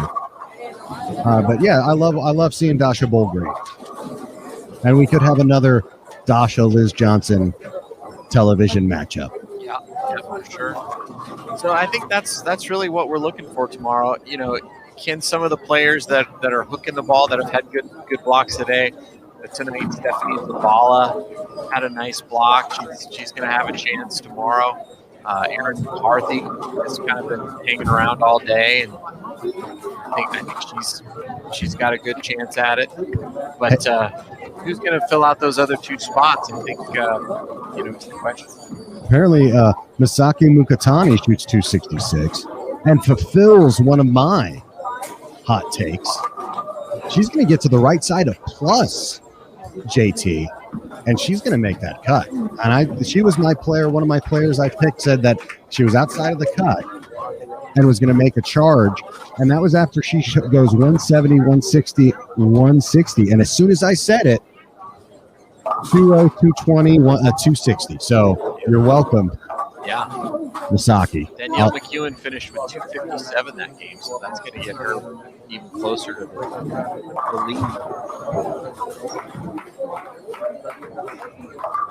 lead. Carrie Smith shoots 237. That's going to put her at minus 100. So she's going to be out of it, unfortunately. But good to see Carrie out here.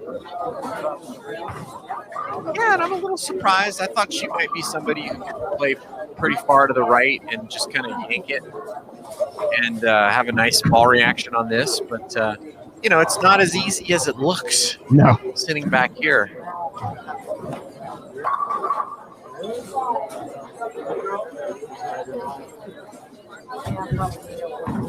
It certainly seemed like to me, Curtis and Aaron, if you're still listening, that the players were able to play a little further left. Yes. Tonight.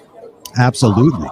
And even Danielle, who had a great block, was playing left to 10, at the arrows. Yes. And kind of just floating it to right along that oil line. And not trying to get it right, but just kind of keeping it there. And it was just, it started, I think you had talked about them kind of blending out that cliff over the period of a block. Right. And I think that really kind of came into play, and they figured out how to do that. Right. Well, it's going to be interesting to see what happens tomorrow, because a lot of those players are in the cut, and I would presume that they would do the same thing tomorrow. And so it's going to make it a little interesting for Liz. Are they going to be able to affect her ability to have any hold as they move in? Right. Yeah.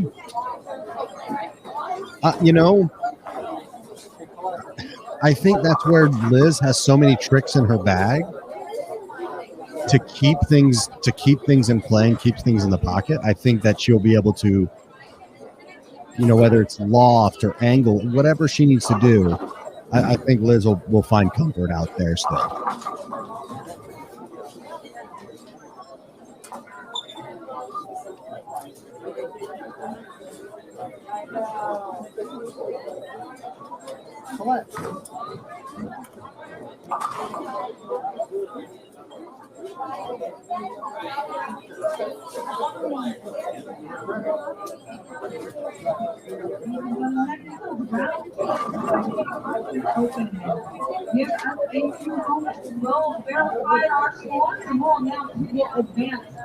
Valerie Bercier was sitting at +3 going into the final game, so we'll see where she finishes. I'm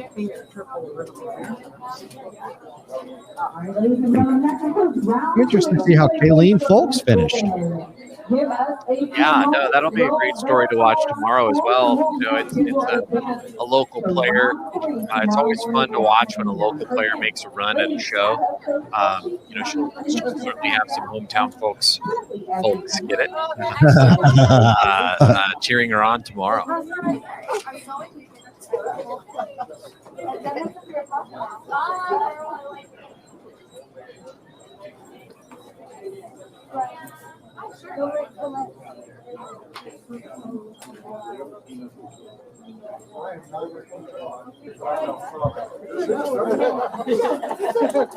I'm not even married.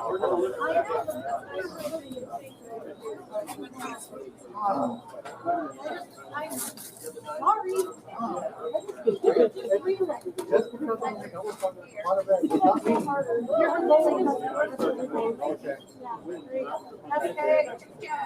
Fair enough. Please and thank you. Yes, ma'am. I'm just saying.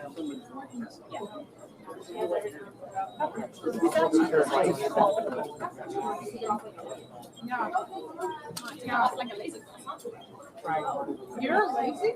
Okay, someone's not ready.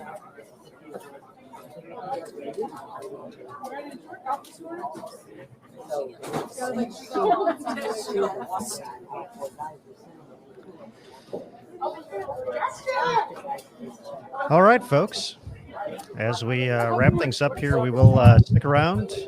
We'll kind of take a look at how this cut number is going to look. If we're going to get a number pretty quickly here, we will certainly stick around and make sure we get that announced here. I believe Curtis is trying to round up a guest for us as well.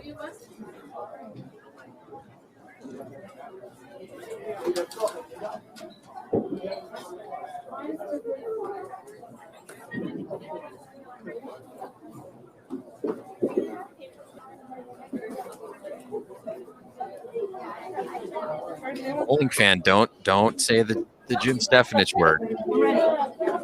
He mentioned tie. Don't say it.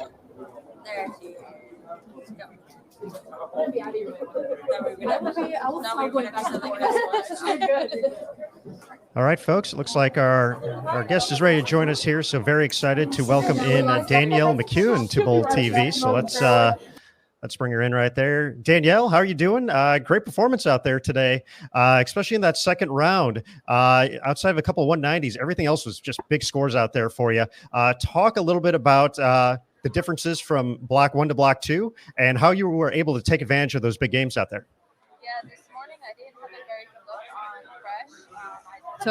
on fresh. This morning I didn't have a very good look on fresh, so I was really experimenting a lot. And through some trial and error, it led me into the right direction for this afternoon to get off to a good start. And then I ended up actually sticking with that ball the whole block, which I wasn't planning on doing. I was planning on having to get out of it based on what we saw this morning, but it was working, so we just rolled with it. Now, A, what bowling ball was that? And B, throughout the block, kind of like what were the moves to be able to stay in that ball? I was throwing the Zen Master through it all 6 games, and the moves were actually really funky. It was very different. You really had to control the lane front to back, a lot different than other events where you're, opening up your angles and changing your launch angles and your break point and all that. It was really just depending on the pair, trying to get it to read the right way in the front and then go through the pins. All right. Obviously, we talked a lot about this pattern just being very unique and kind of where you want to see the ball roll. And you mentioned, front to back as well. Talk a little bit about how you think that's going to change with obviously less players on a pair moving tomorrow. And, you're going to have the top 32 making their way out there. Right. It's going to be very different because, even from this morning to this afternoon, the amount of surface that players used was very different. And I expect tomorrow to even be the same. So they're definitely going to transition differently. I'm honestly not sure if that's going to be a good thing or a bad thing for me, but I'll have all my game plans in line and hope that I can cover all my bases. All right, Danielle, one more question before we let you go and get ready for tomorrow. Talk about, obviously you got a title to defend coming up next week at the U.S. Women's Open. So talk a little bit about just what it means to get off to a great start here at the Spokane Open, knowing that you got a major event coming up in just a couple of weeks as well.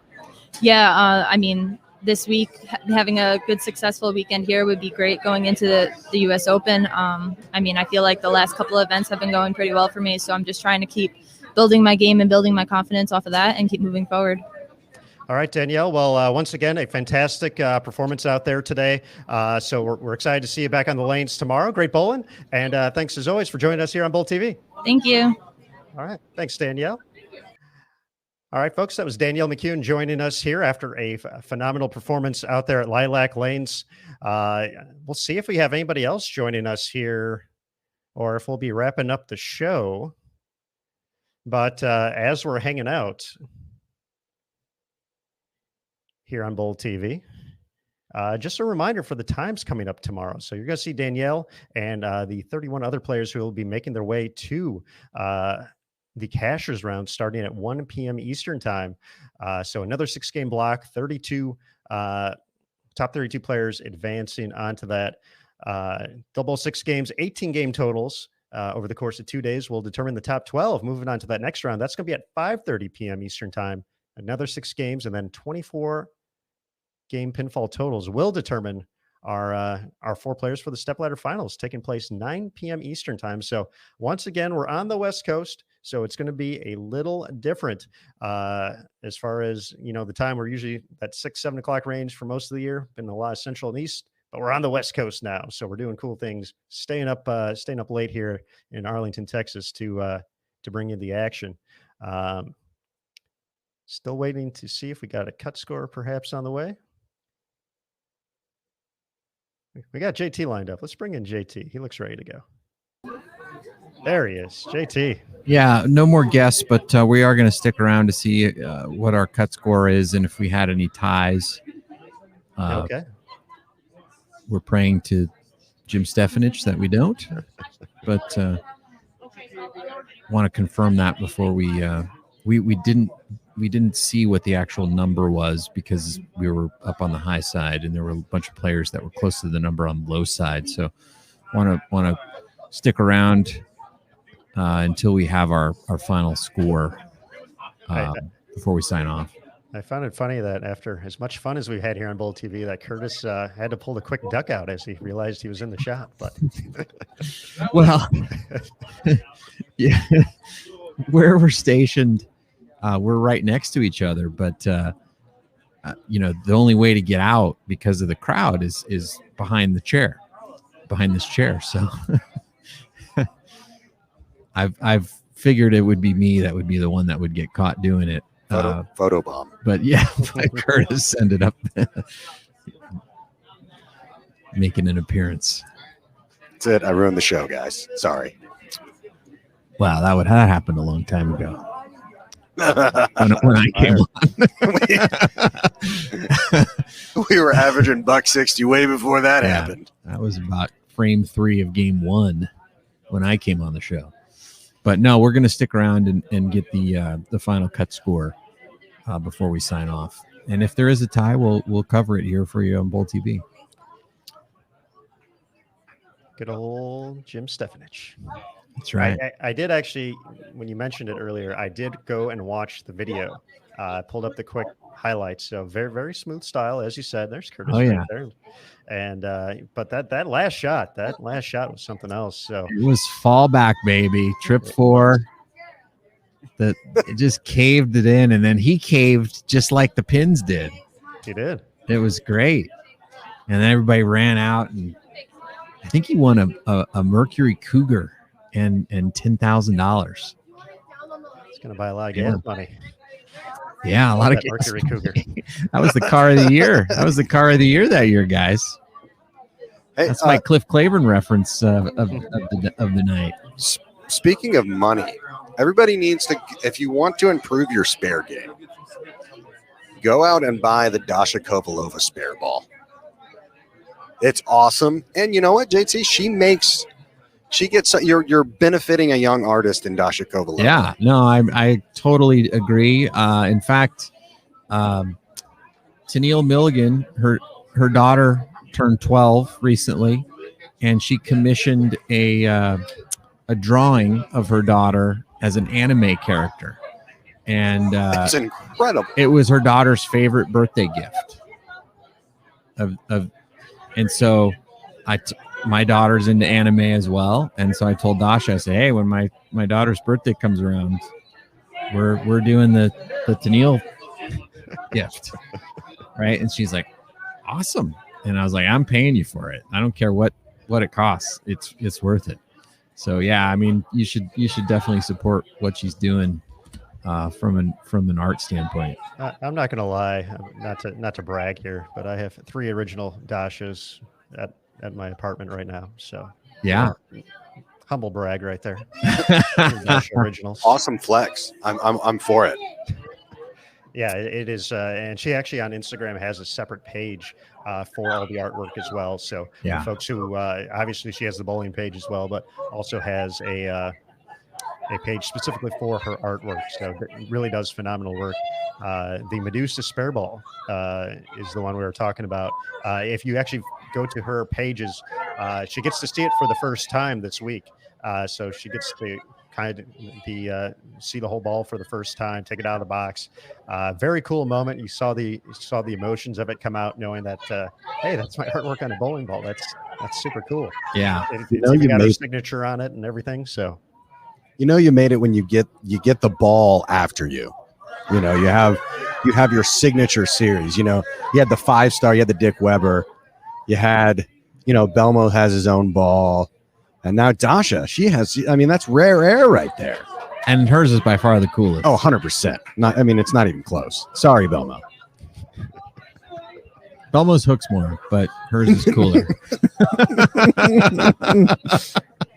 More reliable. Come on. That's what it is.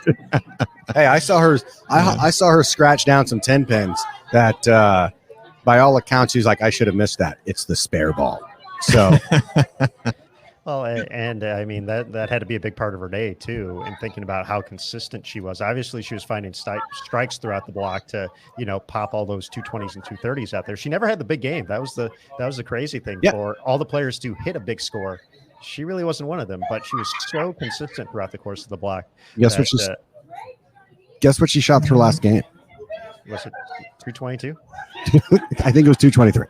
Oh. Did Liz shoot 242 her last game to get to 230 average for the day? I do not know. Don't know? Okay. But we will find out soon. Yeah. I've always got to at least get one of my predictions correct. Karen Smith, if you want to go see a picture of it, go to the USBC PWBA Instagram page. You can see it there. It is absolutely phenomenal. But I think Aaron Smith is going to. There we go.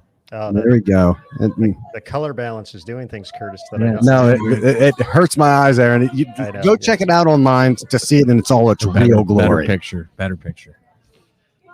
And would it be available on the Brunswick? It is. It's available on the Brunswick site. You can see it there, and I believe all the major retailers are carrying it. That's got to feel good, man. That is so cool. And Dasha looks revitalized. She's had a really solid day today, as we discussed. Going to be in second place going into tomorrow. She's a player. She's right there for Player of the Year. She's won already this season, a couple of times. And so, she can't put it behind her. All right, we have our scores. 32, we will advance to round 3 tomorrow. Tournament leader at 11 is Liz Johnson. While second, Joshua Kovalova plus 266. Third, Danielle McEwen plus 232. And fourth, Wu Wei Feng at plus 136. We're going to go down to our hot number, our 32nd and final place at minus 73, Taylor Bailey. Taylor Bailey. Sneaking that check in there. Come on, TB. So minus 73 ended up being the number. Yeah, that's about right. So Josie Barnes was bowling for. Yeah, she could have made it. She could have made it. She goes off the sheet in the 10th there. She could have made it. But that's it. That is it. That's all she wrote. You're still here? Go home. Go home. Get out of here, Aaron Smith. Hall of Famer, Aaron Smith. You're a Hall of Fame in my book. It's over.